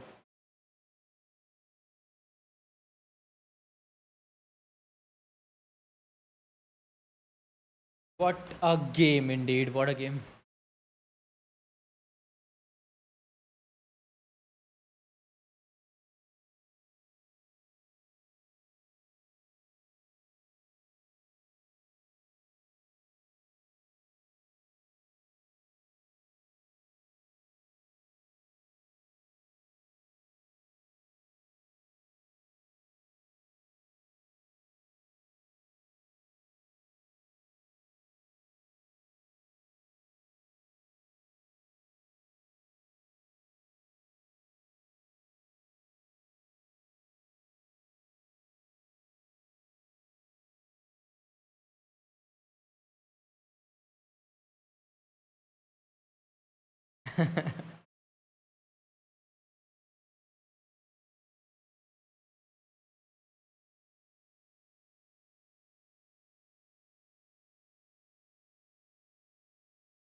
Hello everyone.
चलो भाई, पहला गेम तो हो गया दोनों के बीच में एंड बड़ा game by gaming gladiator, no doubt. बहुत बढ़िया गेम में यहाँ कमबैक किया है एंड अर्ली गेम में ऐसा बिल्कुल लगा नहीं था। मैं पर्सनली भी बता रहा हूँ, मुझे बिल्कुल लगा नहीं था अर्ली गेम में कि ऐसा हो सकता है कि गेम शुरू हुआ है और आप सोचो जो टीम 10 किल के साथ शुरुआत कर रही है, 8-9-10 किल के साथ शुरुआत कर रही है, ऑल ऑफ अ सडन आप देखते हो कि धीरे धीरे करके पहले तो वो लीड कवर अप की गई एंड धीरे धीरे करके मतलब एक समय ऐसा आ गया था कि 30,000 गोल्ड की लीड थी, सोचो गेमिंग ग्लैडिएटर के पास, तो बहुत ह्यूज लीड हो गई थी एंड मे बी इसी वजह से फिर लास्ट में समझ आ गया था कि समझ आ गया था कि अब क्या ही करेंगे, ये कुछ करने का वहाँ पे बचा नहीं था, इतनी बड़ी लीड थी और जैसे ही एक टीम वाइप हुआ उसके बाद भी वी ऑल न्यू कि यहाँ से अब सरेंडर करना ही सही है।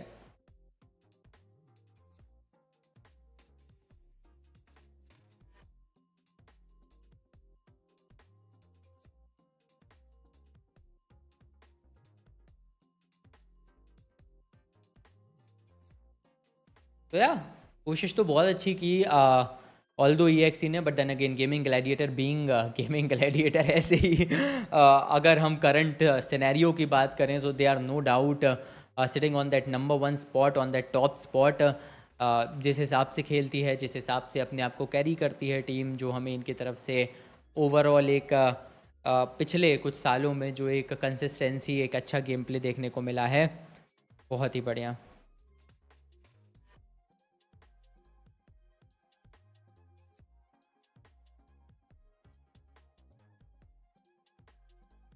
बहुत ही बढ़िया रहा है इनकी तरफ से जो हमें अभी रीसेंट ईयर्स में गेम प्ले देखने को मिला है। तो आई होप कि आगे भी हमें ऐसे ही कुछ उनकी तरफ से गेम प्ले देखने को मिलता रहेगा। सबसे पहले इसको क्या 2-0 कर पाएंगे ये मैं देखना चाहूँगा।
Ace on his axe, lead Gaimin Gladiators to a Game 1 victory here in this best of 2 series against Execration. Now it is time to wipe that slate clean and get into game number 2. Of course, last time we saw Execration play, they were the team which took the first victory. This time they're going to lose the first game. Do you think that can be really difficult for a less experienced team to come back after a defeat like this? It is definitely one of the challenges that you have to face especially when you're unexperienced, like learning how to deal with that, because it is a big stop in momentum right away. You know, you can feel a little bit helpless, especially because you have to adapt on the spot. So probably if they fell into a certain trap, maybe they did not see it coming before the series, and now they've had only 10 minutes to collect themselves. चलो भाई let's go. Like find solutions and agree on them. So I think it's a kind of classic tough challenge for a new team. Up to them to see if they can overcome that.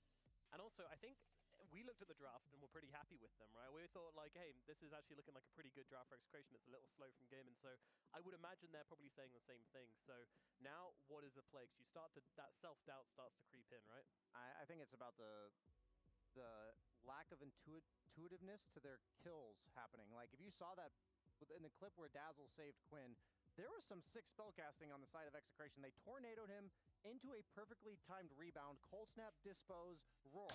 And it's like on the side of Gaimin, I lasso you, I blink call you. Like it's just ease of execution, I think, was a bit of the problem with Execration's draft that game. They were executing regardless, but at the end of the day, it just felt way easier for Gaimin to pick and choose their targets. So going into this one, maybe having a bit more straightforward formula to how you bring somebody down might be a good way. See I think इसी की हम भी बात कर रहे थे। This is what happened right. एक बहुत ज़्यादा मौके मिले गेमिंग ग्लैडिएटर्स को कि वो आराम से एक पिक कर सकते हैं किसी भी टारगेट को, एंड देन वही उन्होंने किया। मिड गेम तो पूरा उनका यही था कि किसी भी एक हीरो को ढूंढ रहे थे, उस हीरो को एक साथ चार हीरो 3 हीरो ऐसे एक साथ मिलके उन्हें गैंग कर दे रहे थे, उन पे जंप कर दे रहे थे। तो वही चीज़ थी जिसकी वजह से उन्होंने एक एक करके अच्छी खासी लीड ले ली, अच्छे खासे किल्स ले लिए, अच्छे खासा गोल्ड जो है कमा लिया। तो कहीं ना कहीं उसी को काउंटर करना पड़ेगा। You have to make sure कि अकेले वहाँ ना टेक डाउन हो, क्योंकि देखो यार अगर ऐसा होगा तब तो गेमिंग ग्लैडिएटर को सेकंड गेम में भी रोक पाना seems impossible.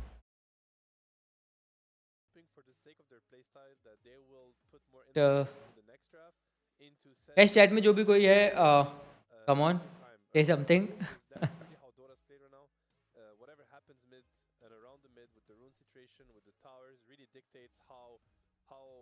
closed or open the map is going to be, and what then happens around the wisdom, around the tormentor, and around like farming areas. So they need to adapt. On the bright side, they're gonna have the last pick this time around. So if they choose to emphasize that more than anything else, they will be in the driving seat. Yeah, as much as I praise the Invoker, I do think that's one of the limitations of the hero, where typically, if you want to secure runes on Invoker, you bring the supports in. But as you say, the way the game has changed and the way mid's played now, everybody's coming into the runes anyway, so you're essentially one less active hero to fight for those runes. And I think that's one of the main reasons why Quinn was able to just pull ahead and kind of leave this Invoker behind, who basically just built the Draft phase finally, guys. Draft phase. We just didn't see that much of him until later on. Undying को I think ban किया जाएगा फिर से, no doubt. We can get into the draft for Undying game से number 2 सारी here and teams find out परेशान how हो this one चुके हैं. is going to go. Are we expecting any changes in the bans here? Maybe taking that Batrider out on the side of Execration. If you're going to open up the Nature's Prophet, I think that's a strong consideration. That just conceptually is a very annoying matchup for any BKB ranged right clicker, and they do go for the Batrider ban. I don't mind that. Axe Batrider causes so much issues for a carry player. Like, I'm just thinking, what do I itemize against Axe Batrider? You have a single target BKB piercing stun. You have an AoE BKB piercing stun. You have a bunch of magic damage and blade mail that you kind of have to buy a BKB for anyway. So, and he didn't end up buying one that game. It's just really awkward. So, I can see how if they want to play around Paulos like that, definitely good to take out the Batrider and the Axe. You're gonna need teammates over items if you're gonna have to deal with Bat Axe. I was trying to think of an item, and I'm like, I can't think of any that is actually going to save you. So the solution will have to come from your own team lineup and how you're maybe able to like cancel their blink jumps, how you're able to out heal. I was gonna say Dazzle, but that doesn't work either against the Culling Blade. Maybe the Oracle? Oracle, like there are answers, you know, Naga Sleep, but definitely you need to, they're gonna need to like think different and try to set them up for, I mean, different kind of fighting, but most importantly, I think different kind of tempo, because the heroes that they picked last game, Witch Doctor, Marcy, Beastmaster, these heroes can look incredibly good if, you know, the game allows it, and they also can look incredibly bad if they're not able to apply the pressure that they need to apply. So it's all about the tempo that they're gonna be able to bring. Well, we have our first 2 picks here, and yeah, Execration, they did let through the Naga Siren.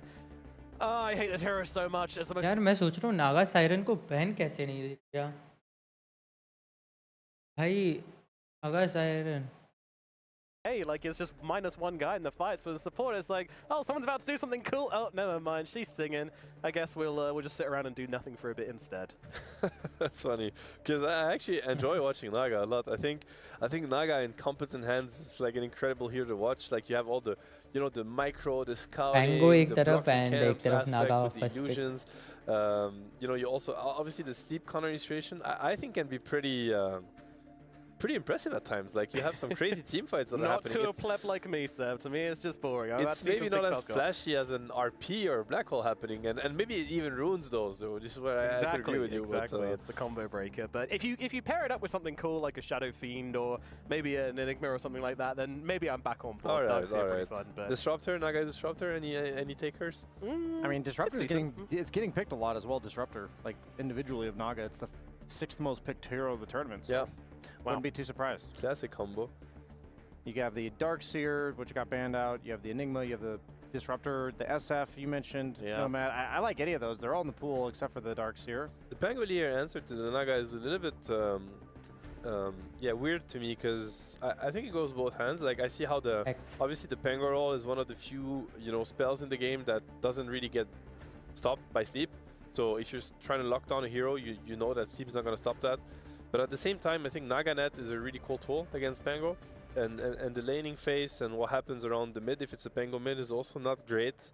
Naga is a really good hero at catching Pango outside of his ult, so we'll have to see how that goes. Wow. Well, a big difference in strategy coming out here from Execration.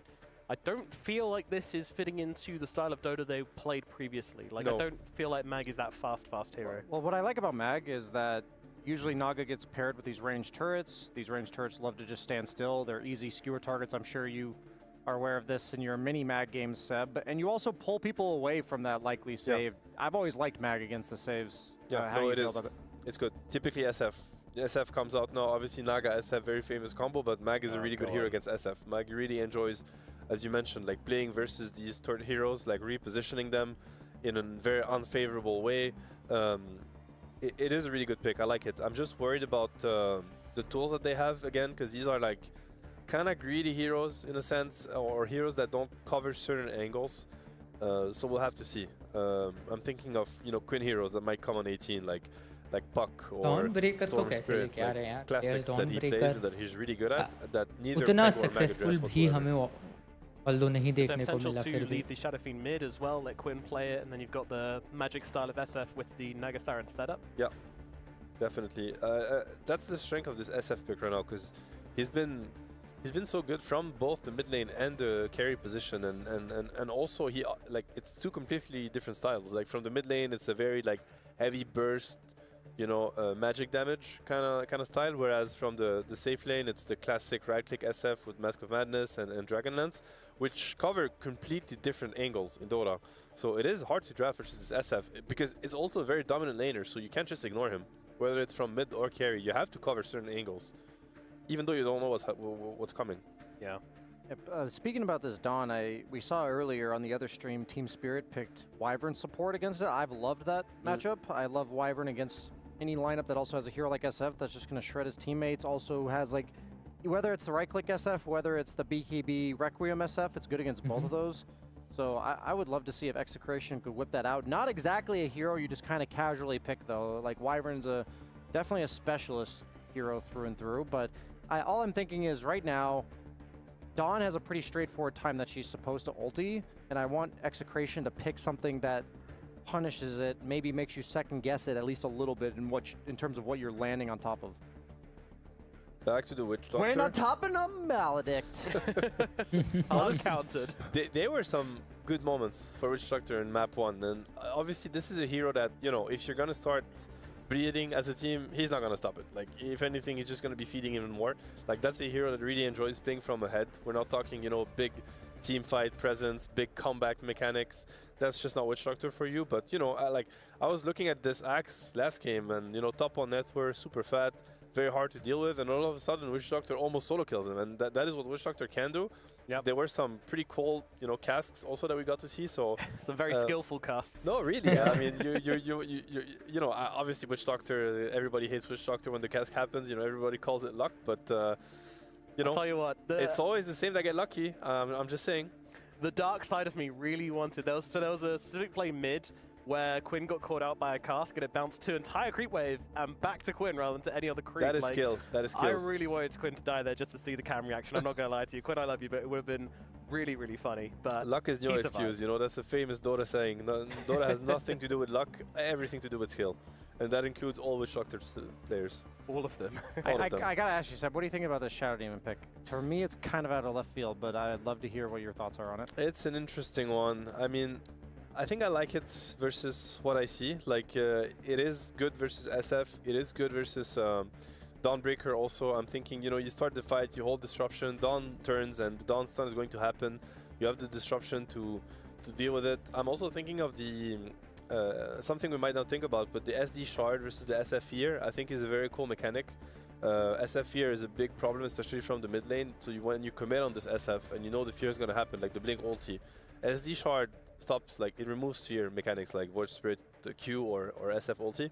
So that might allow for your carry or your core to just commit without having to think of getting chain stunned to death. Like he's going to be able to click the BKB or the Satanic or whatever he has when he's committing in due time. So I see this is like a different approach that they're taking. It's a much more scale into what gaming has approach, make sure that if we can't, keep up the pace and the aggression, we're happy to play the late game phase also. It's a reaction to map 1, and honestly, after what happened, it's only natural that they're trying to balance things out a little bit more. Agreed. I mean, I don't know, this feels way too comfortable for Gaimin Gladiators at this point, though. Like, the Quinn Puck, the SF again coming out, the Melody Naga Siren, like, it's really on meta, and it's really on Gaimin's meta as well. I'm not sure if Execration can fight up into this at the moment. It's a little bit scary. I mean, I saw the first 2 picks, and I was already mentioning the Quinn Puck that might come, and it's coming on 18, and they either didn't see it coming at all, which, is a little bit scary, or they did, but then their decision was to go for Witch Doctor and SD, which are supports that are really not going to enjoy playing against a Puck. Like, some of the worst I can think of, if anything. So he's set up for a good time again. Yeah, I gotta be straight. Out of all the drafts I've seen from Execration so far, this is the 4th one. I'm pretty disappointed, I guess. I feel like when I see this Naga SF, you know it's coming, like you mentioned. It's a really strong combo. They've got the save from the Dawn, and I'm like, okay, what's the wham bam like execration response? And they just use the Witch Doctor again. I think Witch Doctor, the reason we don't see this hero very often, as much as I would love to see it, is it just doesn't offer anything unique conceptually to like a pro match. Like it's not some sick save, it's not some sick team fight. It's kind of just damage. That's at the end of the day what he does. And yeah, I don't really see how he's going to manage to output that. Then you put the Quinn puck you guys are mentioning on top of this. It's like a puck against no reliable instant stuns. Yeah. I think Gaimin's got the meta heroes. They've got the Gaimin heroes. They're good against what... CY. This is, I mean... Zen mode. No, he's ecstatic. This is him grinning from ear to ear. He doesn't emote much. But yeah, when you know the guy, this is him. Like this is equivalent for you, like crying with happiness. So yeah, he's happy. He's pleased. They're gonna go for the last pick tech. Yeah, why not? Why not? Yeah, I mean, it's a very scary lane to go against. I mean, I'm thinking of the Switch Doctor position 5, like having to kind of run up to right-click the Dawn. You just die from full against this combo, so it's a little bit scary. And they end up going for the Tiny. I mean, that is interesting. That is an answer to Puck. Tiny with Magnus is, you know, a very famous combo for a reason, and Power works great with Tiny's base damage. It is a really good last pick, to be honest. I think it actually covers a lot of angles that were really exposed, maybe too exposed, as we mentioned, and that balances it out quite a lot, honestly. Great pick, in my opinion. I would have liked it more if it was perhaps a mid-Tiny. Yeah, it looks like it's going to be +1. Yeah, it's position 1 Tiny right here. Yeah, I'm nervous. I in my head can't draw up a winning formula for Execration. I'd love to be able to concoct one myself. If you guys have a formula in mind, I'm thinking these team fights are more straightforward for Gaimin. I think Quinn's not really addressed until Palos gets maybe a Blink or a Shadow Blade timing.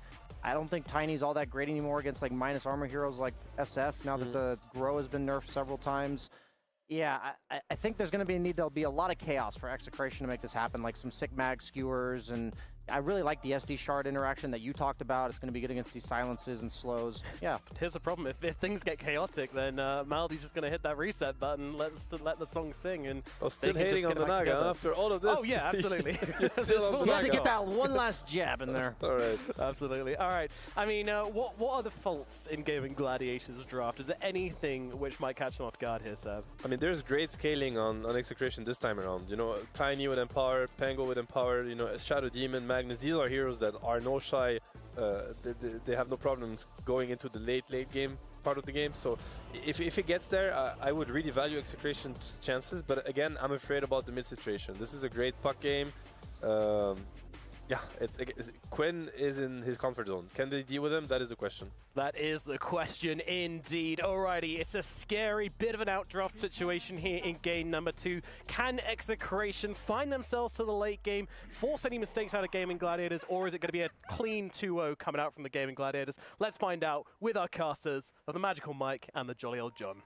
Oh, thank you so much. No, that's a very nice... चलो भाई, finally the game begins. Let's see क्या होने वाला है. देखो already gaming gladiator के पास lead है and remember gaming gladiator they are not just another team they have been number 1 in Lima major 2023 Berlin major में टॉप किया बाली मेजर में भी तो 2023 को पूरा डोमिनेट किया है 3 बार मेजर के चैम्पियन रहे हैं रियाद मास्टर्स में भी रनर अप रहे थे ड्रीम लीग के चैम्पियनशिप रहे हैं द इंटरनेशनल्स के रनर अप रहे हैं तो बहुत अच्छा उनका फॉर्म रहा है पिछले 2 सालों से जैसी हम बात भी कर रहे थे एंड वो फॉर्म क्वीन और स्पेशली वॉटसन एस इन 3 खिलाड़ियों ने तो पिछले बार भी दिखाई ही दिया है तो आई होप कि इस गेम में भी कुछ वैसा ही फॉर्म हमें दिखाते हैं They must have some confidence to play in. They have to make this work, you know. If they can make it work, I can see the snowball, I can see the ideas with RP. If it doesn't work, then you start to lack a lot of control, especially for Quinn. Like, this puck has a very free game. There's not a lot of control left here on the side of Execration to kind of pin him down. A good 3-for-1 start in the bounties at the release sets a decent tone.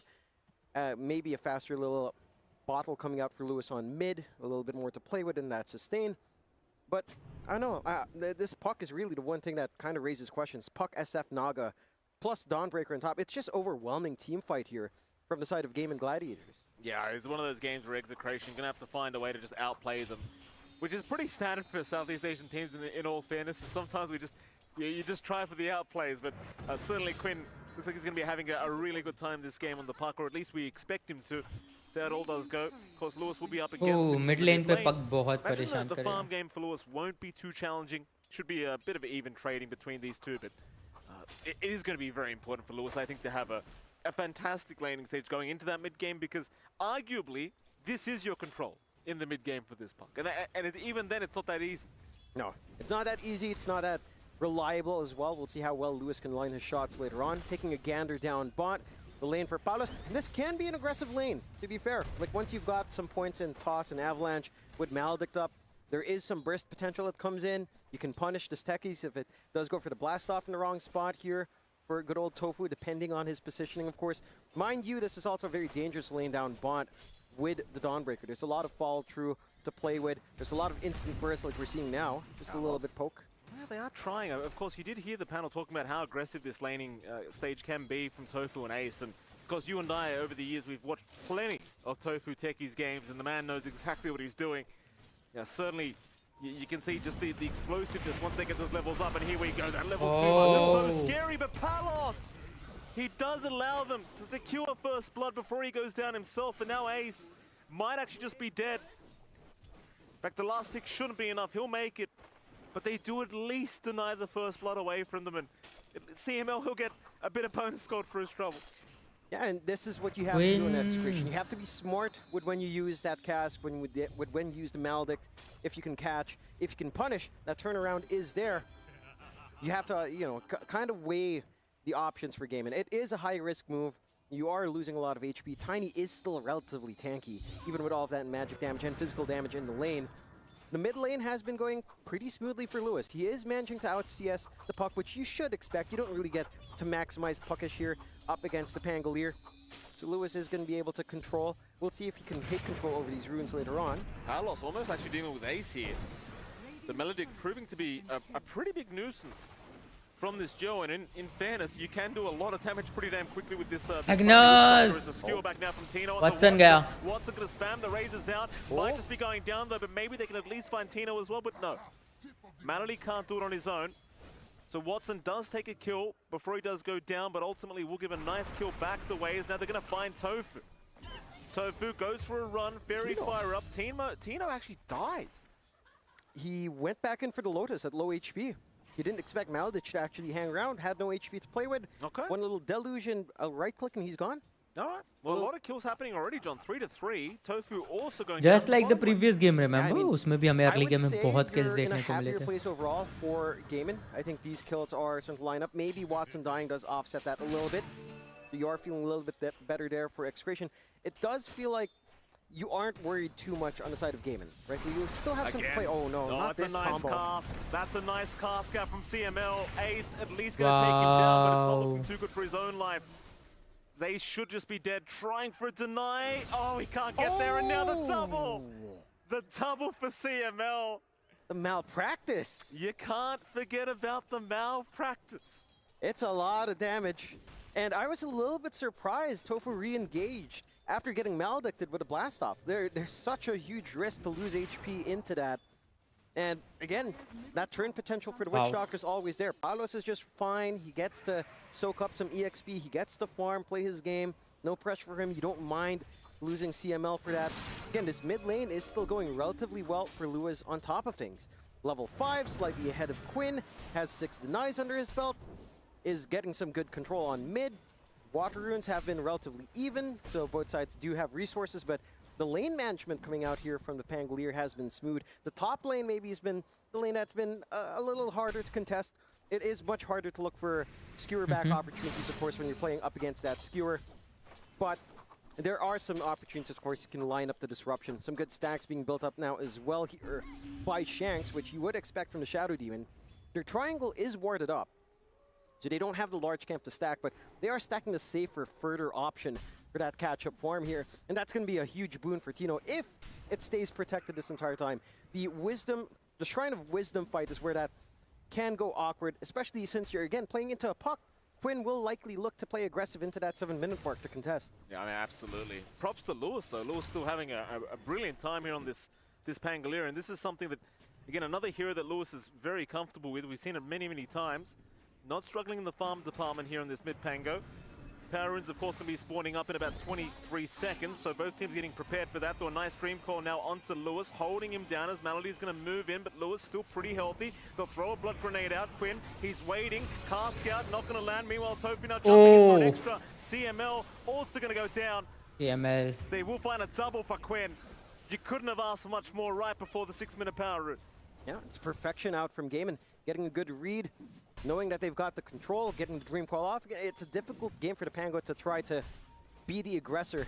Get the first Power Rune up, Illusion Rune out for Quinn. Not the biggest, but still something to play with, and can lead to some good dodges out here if you find the opportunity. 5 to 6, still relatively even. You are catching up on Watson in top lane though. As the levels are coming up here for the Shadow Fiend, the threat is more and more reliable. So Tino's forced to play safer and safer. It's just free farm so far. At the least, your early net worth is in favor in Palos, right? Like, he is getting that farm. There's not much threat. They haven't tried to line up for the Tiny any longer with a blast-off combination. They are looking for a bit of a play here near Roche Pit. Top lane though, Melody will be caught by the Rolling Thunder. A very nice angle for Lewis. No chance of getting out of that one. Lewis will take a kill for himself. Meanwhile, bottom, Ace in danger. Blast up from Tofu, lands on 2, but Ace might still just be dead. He'll get CML at the very least. Maledict is going to take him down. Still a very worthwhile trade for Execration. And it is another core for support trade. You're getting a lot of, again, just Top value in lane. They're going for another. This time Watson, skewered back by Tino. Looking for the Requiem, but the RP committed. Here comes Quinn. Can they save Watson? Watson, he's still going to drop. Tino's still alive. Quinn surely will find him, though. They will trade, but I'd still say that's rather favorable for Execration. That it is. You're slowing down the big target, that big tempo that we always talk about in the Shadow Fiend on safe. The timings here for Watson, maybe not as smooth. You know, he is going for Dragonlance first over the Mask of Madness. Maybe looking for a little bit more durability and a way of kind of just getting himself to the firing line without risking too much. I think just giving these kills onto Quinn, though, is a little bit scary. Guys, come on, yaar. Chat is open for you all. Write something down. In terms of output. And again, you have very little ways of controlling Quinn in this match. So him being able to get a little bit more damage out in these fights is going to be a massive problem for the side of Execration. Gets himself a shield rune up as well. Nice and durable. All the power runes have been going the way of Gaimin Gladiators. And Execration, it's a little bit of a slower time, right? Like, you have to play farm, you have to wait for your time to get Echo Saber alone. It's not normally enough. If you want to play aggressive, you'd want Blink, but that's also awkward. I mean, you'd want a BKB or a Sanjin Yasha. Every time we see Tiny, I say it. Like, if you're not getting to the 35, 40-minute mark, this hero doesn't do anything. No. It doesn't do anything. No. I mean, even the panel said it. They're like, if late game, we can see it. Mid game, there's no way. No. Yeah. It's just way too slow. And I'm curious to see what the idea for Palos is to kind of scale into that late game, how to stall the game out. Whether or not it's something like the Shadow Blade that I think we heard Brian talk about a little bit, or Seb, and the SNY that you normally see, the BKB, the Blink BKB that sometimes you see to play make a little bit more. Because it's just going to need a lot of work. And for Gaimin, I mean, again, they're getting that build up, they're getting that Witchblade timing lined up in Quinn. You've already got the slow build up into phase boots here for Ace, who has had a little bit of a slower lane. You do manage to clear out the stacks here on Tino. It's going to be a blink rush for him on that Magnus, and that will give them an opportunity to initiate. It's just a matter of who you initiate on. Like, if you don't jump Maledich at this point, Song will come in to save. If you don't catch Watson, he's going to rep him. Look, there's so much to worry about for Execration, and very, very few answers. They're going to have to be smart about this once that timing is up. Absolutely. 8 to 8 so far. 1K advantage is the Ray of the Radiant. Palos top of the net worth board.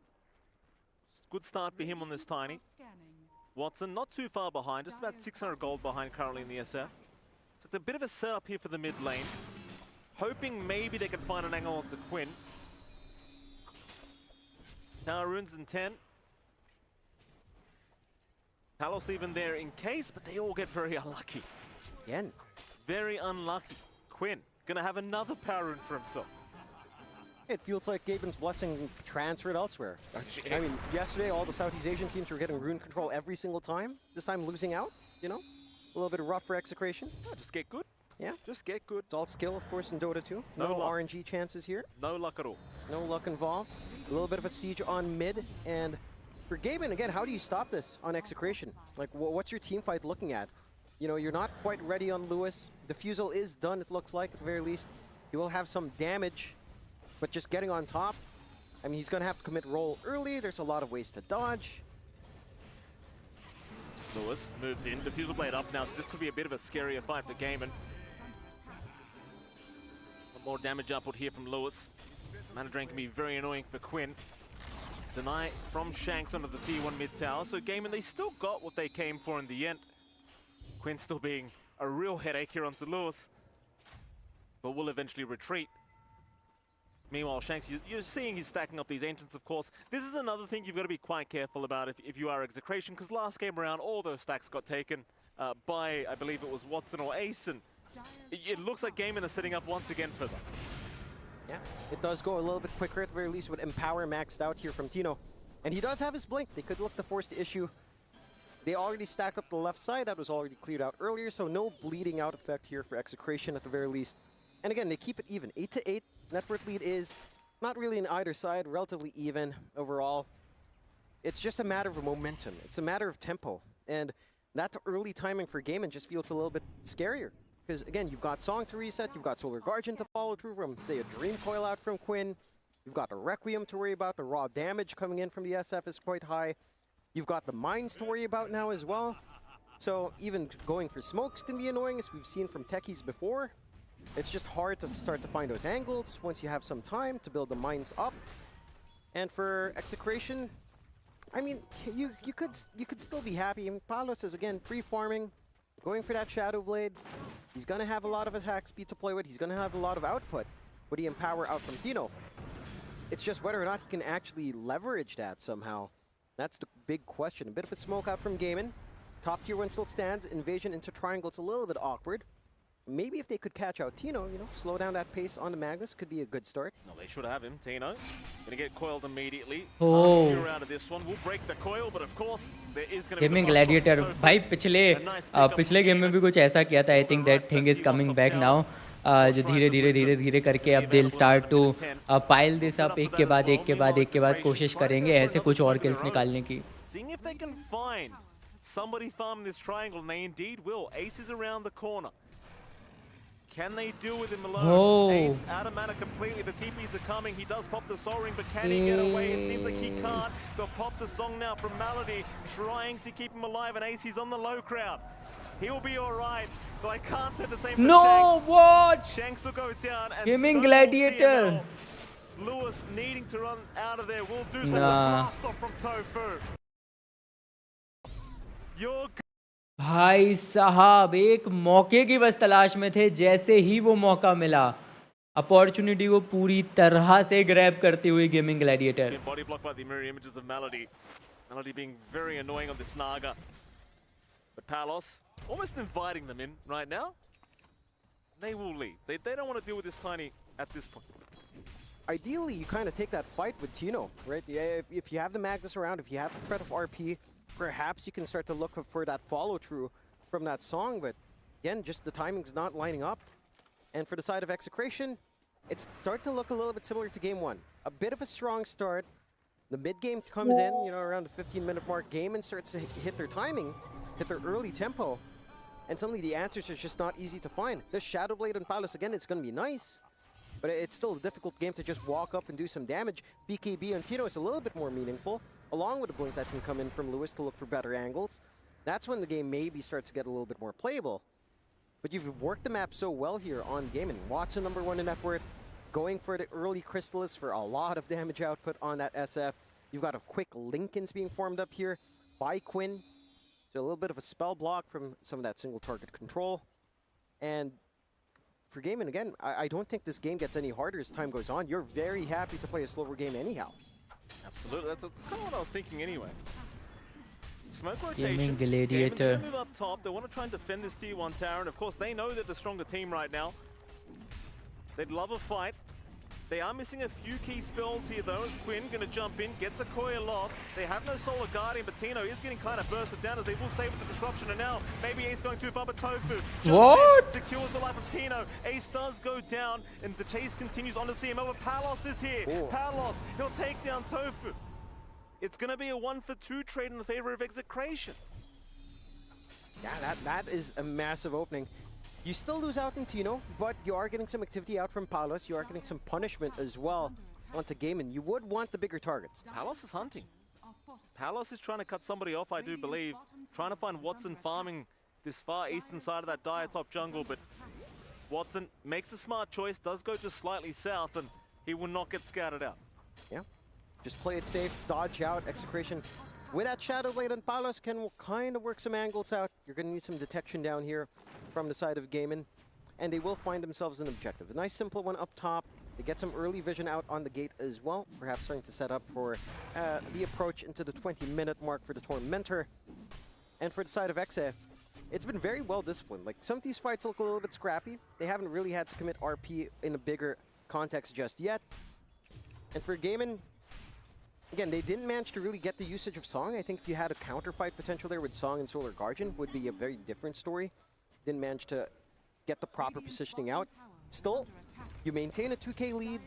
You are still farming a Storm up on Watson. Crystallis is already up, working into the BKB.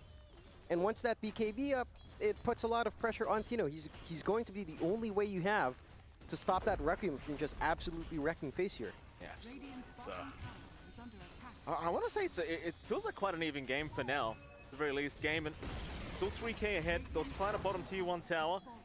Palos thinking about Quinn. Quinn will use the orb and jaunt away, and thankfully for Quinn, there's a sentry ward scouting out Palos. Coil's gonna be there.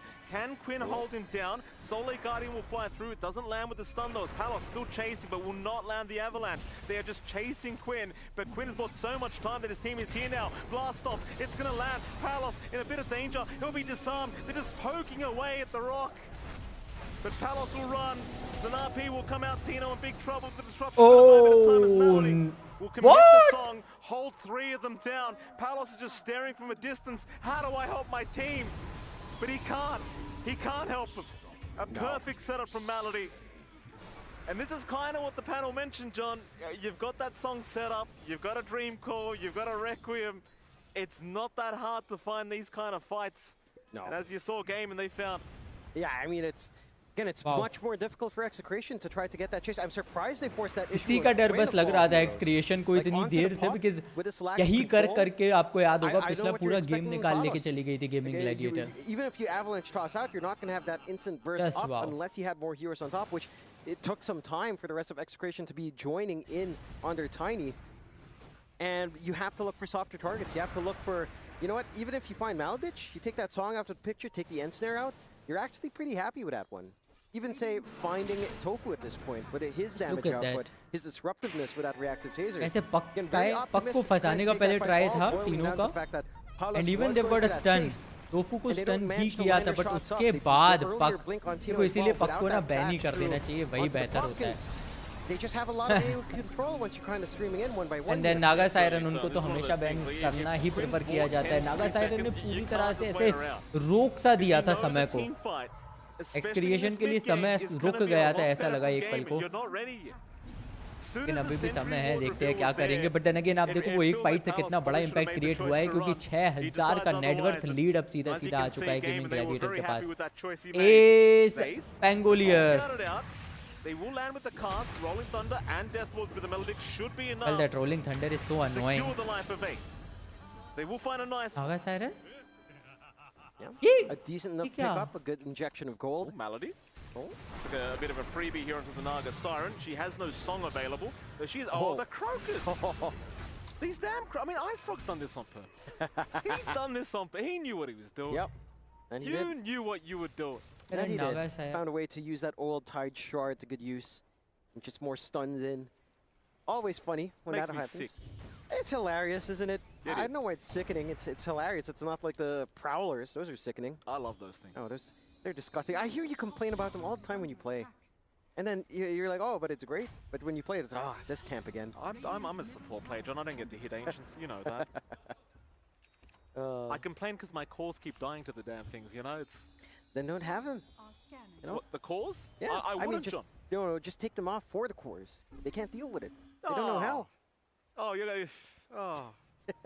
You're gonna be a great parent, John. Yeah. Just like, oh, you don't like it? That's okay, we'll buy another one. Yeah, it's a game. It's okay, we'll buy whatever you want. You asked for it back. Tormentor can be nice pickup as well for the side of Exa. A good deny away from Gaimin, although they can't fully commit. Oopsies. No, they can't. Melody's around the corner. They know Gaimin might be coming. And indeed they are. Smoke up from Exa, they just want to leave. But of course, it seems like they're probably going to have to give up that Tormy. I mean, you could also set up for a fight knowing that Gaimin will probably try and go for it themselves now. CML's hoping someone's going to show up in that top lane, but they will not. They'll take the Tormentor instead.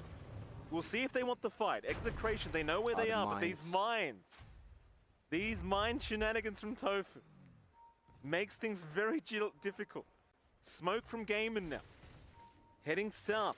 Palos, the first one to be scouted. Quinn, he'll pop the coil. They'll break the coil immediately. Meanwhile, a Requiem has been channeled. It only hits CML, but they'll take down the Witch Doctor. Meanwhile, Tino, he found Quinn with the RC, but the Solar Guardian going to save him. They'll take down Tino so done easily. And the setup for two more. There's your blast off from Tofu. Celebrations from Gaimin. Fireworks all over the place. Gaimin Gladiators. Game 1 में जो किया वही फिर से repeat करते हुए team wipe 11,000 की हो चुकी है लीड और जब तक टीम वापस आएगी आराम से 15,000 की लीड वो बना लेंगे गोल के मामले में. Game 1 where they feel this need to force a fight, they feel the need to take that initiative. They're not able to really do much. I mean, you have to respect the fact you're playing into a techies. You know, getting that movement across the map is not going to be an easy job. You don't have all the big items you'd want fully yet on Palo, Sanj and Yasha not fully done, still lacking the Yasha as well. And it's just getting great patience out from the side of Gaimin Gladiators. They instantly smoked off of that mine popping. They get a clean angle out from Watson. आप हर fight में देखोगे नागा ने पूरी तरह से suppress करके रख दिया EXE की टीम को. Execration करे तो करेगा यार, वो नागा साइरन सप्रेस कर रही है and then puck. Yes, you know where Gaimin are because they're taking the Tormentor. This is insane. But would you, in this kind of game with these drafts, would you not just rather have Palos farming? Yeah, in that exactly. Time? They look surprised as well. Ace look a little bit surprised that it's happening. It's like, why would they come? I was also surprised. It's just a little bit straight. I mean, you know, like the panel said, their timing on Execration's like looking for this ultra big tiny late game where he's just gonna one-shot people with, say, a Daedalus with some stat resist up, stacking up, and just kind of run them down. You're not close to that point yet on Execration. You need so much more time. You are working on to the Ags for Lewis. That's gonna be a nice little boon for him, but I don't see any answers for these early fights at this point. These mid-game fights, kind of have to surrender them on the side of Execration. Their overwhelming team fight in game, it's just too clean. They're going for the Roshan as well. Not going to take too long. Not that you have a way of contesting on Execration, even with the RP up. You now have to deal with 2 lives as well, potentially coming out. Repeat telecast जैसा feel आ रहा है यार मुझे अभी तो. And they can't even have. सच में repeat telecast जैसा feel आ रहा है because बार भी एजेस ऑफ इमॉर्टल मिल गया है. 5 के 5 प्लेयर हैं. लीड बहुत अच्छी है नेटवर्थ में. लेवल्स में लीड अच्छी है. आई डोंट नो यार कैसे सस्टेन करेगी एक्सक्रिएशन की टीम बिकॉज अब एक अच्छा पुश जब आएगा एक और टीम वाइप अगर आ गया समहाउ पॉसिबल हो जाएगा भाई. देयर इज नथिंग लेफ्ट भाई. एजेस है उसको अच्छे से यूटिलाइज ज़रूर करना चाहेंगे. और अभी भी आप अगर देखें मिनी मैप पे तो just look at the positions कि कहाँ गेमिंग ग्लैडिएटर के जो हीरोज़ हैं जो प्लेयर्स हैं वो घूम रहे हैं. They have a very good map control at the point और कहीं ना कहीं एक्सक्रेशन का ही फार्म चोरी किया जा रहा है. Out of the base again. That's kind of what's happening. Like the whole Radiant jungle, it's just a minefield right now. And it is. Just have no way of making a move across the map for Execration. I think the one big blessing for Exa is that our high ground defense is strong. You've got Magnus.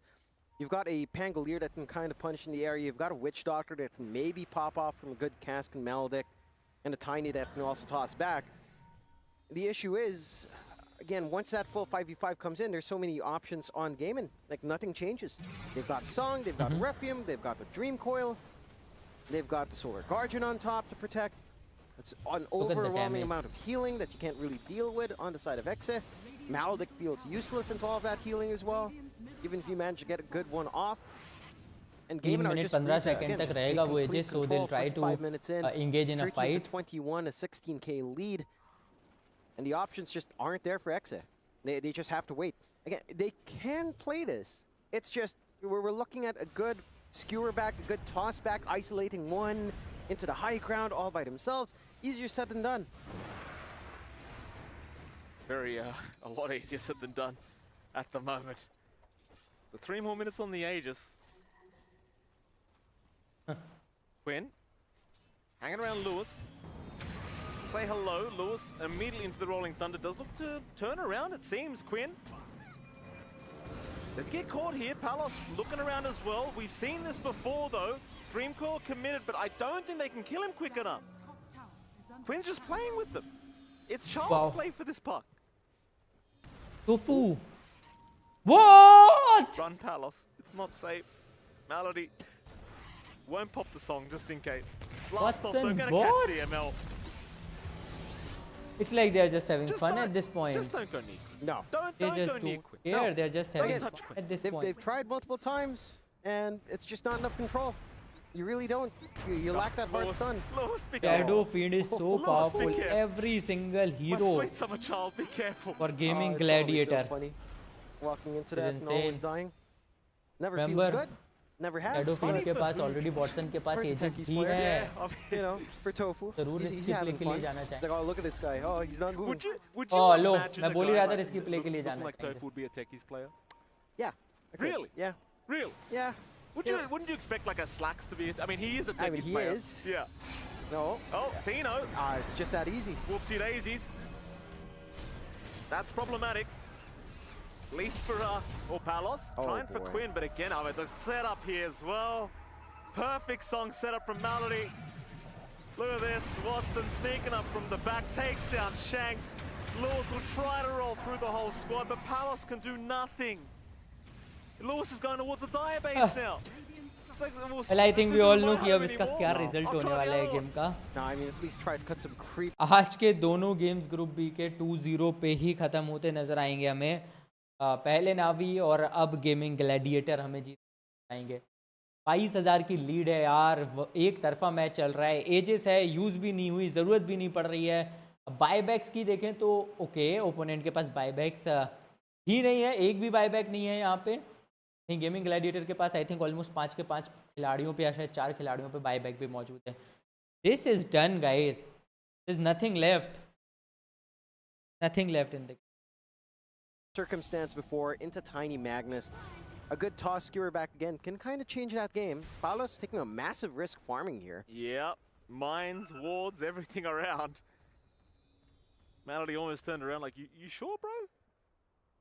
He will, of course, back off into the back into the base, because we do have the full Parasma now for Quinn. Now that's when this puck starts to feel quite ridiculous. It's never fun going up against the puck Parasma. Now, it's so much damage coming in. You've already got the shard as well for that bonus damage coming out on the puck. Uh-oh. It's a lot more to eat through. For Exe, I really am struggling to kind of see what they can do. It's really just down to Tino and Palos. They have to get a skewer back and pull back on Lewis. Lewis. He's just trying to farm outside.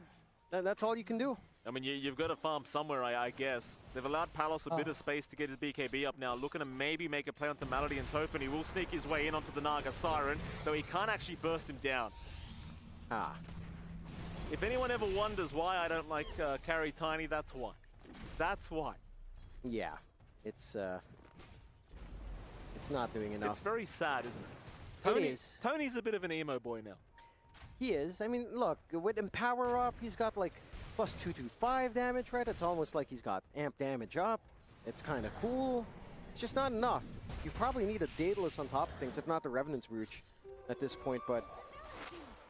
Oh, Palos, not here again. Yeah, he's here again. Johnny's still trying for the Naga Siren. Run, Palos. I mean, it seems like Gaimin can't believe he's alone at the moment. Quinn says, guys, I think he's alone. Palos. Still playing with fire, maybe trying to set up for a skewer back plan from Tino. He's gonna go fishing again. Same spot. Still has that mine somehow. Still has the sentry. A little bit rough to walk into. I mean, I appreciate that. If they are trying to look to force someone in for a toss back, skewer back, that is legitimately their only play right now on Execration. That's the only way you can get that isolation. Even then, if you do get that done, chances are you will have Ace dropping on top. And if they're close enough, chasing down with a song as well, I don't know if you can drag them far enough to be removed from those effects. It's a lot to ask for right now on Execration. And they're hanging on. You know, Gaimin are playing it safe. Maybe waiting out the next rush before they decide to make that decision onto the high ground once more. It's just that you're not really getting much from this time for Exe. Your farm is stalled out. Lead is growing for the side of Gaimin Gladiators. You've got this MKB coming out for Palos, more attack speed. Maybe just not wanting to deal with that butterfly here on Watson, but you're just going to lack a lot of that physical burst. Without the Revenant's Brooch or Daedalus, it's just, I don't know, the damage is not going to be quick enough. We'll see what they do. I mean, they're still holding on, but it's a 26k advantage for Gaimin, and they know they own the map. They've been stuck in their base for so long now, Execration. Smoke is, of course, not really going to mean anything as Malady pops the song, and he just look at this. He pings them out. He wants his team here. Guys, they left their base. Can you believe it? They left their base. Malady, though, low, but Palos has been stunned up again. Meanwhile, Watson going on some Lewis here in the Pangolier. They found Shanks, they found Tino, they found Palos. Gaimin Gladiators. Stay home. Stay home, boys. Gaimin Gladiators. Buyback है नहीं. GG has been called. Give up करेगी एक बार फिर से. Gaimin Gladiators जीतेंगे ये दूसरा गेम भी BO2 का. 2 points Gaimin Gladiators के नाम. What a game indeed. What a game. Kind of legitimately insane that any team can pick all 4 of these heroes up in a single draft. And I think Execration maybe, you know, maybe they decided, look, let's not think about what Gaimin will pick. Let's think about what we want to run. We've run this Witch Doctor a lot. We know Lewis loves the Pangolier. We know Palos can kind of make that tiny work. It's just, you have to kind of consider what Gaimin can do. And this time around, like, again, there was no answer for the Naga. There was no easy answer, especially for Quinn. Like, there was nothing you could do to stop this puck. And it just became a bit of a mess when they were trying to look for those rotations out. It's just not enough control. The damage timing wasn't quite there. A lot of sustain and resets coming in there for the side of Gaimin. And Execration, a little bit rougher here in the day too, Mike. I mean, they are up against the defending champions of Esports World Cup for Dota 2, so I suppose you can throw on that kind of a little bit of an excuse, but certainly a rough day too here for Execration. And props to Gaimin. I mean, what can you do? They just played better. They played way better. They made it look easy. I think, again, for a lot of people, there were a few doubts about Gaimin coming in. They've been up and down, right? They've been up and down in other tournaments. But this is some fine form we're seeing out, at least in this matchup. We're seeing why this is a team that did win a lot for the past, what, 2-3 years, up there in the top of our sport or esport. And for Execration, I think for them, I think the mindset is there's a lot to learn. Even in a match like that, they can kind of pick things up. They can kind of sort things out, and this should lead to more improvements until the next day. We'll just have to see if they can translate that into a reality. Yeah, certainly. So they're going to have to reset after today and see what they can do here for Execration, of course. It's still the group stage. Plenty of games to catch up in, but props to Gaimin again, another 2-0 victory for themselves, and they'll be leaving the arena here today very, very happy, Jonathan. I wonder what they say to themselves when they go back to the the hotel rooms for Exa, but we'll have to wait and see. Bright news is, Jonathan, is we do have Ace on standby with Nomad ready for an interview, so let's go to Nomad and see what they have to say. Absolutely, yep. I'm here with Mr. Ace. So, Ace, a rare 2-0 at last. I mean, why do you think there has been so many 1-1s across groups A and B? I mean, I think just generally every team is pretty good, and like it doesn't take much to like swing a game. Yeah, it's very close competition. I win games. Absolutely, even teams like Execration who have come out swinging, but today you got the 2-0, you got the better of them. Do you feel like you had a really good read on this team coming into this? Yeah, I think we had a really good prep. Like, I think our draft and basically just our draft was really good. Like, we prepared well, me and Siwa yesterday. Yeah. All right, I mean, is it difficult to prep against a team? Because these guys have not played a ton of international Dota. You know, do you think it would be easier to prep against a team like Xtreme, for example, versus Execration, who don't have as much data? Yeah, I mean, it was not that easy because we only just saw 2 games. The other games are like 3.5 weeks ago. So we don't really exactly know what they can pull out. But even so, we got a pretty good prep this game, these 2 games. So. I think so as well. All right, well, let's go back to that game number 1, where you absolutely popped off on that axe. I mean, you had an incredible game there. How do you think people kind of underestimate the pace in which you can play this axe hero? Because a lot of players, when they pick axe, kind of just jungle for Blink Dagger and don't do anything, but you're in their faces from like minute 0. Yeah, I mean, first of all, like it's like an incredibly strong laner.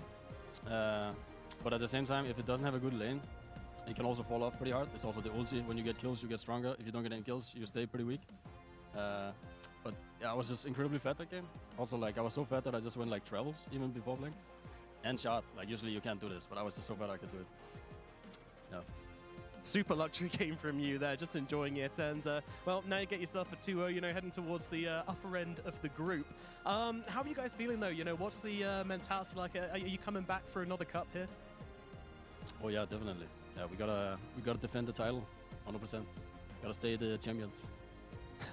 All right, Ace, thank you very much. Congratulations here. Best of luck in the future here at EWC. Hopefully, we'll be speaking again pretty soon.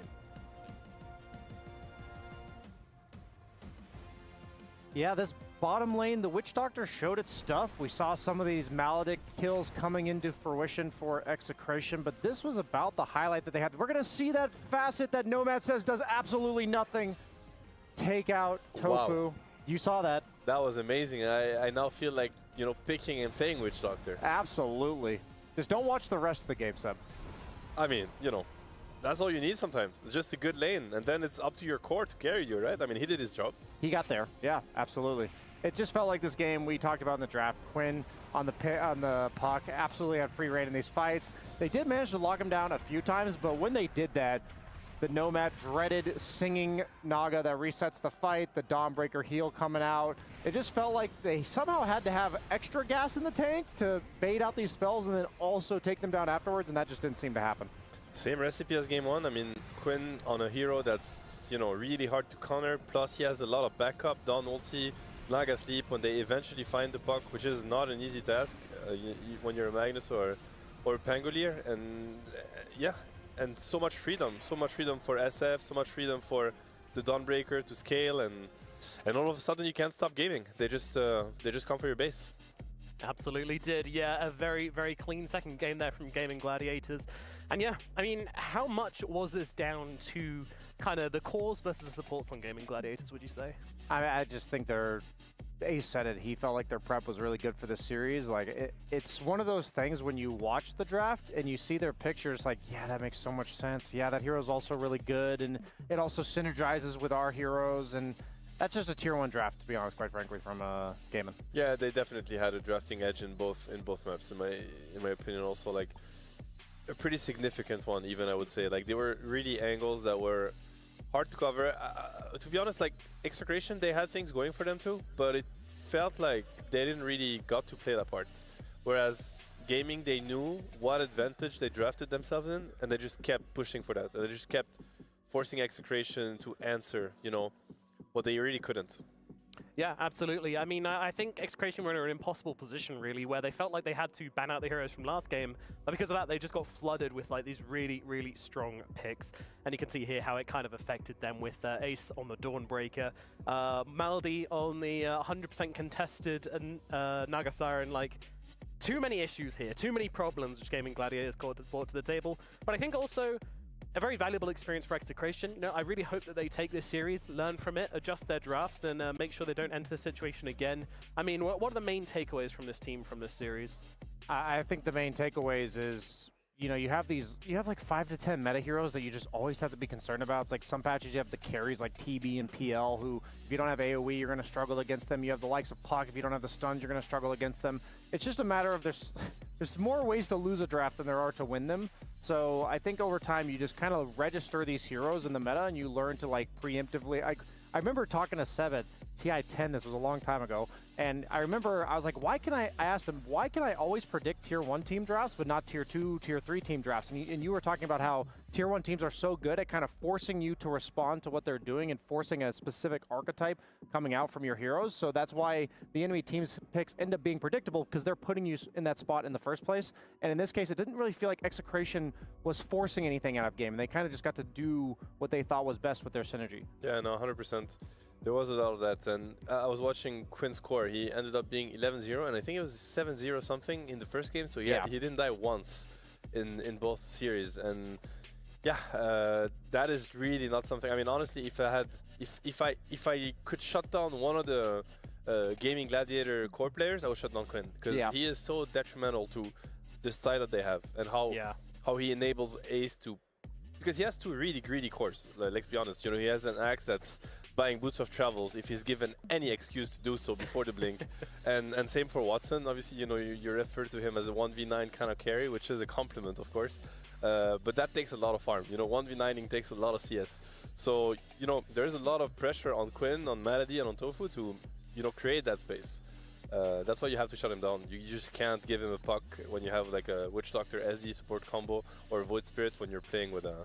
You know, I don't want to bash on the Witch Doctor, but he has a hard time catching mobile heroes. Yeah, that stun is a little too slow for my liking, I'd say, and a little too slow for Quinn's liking as well. Well, he was really liking it. He was having a fantastic game. We can take a look back at some of the highlights you guys have requested here. So, take us away. Just in case seeing the Facet do something was not enough to see one time, we're going to see it come into play here, Nomad, as the Facet from the Maledict on Witch Doctor killing Tofu on the side there. He could have got away. He could. It's only 800 range. But nobody knows about it. Nobody knows. It never does anything.